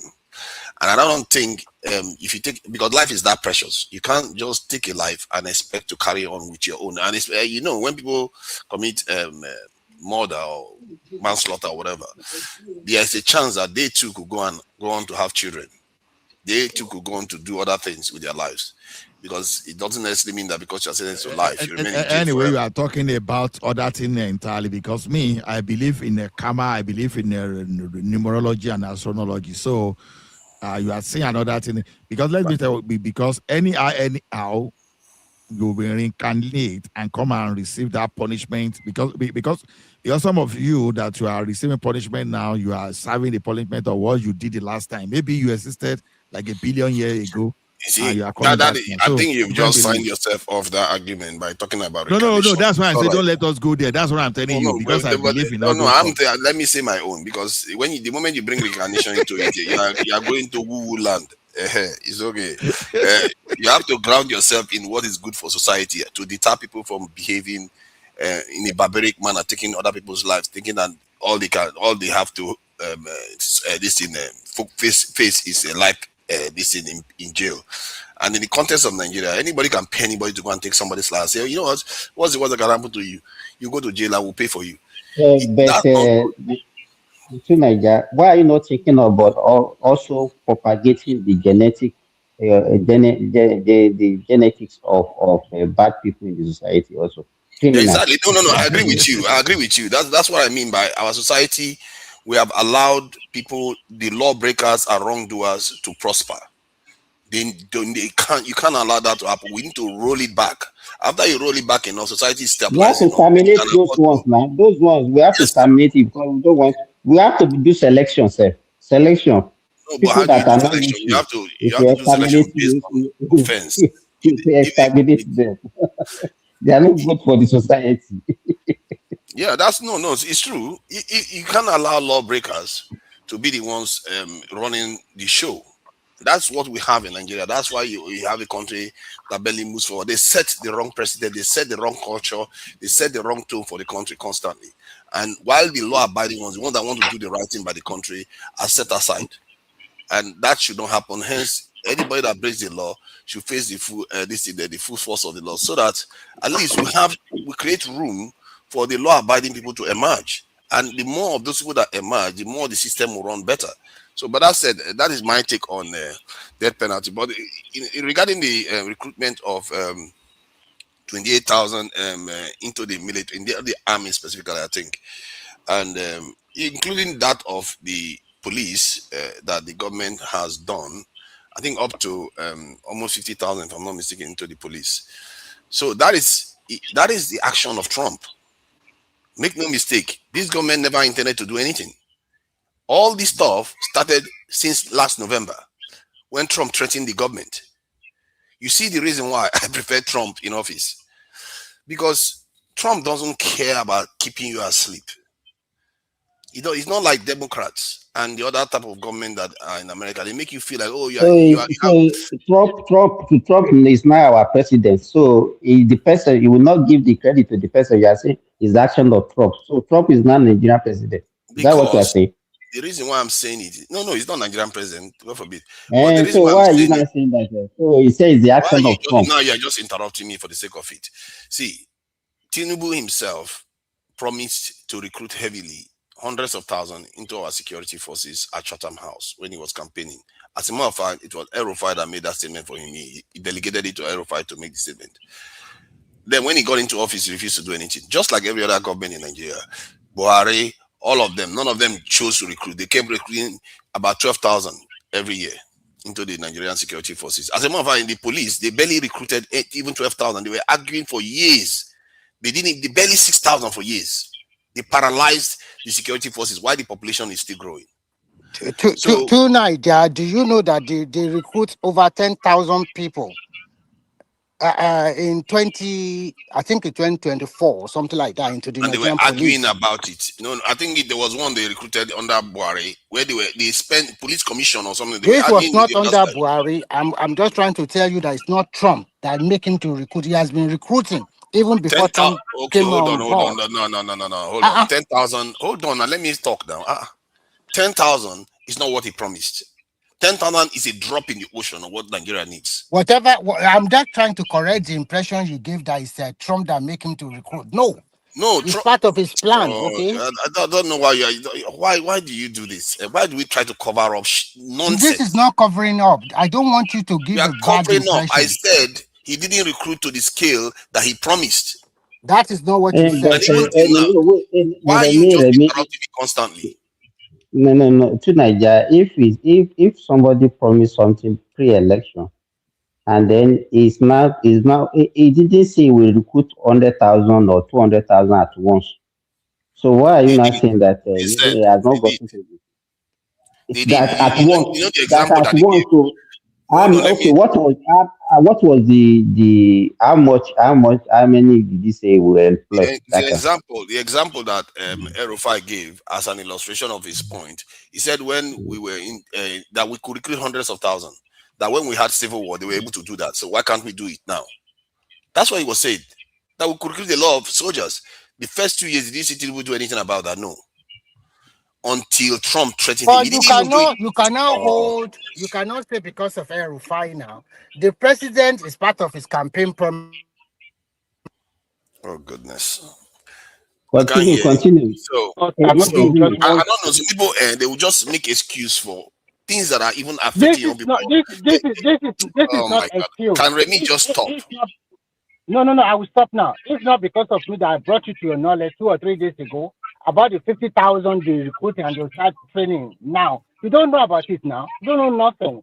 You just so if I don't know about it and you brought it to my attention, did you see me reject it? Like you now rejecting facts? But what you are saying is that if not because of Donald Trump, he wouldn't have done something like that. Yeah, but he wouldn't have done it. Jesus Christ, what is wrong with this person? What is wrong with you? Okay, to Niger. See, I think I want to. He started recruiting. Can you go and check it? I want to move. I want to move against you too. Let me tell you one thing. No, it didn't start. Go and I have the breakdown. Telling me. No, I have the breakdown of the recruitment from 2003. So immediately you said that for the send it to me or show us. Send it to me or show us. So you can see the figures I'm telling you. This same Trump that you are now praising now. You are against him. You said why is he coming to Nigeria? What are they doing in Nigeria and all those when he was to Nigeria, forget that soldiers are not the only security men. So me, I'm talking of the total security men and law enforcement agent employed since the arrival of Tinubu. You understand? Whether you want to call National Civil Defense, Immigration, Correctional, Armed Forces, Police, Forest Guard, they are about 242,000. So you know. So because sometimes we focus so much on soldiers. Repeat that again. So the estimate based on that has been employed since May 2023, you understand, where you add everything together, including forest guard, police, and everything, immigration, everything, you understand, there are about 240,000 security and law enforcement personnel. Where did you get that figure? You go to the government. Oh my God! You see what they are doing now. Forest Guard is part of the paramilitary forces that we had before. It's not new. So don't try to pretend as if they recruited a totally new one. They transferred it to become Forest Guard. You see the kind of things you people do. You try to deceive people. Why do people do this nonsense? What do you gain from it? Or your people people in Oyo were just kidnapped. Oh, okay. What do you gain from it? Covering for rubbish. Sorry. I think I made a mistake somewhere. Now, because this is both budgeted and estimated, so it's not up to 242 to be honest. So, but they've employed well over 135,000. Of what? Into the military or police? No, mixed. Yeah, both civil defense, immigration, police, military. All those people are security men. Police, they just started they just increased it in the last year or so. Okay, I will even go to their website and see Police Service Commission to see how many they've employed. Go ahead, please. Go ahead. So, from what I can tell you for sure is that Forest Guard part, let's leave that one aside because that's just paramilitary. We always had about I think our actual military was around 150,000 or so. Then the Forest Guard was about 80,000. And that paramilitary was about 80,000 to get it to 230,000 that we had for more than a decade. They never changed it. They kept it almost the same figure for that long. And even if the population is rising. But my point is that the military, they were recruiting about 12,000 every year. 6,000 each every half a year, because I think that's the capacity of their recruitment or training camp. I don't know how to describe it. So after Trump threatened this in Nigeria, almost immediately, like time for time, Tinubu announced the recruitment of I think 20,000 into the Nigerian military and 30,000 at the time into the Nigerian police. And I noticed that they've increased it now to 50,000. So that tells you how everything correlates. And what that also reveals is that they knew the problem. They've always known the problem because all of them use it to campaign. All of them know we don't have enough manpower into our security forces. All of them use it to P2B, Atiku, Kwakwaso, Tinubu. All of them use manpower to campaign. It took Trump to threaten Nigeria before Tinubu actually responded in a large way. And when we say large way, this is not even large compared to what he actually promised. He's doing it now at 50,000 police recruitment is not large. Now, Remy, please let him flow. Let him flow, please. That is yeah, after. he's going now. He can continue. Remy, stop it now. That was after he was threatened. I keep telling you that the only reason why he's doing it because he waited until We have he was heard that one now. Continue. Don't be repeating yourself. I like make our people actually pay attention to the details. And the reason why I'm saying that because the moment Trump goes away again, God knows what else they're going to do, or whether they will sack them now. They will sack them. They sack them immediately he leaves. Continue. No, they might freeze it. If they freeze it, remember the Nigerian population is growing. You know that was the ratio versus the security forces versus the population. The ratio is this thing changing. I know institutions that used to be based in local areas, outskirts of town, good university, good schools, good universities that used to be outskirts of that. They've actually had to move them to cities and move them back to. So let me ask you a question. It's 5 hours now. Do you want me to move it to the background? Not yet. It's not 6 hours now. Let's do my submission anyway. Okay, I hand over to Simba. Then I be back, but I just want to step away. Okay, nice one. Nice job. Anyway, you did well. But I'm not. I'm not in charge. I'm not in charge. Behave yourself, I'm not in charge. Look at that. So, my point is that this is why I prefer Trump to be in office, because he forces people to see clearly. He doesn't care about this. Look at now, he's even negotiating to show you where we are, how back in the priority list that we are as Nigerian state. He's actually negotiating with Saudi Arabia now to help them build nuclear technology and have to actually give them the ability to enrich uranium, while Nigeria is nowhere even in the ranking. And when people look at these things, they are not concerned. Like somebody was saying the other day that Nigerian security forces are modernizing, they have more technology, we are buying drones. No, what we are buying and the aircrafts we are buying, they are like hand-me-downs. The ones that are basically almost outdated, they'll give it to Nigeria, and the best aircrafts are not, the good ones are not even given to Nigeria. Not to mention the best one. Can you imagine? Nigeria doesn't have one F-16 jets. Not one F-16. Egypt has more than 200. How much is the F-16 jet? How much is it? It's millions, hundreds of millions. Egypt is not having up to 200 though. How will Egypt be having 200? You see, please check it before you start. Please check it before you start objecting. We don't need that because we already bought the latest version of this Chinese and Pakistani jet that is very powerful. That even defeated the F-16 F-35 in Pakistani versus Indian war recently. We already have like 4 of that one. So sometimes you also have to update yourself now. No, we don't actually. We don't have those. We don't have those. The ones you're talking about, we don't have them. Do you know that? Wait. We cannot be comparing. We know how much military aid, US give to Egypt yearly. It's about $3 to $4 billion. See, let me tell you that. Let me tell you, Nigeria because of their strategic location. That's why they are doing that. No, it's not because of their strategic location. It's because if you make yourself useless, you will be useless. Do you know Nigeria is far more important than Egypt? Nigeria is at the head of a population of about 1.5 billion black people. It's more important than Egypt.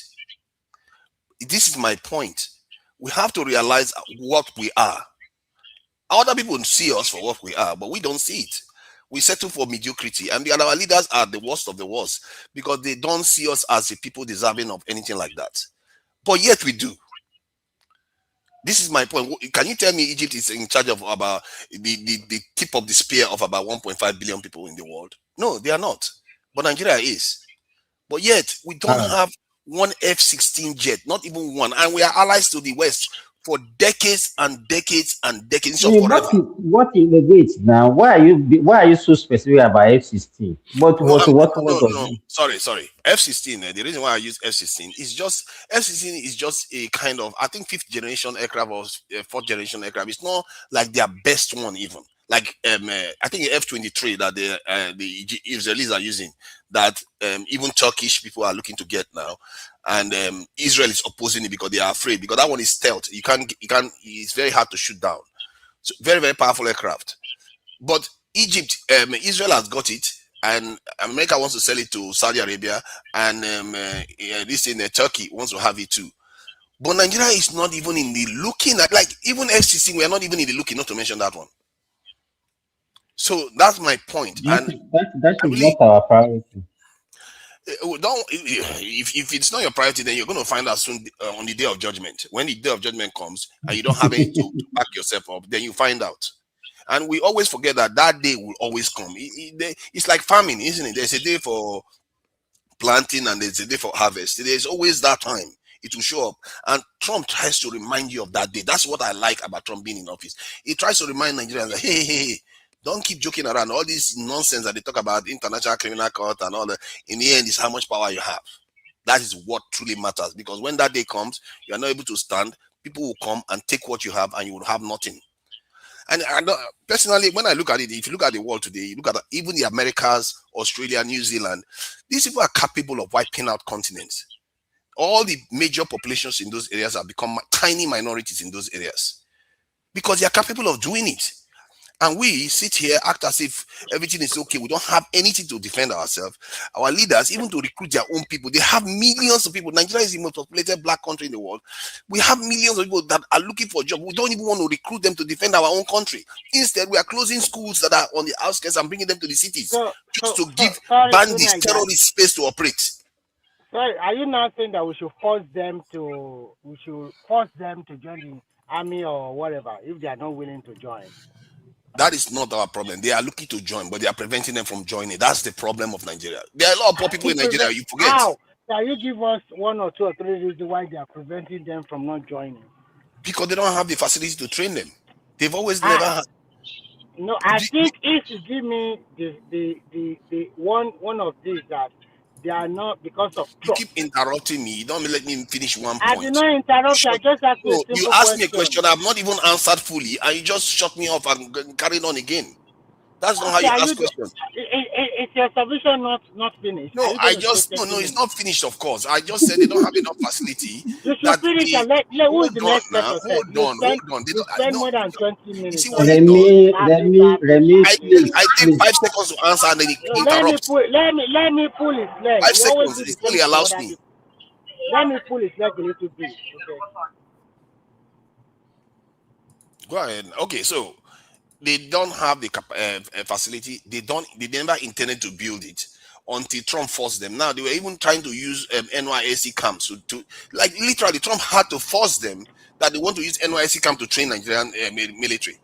This is the kind of leaders we have, and I can tell you this right now. This is why even Dangote himself can recognize danger. When they asked Dangote what danger he faces to his business, he said the Nigerian people destroying and going to war, or the Nigerian government. Those are the only. When I keep telling people these things, you don't seem to see it. Our governments are designed to keep us in check. This Oyema the other day was saying that airlines, 70% of their ticket fares is on tax in Nigeria. Like, how much do you get from airline tax that you have to tax them 73%? When you know, if you reduce that tax, especially for international travel, many Nigerians will be flowing into the country. But instead, they put up barriers so that we don't come back. Something that other parts of the world, they've reduced this barrier. I've seen people that travel in the UK for £5 in the UK. Wait, to Nigeria. Have you ever? I don't even know what you are saying. When you were even talking about, it was not specific on Nigeria. If you have bought air ticket before, and you look at the breakdown, what he is talking about is not peculiar to Nigeria. I don't know why you are limiting to Nigeria. As No, if the way it the is price peculiar is to very Nigeria. different. Not It's only not Nigeria, peculiar. African It's countries not actually. peculiar. It's not. See, Why are you let me saying? explain I it to don't you now. understand your. You can't Sometimes just keep don't arguing. don't Let me when you are wait when you are putting out your argument, don't always look at it as if this is peculiar to Nigeria. Nigeria is always bad. That's what I don't like about no, your no, no. It's argument. not specific to Nigeria, to be fair. And I almost said that So before you what is the interrupted. issue? No, the problem is African leaders are the gatekeepers against Africans. People don't seem to see it. Like they don't even want us to trade. Like if even when I've seen Nigerians pay to come into Nigeria. Like a YouTuber was complaining about Nigerians having to pay to come back into Nigeria. Our leaders, it's like they are designed to drive us overseas and don't want us to come back. Why? Hold on, let me say this, because I've seen in the UK, somebody wants to travel to Morocco, they'll spend $100, sometimes even $50. They'll get discount. There's £50. So what They'll get about discount. the distance from UK to Morocco? It's about half to Nigeria. It's about So half. But my point, some hold on now, you are not listening. $200, $50, $150. It's not the same as $700. It's not the same as 1,000 something. This in pounds. I mean, we're talking about in pounds here. I've seen people in the UK travel to like Hungary for £5. For £5, how did they do that? Because the government know how to give the airlines incentives, reduce their taxes, and allow them to charge customers very low price. To Nigeria, if you don't know something, don't always assume that maybe that was the reason why. Let me tell you, if you know how airline charges, you understand. If you are going, they put a lot of things into consideration. The insurance, the security of their this thing. Those are the things that actually determine the price. If you are going to a country where you think that okay, maybe their safety measure is actually very low, then the tickets to that kind of country will be very higher than the country that you think that their safety procedure is very high. So it's not only about those. So if you don't know, don't always assume that because they are giving them incentive, that's why. No, it's not because of that. Of course, they are giving them incentive. They are tax breaks. It's Yeah. not. It's not. Oh It's my not. God. It's not. It's not. It's not. Oh It's my not because God. of that. Jesus Christ. I don't know why. So Okay, you think continue. The issue with you is that if you always think that you know everything, and when they are trying if to you have let you know, evidence, you not provide agree. it instead of just arguing with me. I just told you initially. You said that okay, it's because Nigeria is the Nigeria. Because the air ticket in Nigeria is very high because the Nigerian government put a lot of tax on them. But I just told you that it's not peculiar to Nigeria. I can even give you a ticket that to Heathrow, Canada. I can give you a ticket. I have a ticket now, Ethiopia Airline, and it's not even to Nigeria.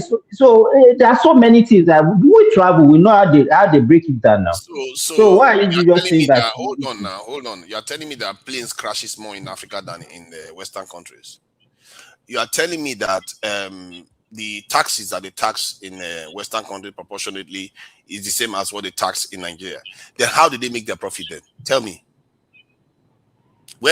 Tell me how they make their profit in the West. If they are charging similar amounts, why is it that the Western airlines are still making money? Are they making? But the example you have given today, even those 10, 20 euro tickets within Europe, is because of the way they fashion their constitution.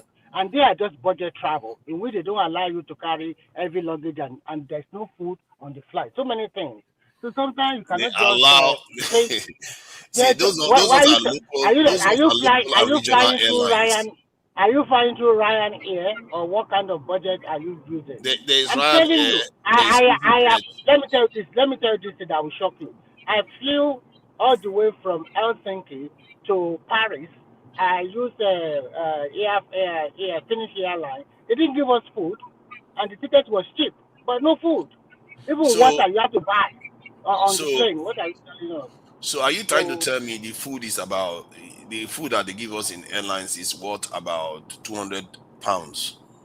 Is that the reason? I don't know why you are trying to come out for your guy and you are just listen. First and foremost, they have a trade agreement among all the 32 or 32 EU countries. They have a trade agreement, including transportation and Then why are we not having but it? we don't have in ECOWAS. That is my point. I'm making the same point. You are just making my point. That's exactly what I'm saying. That our leaders are gatekeepers against us. That's what you should have said. Not saying that Nigeria, blah, blah, blah, Nigeria, blah, blah. We have to look at everything in totality. I'm looking at it like that. If you're not busy interrupting me and getting emotional, you will not interrupt if you're listening. You will not get emotional about it. You are making it look like I'm not emotional about it because you always give out wrong information. But it's not wrong, though. You just confirm what I'm saying. Okay, you will not accept it. You did not talk this way. You just said what I'm saying in a different way. And you are saying I'm giving wrong. You just said what I'm saying in a different way. You like to twist and you like to bend. When they I'm not twisting and bending. I'm just showing you. You are like that every time. Your problem is that let me say this. Your problem is that when I say something, don't tell me my problem. Just say whatever you want. Let me say what I want to say. When I say something and it seems to imply that your beloved, that's why you are wrong. Let me finish now. Let me finish. Can't Simba hold this guy down? Okay, finish in 1 minute, then I'll come. Whenever I say something and your beloved is hurt, and then you just start jumping in, and you don't even care about the logic of what I'm saying. Because what I said is exactly what you came down to. He said because those countries have agreement with each other, they are able to reduce their costs. That is at the core of this problem. And African countries refuse to. They ensure that we spend the most amount traveling within the continent and outside the continent. And I see that all the time because even I myself, when I want to come to Nigeria, I want to bring more people with me. But I can't because the ticket fare is so high compared to other people that are traveling. Okay. Now let me comment. First and foremost, you guys, you always like to, when somebody talks, you think the opinion comes from because he likes this person or he supports this candidate. No, I'm not talking like that. I'm not even mentioning the government or whatever. I'm trying to say that. I didn't even talk for 1 minute. I checked the time for you now. I checked the spoke for 1 minute 50 seconds. 1 minute 50 seconds. I checked the time for you before I interject. Wow. I give you extra 50 seconds. Okay? I checked the time for you now. No, I didn't. So if you allow me to talk, if you allow me to talk, okay, go ahead, continue. So, if you don't want people to talk, you alone can be talking to yourself. All I said was that you confirmed my original point, and that these are our governments. They behave like they are gatekeepers against their own people, and this is why even Dangote Refinery is testifying to the same thing. And Tinubu when Tinubu came into office, Nigerian GDP was heading towards 1 trillion. He came and he brought it down to 180 something billion, all because he says he has a policy, a financial policy that he has to flow the currency the way he did. No, he didn't. So many, there are 1,001 examples to tell you that he didn't, because Dangote Refinery. You are jumping from one place to another. No, wait, trying to make the same point. Let me moderate him. Let me moderate him. Into your feelings. I've not even spoken for 15 seconds. 15, wait now, then 2 Nigeria. Wow.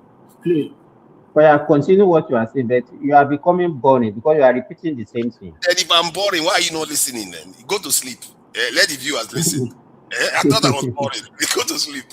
So, my point is that these are our leaders, the way they behave, they have this pattern of behavior to ensure our economy doesn't float, doesn't totally blow up. Because right now, we are witnessing this now. I hope you all watch this space now, because when I say this thing, you people forget again. Watch this space. The Nigerian economy is about to explode again. It's about to go forward again. Dangote Refinery, Boa Refinery, and I'm sure there are other smaller refineries coming on stream. And those are just for refineries. Imagine other industries that will start gaining. Our security forces, they are beginning to, even if very, very little, they are beginning to at least move them in the right direction. If Nigerian economy starts improving, the Nigerian currency will start getting stronger. Let's see what our leaders will do. And that is how you know whether your people are for you or not. They will find, I'm telling you, if the pattern remains the same and Trump goes out of office, they will find a way to bring the Nigerian economy backward again. Either through instability within the country, look at what happened in the Southeast, or something. They will find something, one economic policy. And because the reason why these people are doing this is because they are busy listening to World Bank and IMF telling them what to do. They have been misgoverning our countries deliberately to ensure that the country never truly develops. Why would anybody cancel this MKO election in Nigeria? Nigeria was heading in the right direction during that period after what's his name? Babangida wrecked the Nigerian economy and everything. Babangida was the most damaging leader ever in Nigeria. That he did so much. Sinbad, if you hear there, can I please speak? No, because two Nigerians are going to shut up. At the time when MKO was about to come online. Naija, you know the way you are panting around, you don't have any direction. Now it's MKO now. So just 2 minutes, 2 minutes. I give you 2 minutes. Just round up, no interjection. Another 2 minutes for this guy. He will jump to another thing. Sorry, I'm trying to paint a picture of a pattern of behavior. So just 2 minutes, round up, please. Thank you. I appreciate it. This is Simba. You know, I like Simba for that. You'll be talking for 1 hour, and some people will one day I'll become a moderator. Take 5 hours. Take 5 hours extra to round up. So I appreciate that. So I will become a moderator one day. Better not come to this. Imagine that. Imagine that. This guy will be interrupted every second. It's all good now. It's all good. So a pattern of behavior that we see within our leadership. Seriously, you guys should take this seriously, because there's no reason why Nigeria shouldn't be heading easily shoot past $1 trillion economy. There's no reason. It's only because our leaders choose not to, and the same thing is true for many African countries. They choose not to. So let's just watch this space with all the improvements we are seeing in Nigeria, and pay attention to what our private institutions are telling you. Sorry, there's an echo coming through. I think it's from Simba. Or is it Remy? So pay attention to what Dangote said, that our people may be our biggest threat. But that said, anyway, we as a country, this election is coming up. One thing I will say to us is that let's try to tamp the tension down. Because the more divided we are, the easier we are to take apart, and the easier with Trump coming, and anybody can come in and divide us. Even small Israel will come and tell us whether we should remain a country or not. Because we've divided ourselves internally. And we've done this before. We made this mistake before when the British people came to Nigeria. Let's not keep making the same mistake over and over again. We are grown men. Let's think with our own head. That's all I'm going to say. Thank you.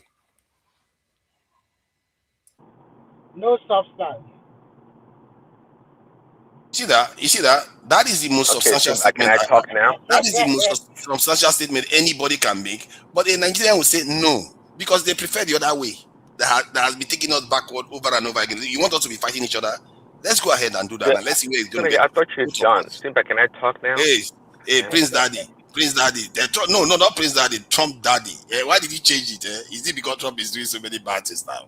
You change it from Trump Daddy to Prince Daddy. Is it not the same Trump that you have been praising since morning? I'm praising him. I'm not praising him as a positive. As a positive, it's like I'm saying that his presence helps Nigeria. I'm not praising him. It's okay. Before you start giving us an inaugural lecture, Prince Daddy, you can take over.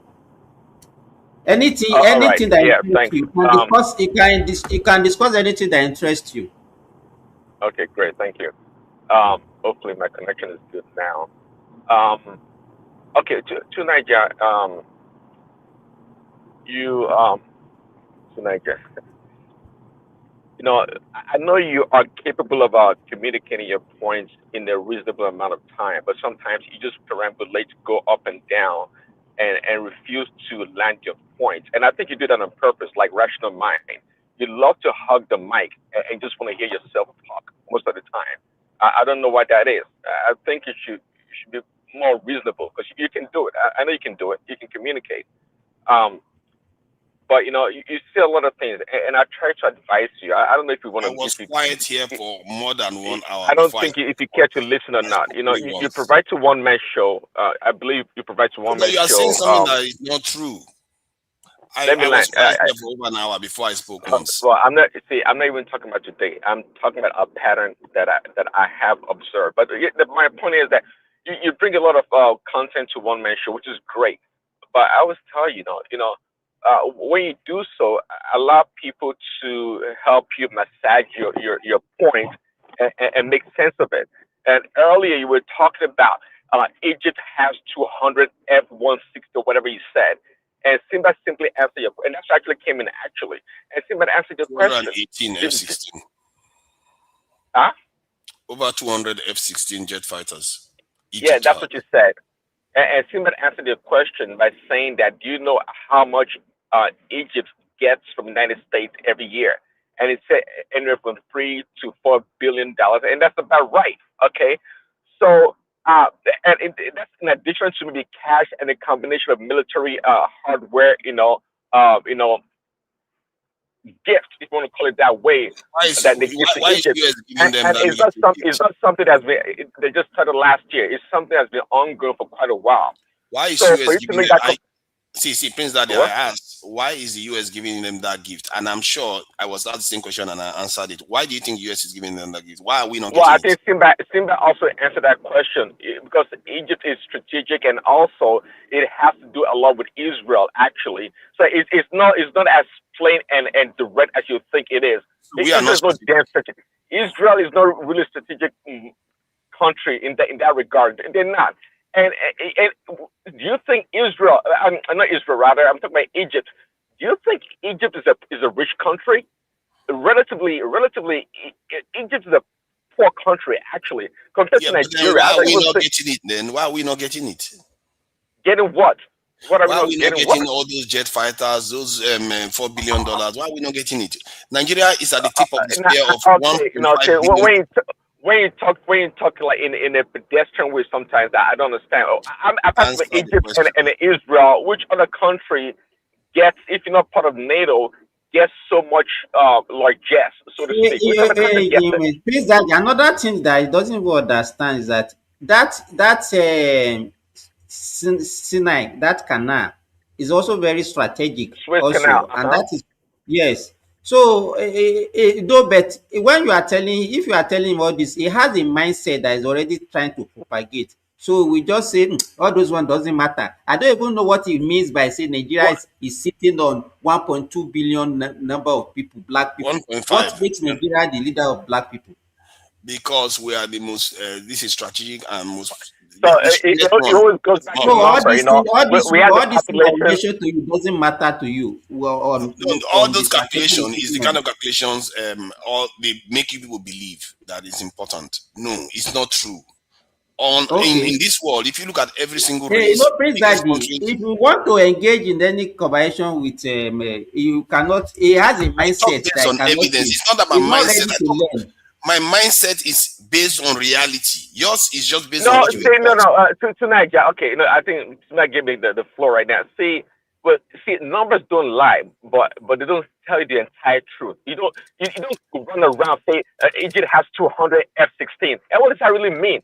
What does that have to do with Nigeria? We should spend our money to start procuring fighter jets for what? For what damn reason? I mean, can we even afford it? I mean, so when you just talk the way you talk, come on. I think you more than the way you present your argument. Numbers don't lie, but they don't tell you the entire truth. Okay, don't be like your mentor or your brother, Peter B. Going around flying to Egypt to learn about the electricity. The numbers tell the story, but you are choosing not to listen to the story. What is the story? We already answered your question. The story they is get clear. So much like jets from the United States, and that's why they have those military equipment. That's why they have those things. US spends almost similar amount of money in other countries too. You don't know. Your problem is that you don't see it. Like even in Europe, do you know how much UK spends in UK alone every year? Do you know how much the British America spends in Japan, South Korea, and this in other countries every year? They spend it. They don't give them like they spend a lot in those countries. No. See, I said it earlier. Guys, hold on, guys. Okay, I say if you're a member of NATO, we know America spends a lot of money, billions of dollars into the trillions. If you're a NATO member, that's the reason why Trump was like pushing NATO members to pay. And the reason why they spend money in Germany or Japan is because America has military bases in those places. But that's my point. That is my point. You are not listening to the fact that they prioritize these people over us for a reason. Because we try to think that what Nigerians like to believe is that we are ambiguous, we are non-aligned. We don't have we are not non-aligned. We are aligned with them, but we don't get anything from them. That is behavior that we have. Why is it that other people align with them, get a lot more from them? If America determines, because strategically you're not important to America. You see that? Okay? You are saying you are not important, but yet we are. We have one of the largest continents on the face of the earth. We have 1.5 billion people in population. Now you are saying we are not important. Simba, when did we become 1.5 billion people? When did Nigeria become 1.5? No, black population around the world. Don't continue to interject him. You like interjection. No, it's a conversation. It's a conversation, Mr. Remy. It's not a conversation. It's not a conversation. Your beloved Jagabad is in Asoro, so don't worry. Come back to that.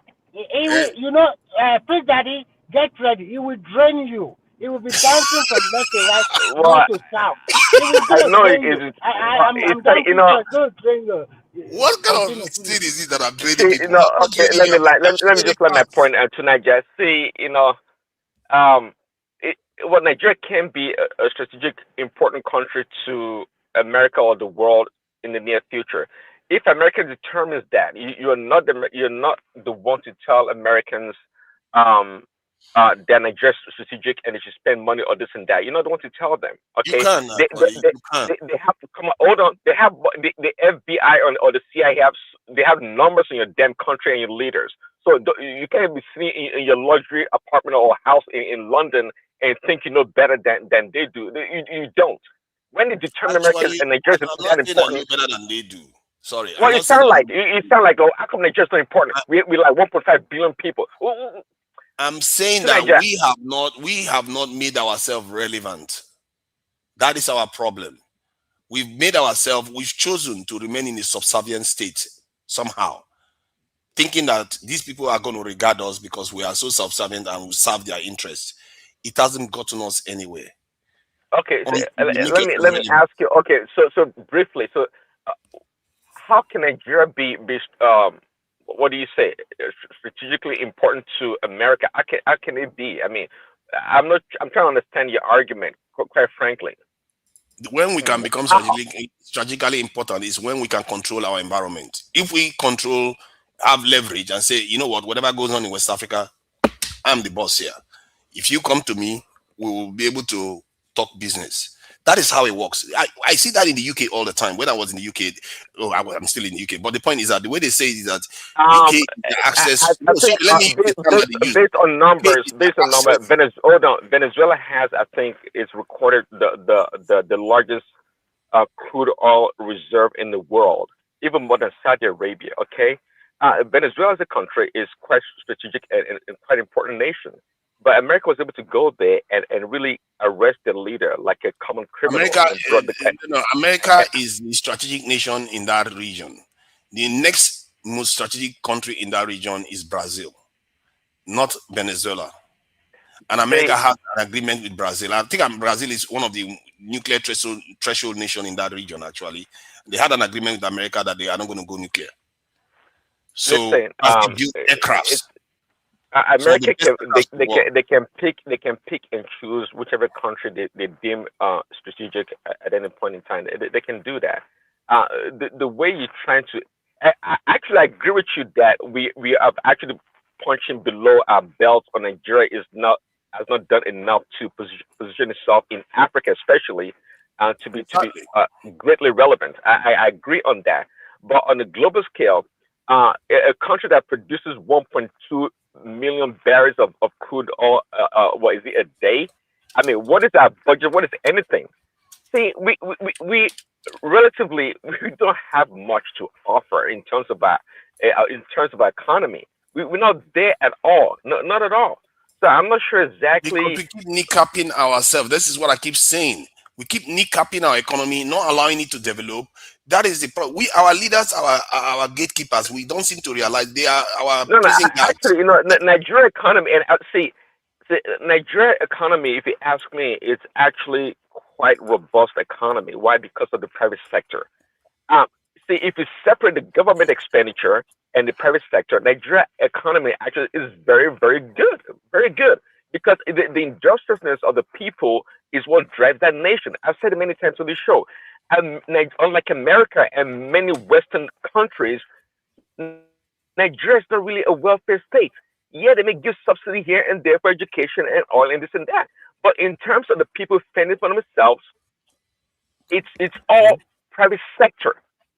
Nigeria doesn't spend money on its citizens in terms of welfare as do many other countries. We just don't do that. And that's why Nigeria is overall a really solid country for the most part. If the people we're not industrious and we have to depend on the government, Nigeria would have built time ago. We can't afford it. We don't have the money.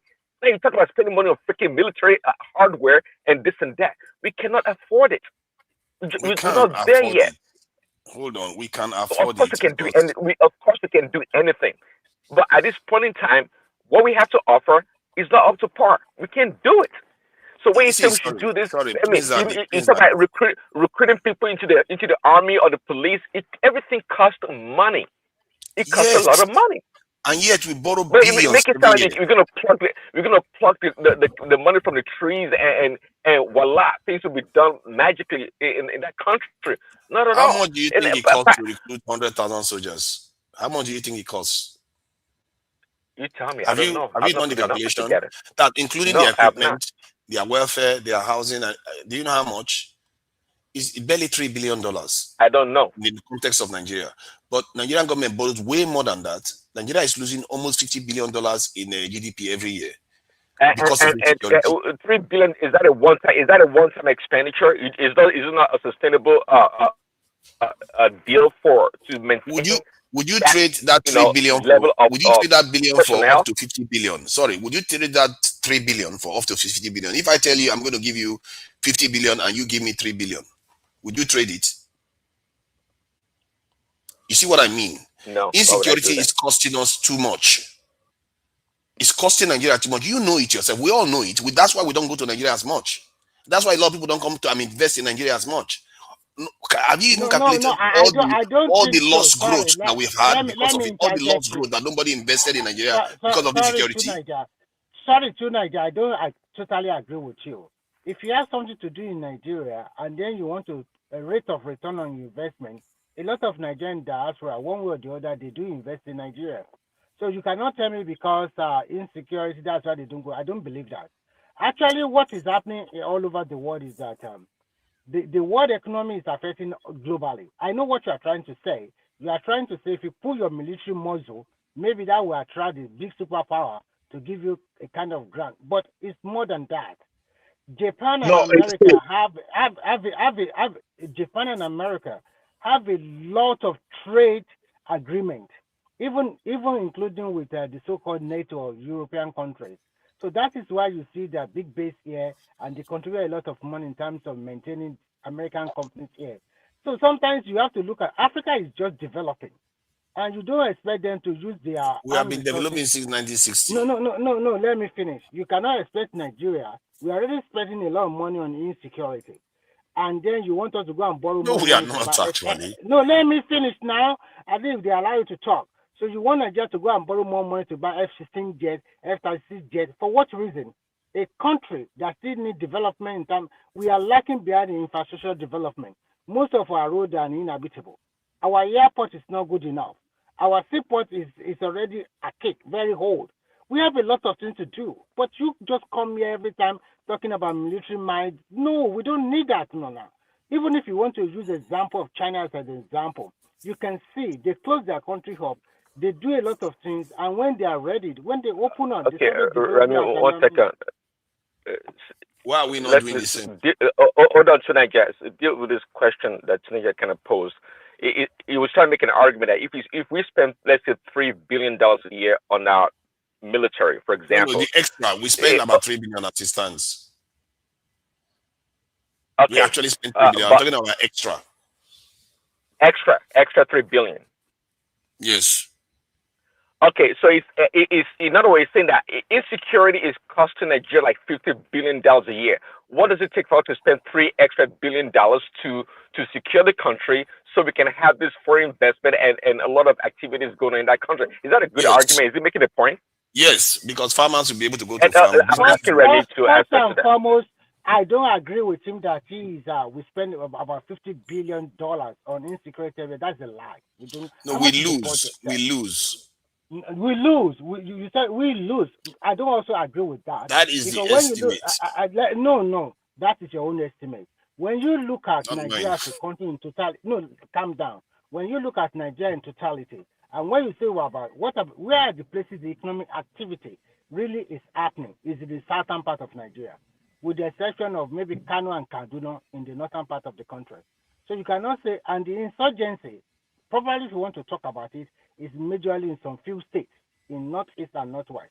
So I don't think we are losing up to 15 billion that you anticipated or you're saying. You see, you don't understand people So- that have. Let me make some contribution. So in a nutshell, if I can agree with you that we are, for the last 20 years, we have spent a lot of money on insecurity, and because of corruption that goes along with it, and we might have lost some money, but not $50 billion every year losing. No, I don't agree. I'm talking about GDP. In GDP, we lose about $50 billion in GDP when we loss, used to be almost $400 billion in GDP. Now our GDP is almost nothing. So the amount we lose in GDP is No. Our GDP is not the true reflection of the our Nigerian GDP economy. is going through the toilet now. That is not the true reflection. We just have a true excuse me, to Nigeria. You see that your submission where you said we've not been able to project ourselves. I quite agree with you. American dealing with Egypt, there are conditions attached to those aid. That means Egypt have to play some certain role. There might be some, those kind of agreement that are top secret to nations. That until you become a leader of that country, you can't even have access to those kind of information. And there are purpose for it. And look at Europe as a whole. Because of the communist fear of Soviet everything, and after the Second World War, America have to project their power. And they have to have solid military bases everywhere to contain the Germans and all the rest people. So because the policy is very clear, are we going to allow these people to grow by themselves and start planning for vengeance? And then it's going to cost us more. And that's why they have to build relationship and make sure the first two economies they stabilized after that Second World War, Japan and Germans. And there's no way you're going to talk about that largest economy in EU without talking about the hands of America there. They understand it. So the reason why America was giving those money, there are conditions. Americans are not stupid. They can't give money without thinking of how to get their money back. And if you carefully follow them up. So when you look at Nigeria space, we are actually, you say 50 billion. Personally, I don't need to see 5. Nigeria is losing more than that. I encountered somebody from Norway who is a sailor.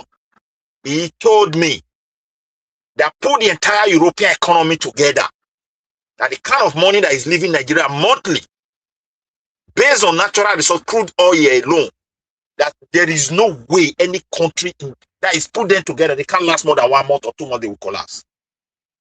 That we don't even know what is going on in our country. That with $100,000 or 200, people are willing to buy their fellow Nigerian, while billions is moving out of the country. It's talking about the security agent now. So the truth of the matter is that this country, our past leaders have made a lot of mistakes. They've signed so many things. Okay, you want America to bring aid. Yes, we are in a strategic position to have a leverage for America that will benefit America, it will benefit us in the sub-Sahara. Are we in that position? The answer is no. Why should they come and put their money there? So we need to do our homework and project ourselves that really, if they invest in us, they are not going to lose. So when they look at our bureaucracy, they see the way we do things. Okay, talking about deal. It's okay. Sorry. I mean, are you done, Midwest? Yeah, for me is that look at what I want to add to it. You see all these officials. Hey, Mr. President, send them to go and negotiate a deal. They will only go there to go and negotiate what will go to their pocket and come and lie to the president. Even convince him to sign what is supposed not to sign, because nobody is an island of knowledge.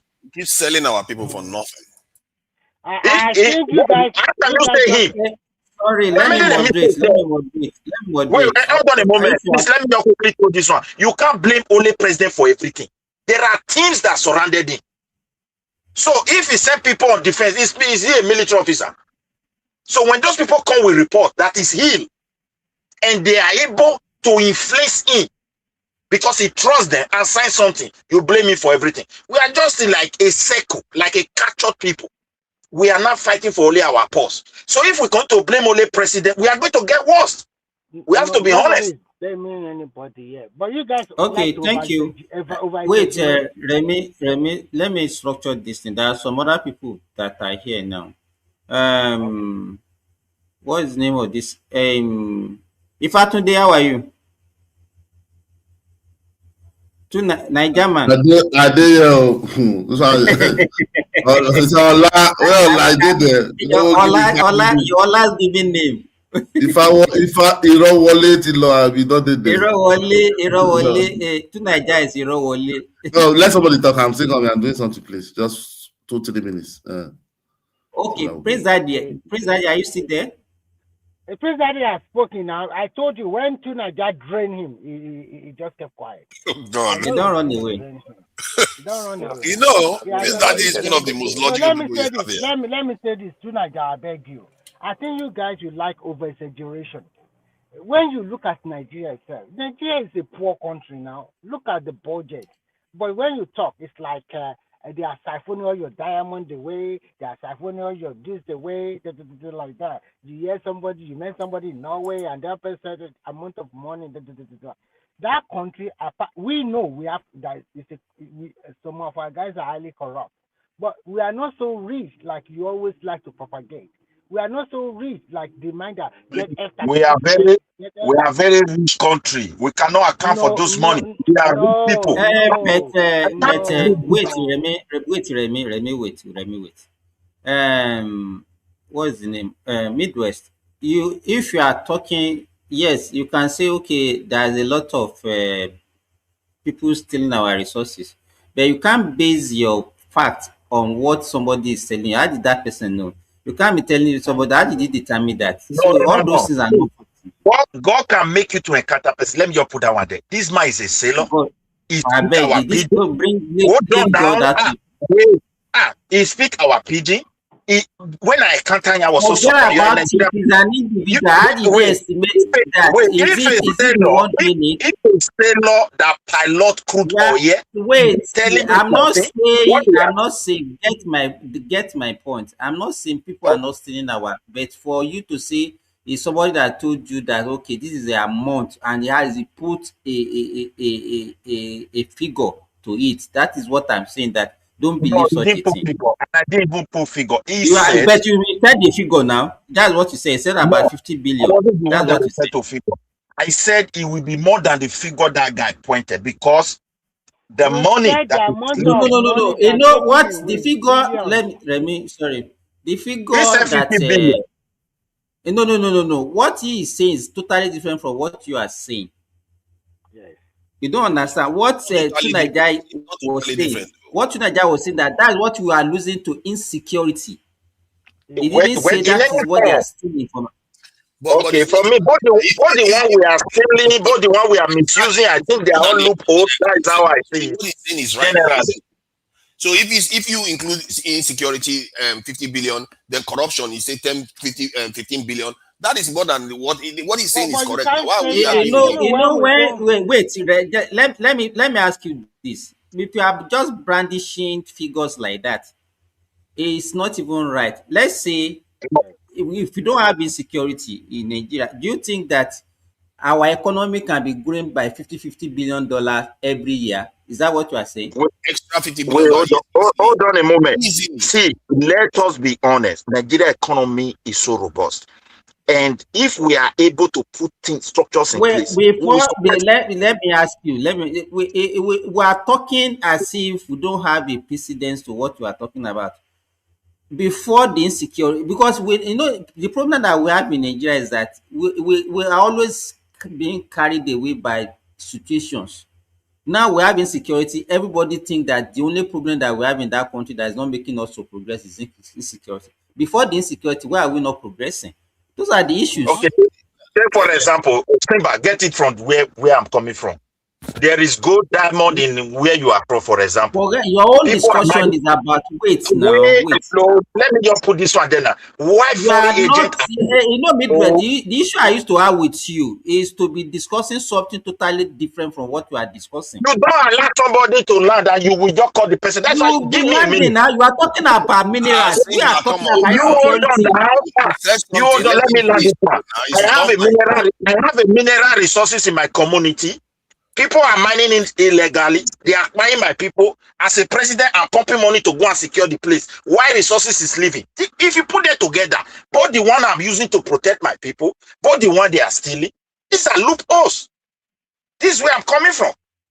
You do not understand what Let me tell you, I'm not, you know, to Midwest, when we are talking about an issue, let us face that issue. Don't let us just be mean. It's not only even in minerals that our resources are leaking. So if we want to go to why our resources are getting wasted, that is a different topic. We are talking about insecurity. So that's why I'm not saying that don't just go and start giving us other But other he's things. giving you that the fact that the Nigerian economy is losing money is a serious issue. And if, let me say this, if you look at Germany, the way Germany You operates, know why? You know tonight that your problem is that even you, when you're having a discussion, you don't focus because you always be memorandum. I'm trying to give Why you that's why you are. if I just say it only in Africa, you will not understand. You will just say, no, it's not true. Because that's not our story. Because you don't understand the context. Like in Nigeria now, look at what Dangote is doing now in Africa. They want to go and build a refinery in this in Kenya, and even Tanzania was trying to compete to get the refinery there too. What that does is that Nigeria It's not building refinery in Tanzania. It's a port that I said they were to build in Tanzania. They're port now, but in Kenya they are building a refinery. So my point is that Nigeria has the capacity to create bigger institutions because we have the population. You create more billionaires, and these billionaires will create industries, and they spread their industries to this in African countries. We can replace South Africa because South Africa is acting crazy right now, and it's an opportunity. We can replace South Africa in most of even telecommunication. What do you think that would do? That will increase Nigeria's wealth, just like in but Germany. at the same time, all these things you are saying will not be built in one day now. It takes a long time. I understand that, but that's why I created that context that I told you earlier on that.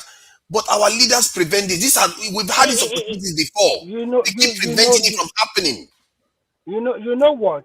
If all these things you have been talking about can happen in the United Nations, there is this struggle among major tribes in Nigeria to pull and push for these mineral resources.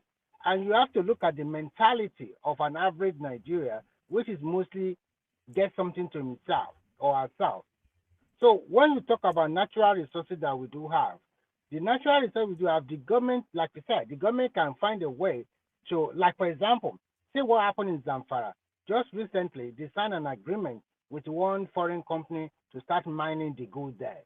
You can see the one of Nasarawa that came with two companies that have already started producing lithium for batteries and whatever they want to do it for.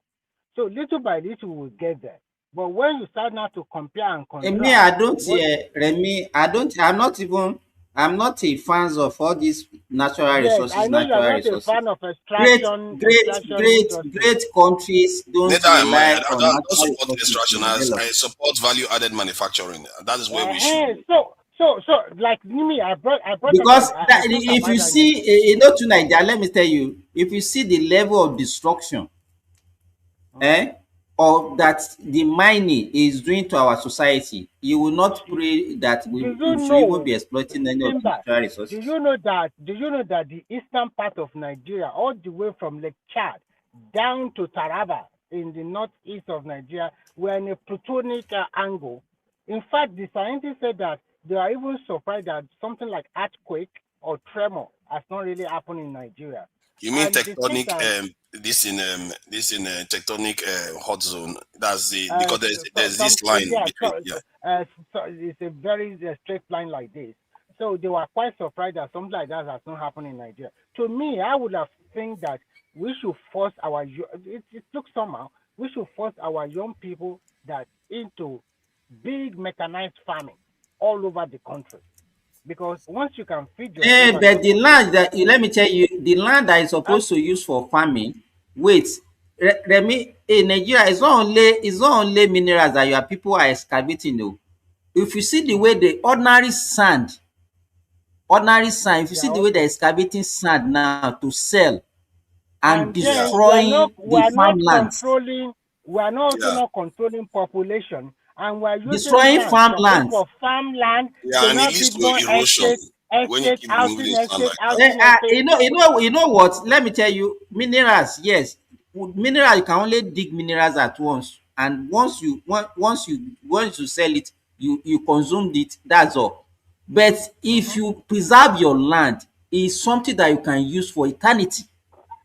Yes. But no, when we that we supposed to be advocates of preserving our land we are the one talking about mineral But resources, hold on though. I mineral think to resources. be fair, there's always a price to pay to emerge in this world, and almost every nation that has become industrialized goes through these stages because you don't have the system to regulate the industry, so you tend to have the early stage where they are violating, tearing the whole land up. But I think if we are to survive in this world, we need to go through all the stages. If we can dodge it, we dodge it. To Niger, let me tell you this thing. Go and check. We don't have minerals more than all these countries like Canada, Australia, and all those things. We don't have True. more minerals than them. That's true. But they preserve their own. No, but did you see what they did earlier on? They didn't preserve it earlier on. Before it was like that too. They were decimating the environment. But unfortunately for us, this is year 2026. We're already in that modern age. So why should we now follow No, that we are kind of not. system?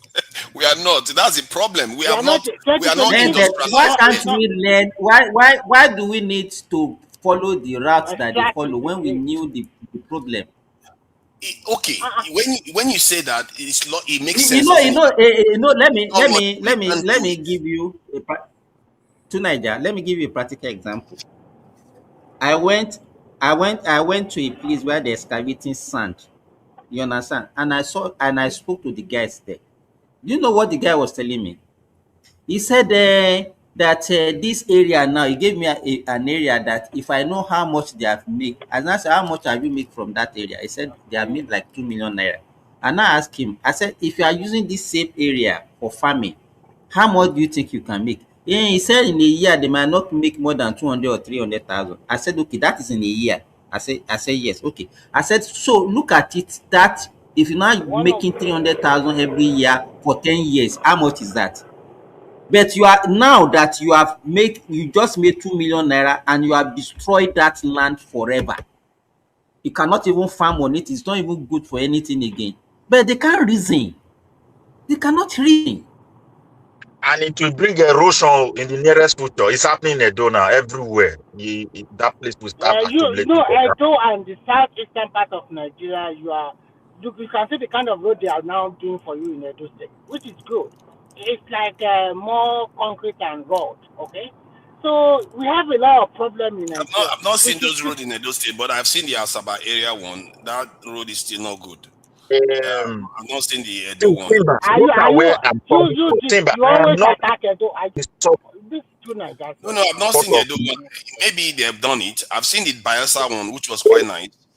Hold on. Midwest, what do you want to say? Yeah, I'm not in support of digging our soil. What happened now? His phone died. Oh, what Now they hear me? Oh, yeah. Now they hear me? Yes. Yes. Okay. The ecological system, me, I'm not part of that. All these mining gold, all those kind of things. But I'm saying it's happening. And the manner at which it's happening is full of illegality. The same government have For no me, choice. Sorry, Let I think me you land are now. already right about that one. Now we still need to go back. Yeah. That is the Okay. formative year. It will look like I'm that. not support. But however, yes, if you want to mine resources, there are conditions.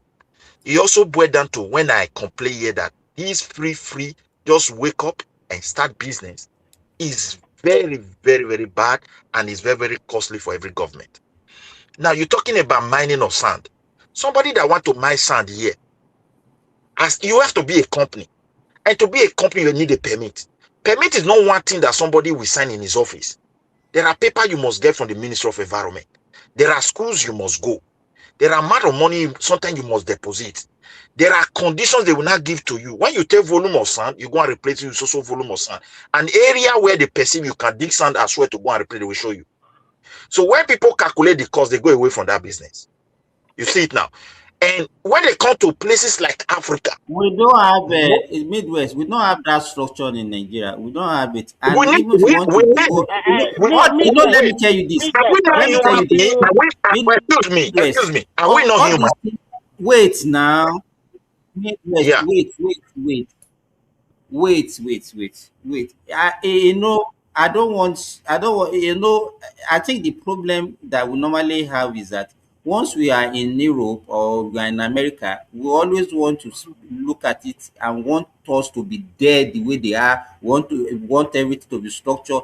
If you are in Nigeria, you know that it will be very difficult for us to get to You that were stage. the one saying that Nigerian regulatory system should be up to Western standards. I'm telling you that we are where we are. This is what other nations go through. So you are contradicting yourself. You are the one that just said what did I say that? Where did I say that? Where did I say that? Mining, that you are not in support of mining and all these natural resources. But because we are not we are talking about destroying the environment. So why? So if I say I'm not in support of mine, how is it not that translate to what you are saying? No, because you are a moment ago you are saying we are setting Western standards for Nigeria, but that's exactly what you were doing. Nobody talked that way. Well, Oh God! No, because that's exactly what you were doing. I'm telling you that we have to go to that.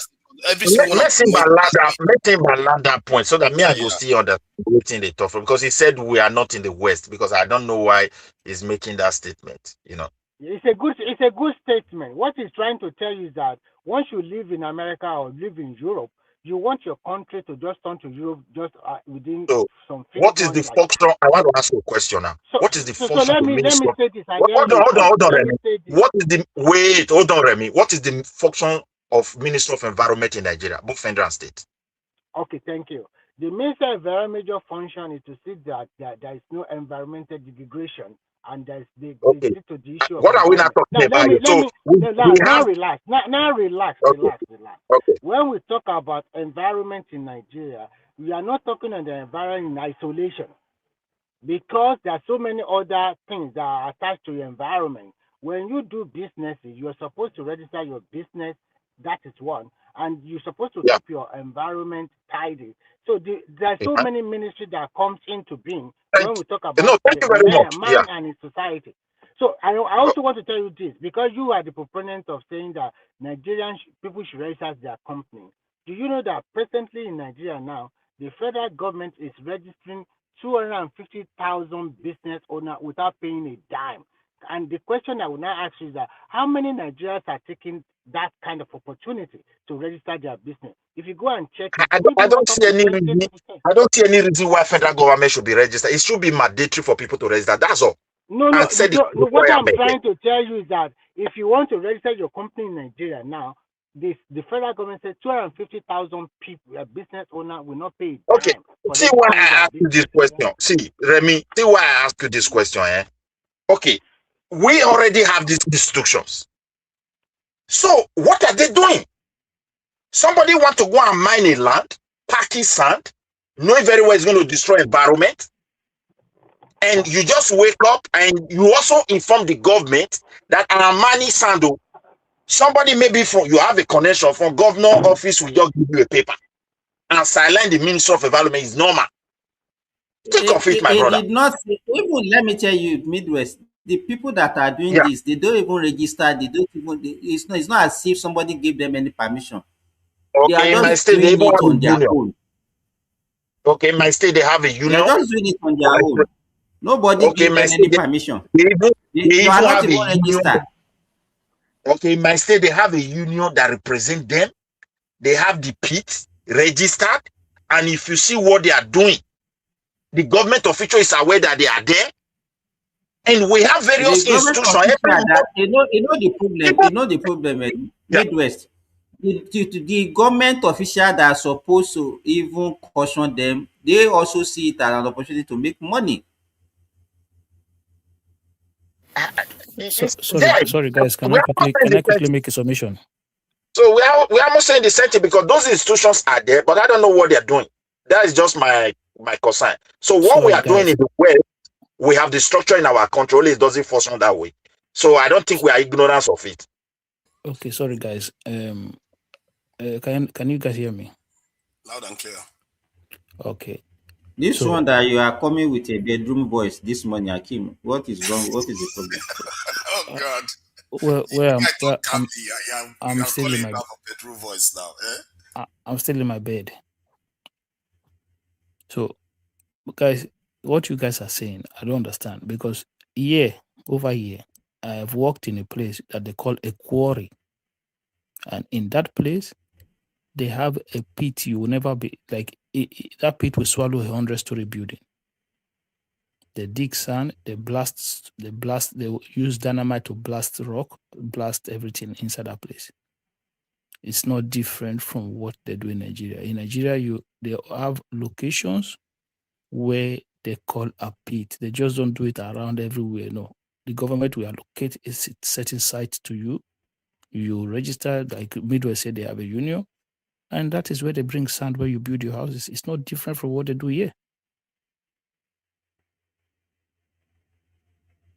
I don't know, your own place, maybe they do it like Nigeria, but I've never lived in such a place in Europe. When they are mining sand, where they mine sand here is close to water. I see sheep. What is it called? There's a special ship for it that dig it from the soil. And there are some area where they also blast this rock. Those areas are well designated for it. There are conditions, there are inspectors. It doesn't really threaten the ecological system. Even in Sweden, they are mining, what is it called? This ore. Right. Is it not ore? They call that thing. This metal something. It's even, the company is even from you people.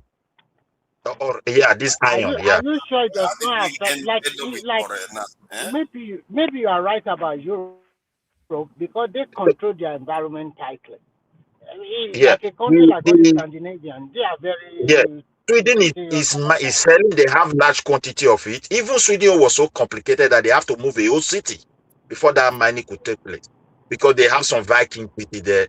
It's an historical place. So the local government now said, because it was a rebuttal, it took a lot of years before they arrived in agreement. The local government stopped it and people protested, and they now came into an agreement that that village, they would also retain the name and move the buildings to different places. So it wasn't a really easy something. That's the first challenge first. Okay, if I can chime in. So, and that place, the way they are doing it, they don't allow it. There are conditions to prevent some certain things, unlike our own. So that's what I'm just trying to say.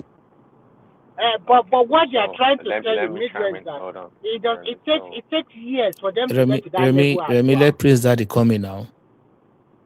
You will come in. Okay, go ahead, Prince Daddy. Yeah, thanks. So what Akim said is absolutely correct. Okay, but the problem is that in the West, they partition land, or how do I put it? No, they allocate certain places where you can do your mining and these other things, quarry or mining, whatever. They have certain areas that they designate for such activities, right? But at the same time, the West, for example, by the way, China is kind of notorious when it comes to the environment protection compared to the West. Okay, so the burden that you guys are trying to put on Nigeria or African countries when it comes to the mining sustainably, it's too much. Even China protested against the West when it came to pollution. That they cannot be putting all this Western standard on them to meet in order to to hamper the economy, that they too need to grow, and which is true. At the beginning of most Western countries, the Western countries, America at the top, were the #1 polluters in the world, big time polluters with the Western countries. So, and they've come a long way in their mining, in the environmental protection. So this burden gets trying to put on Nigeria miners overnight is ridiculous. We need to grow. I do agree that we are destroying our waterways. We are doing things that's really curtailing the health of our people. But trust me, it happened in the West also.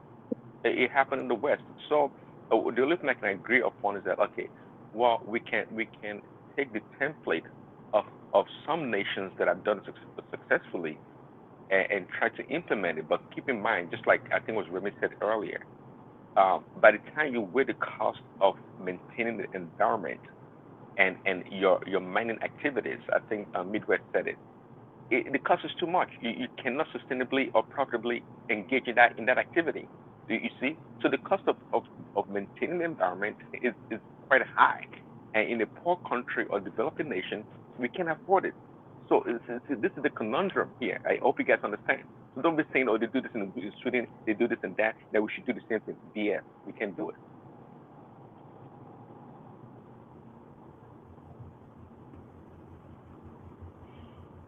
Prince Daddy, thank you for that submission. I agree with you because I think it's obvious. Even the Chinese went through it. but nevertheless, the way we does ours is like somebody just wake up, group of people, before you know it, they're already with one kind of paper, polluting the river, washing some deadly chemicals into there.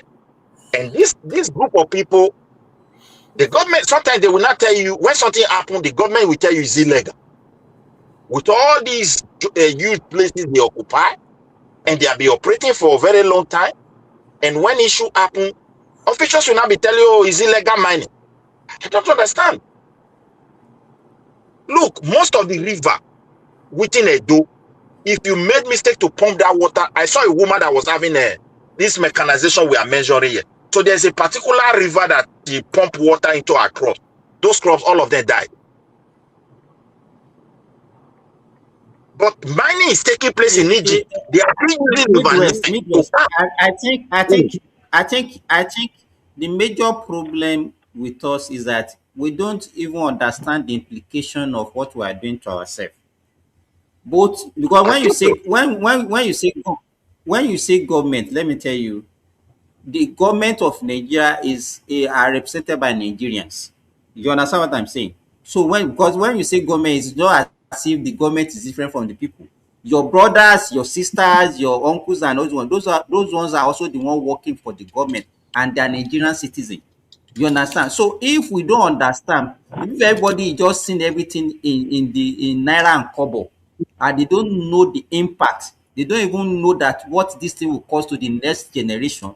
Everybody is behaving recklessly. That is the effect that we are seeing. You understand? What I was trying to I agree with you, but there is no consequences for bad behavior, and that's why people are doing what they're doing. It's okay if something happened like that river, the government pump money to. Hold on a little bit. Let me just use that river as an example, and the government is able to trace the source of those pollution. And most of the people that were designated to, responsible to make sure those things doesn't happen, they also have to examine whether it's accidentally. And when they now discover that they collaborated in or out of negligence, maybe they hang some, they sentence some to life imprisonment. Don't you think another people that occupy that office will do their job well? So nobody, I can't blame individual for everything. For me, I hardly blame individual. I am a Nigerian. I have succeeded in, getting a contract here as well. What Simba is trying to, sorry, Midwest, what Simba is trying to tell you is that responsibility starts from you, individual. The person that poured the weight. If I look at Oyibo, they were programmed to know that there are consequences if you neglect. Even they themselves, Even it takes them years for them to get to this position they find It themselves. didn't even take it did not take them years. It I took them discovered that many what they years. It took them no many years. the only thing that takes them years, Remy, You what I've will discovered know. by these people. You will know. This No, guy. Remy, wait, You we know. have spent long time with them. You know. Look at these Listen. people, what they do. Listen. Let me tell you. Let me tell you a short story. I met one. Okay, sorry. I One want to make an Romanian. announcement. Please, we have done more than 6 hours. I want to shut down now. Anybody that wanted to come and join should come and join. I'll put the link in the comment section now. So we are moving to the background, please. Okay. So I met a Romanian To the woman backstage, I who mean. happens. Yeah, I met a Romanian woman. Okay, you can during continue. it's like an elderly woman, or maybe the Can you people hear me? Yeah, we can hear you. We are hearing you. And you know they hear us. So I met this grandma, very old, and she was telling us a story about what happened to her during when their family moved to US. She talked about a lot of disease that happened in the US during that time that killed thousands of people. So, and that we're talking about the 1940s. So even if we want to look at American history, the time they turned it around was when they have the President Carter, when the economy started to turn around good for them. What I am trying to tell you here is that first, we know that we have a lot of problems, but if we continue to do a lot of reform and restructure, so that we can hold people accountable. But the way we are still like state, most of the state governors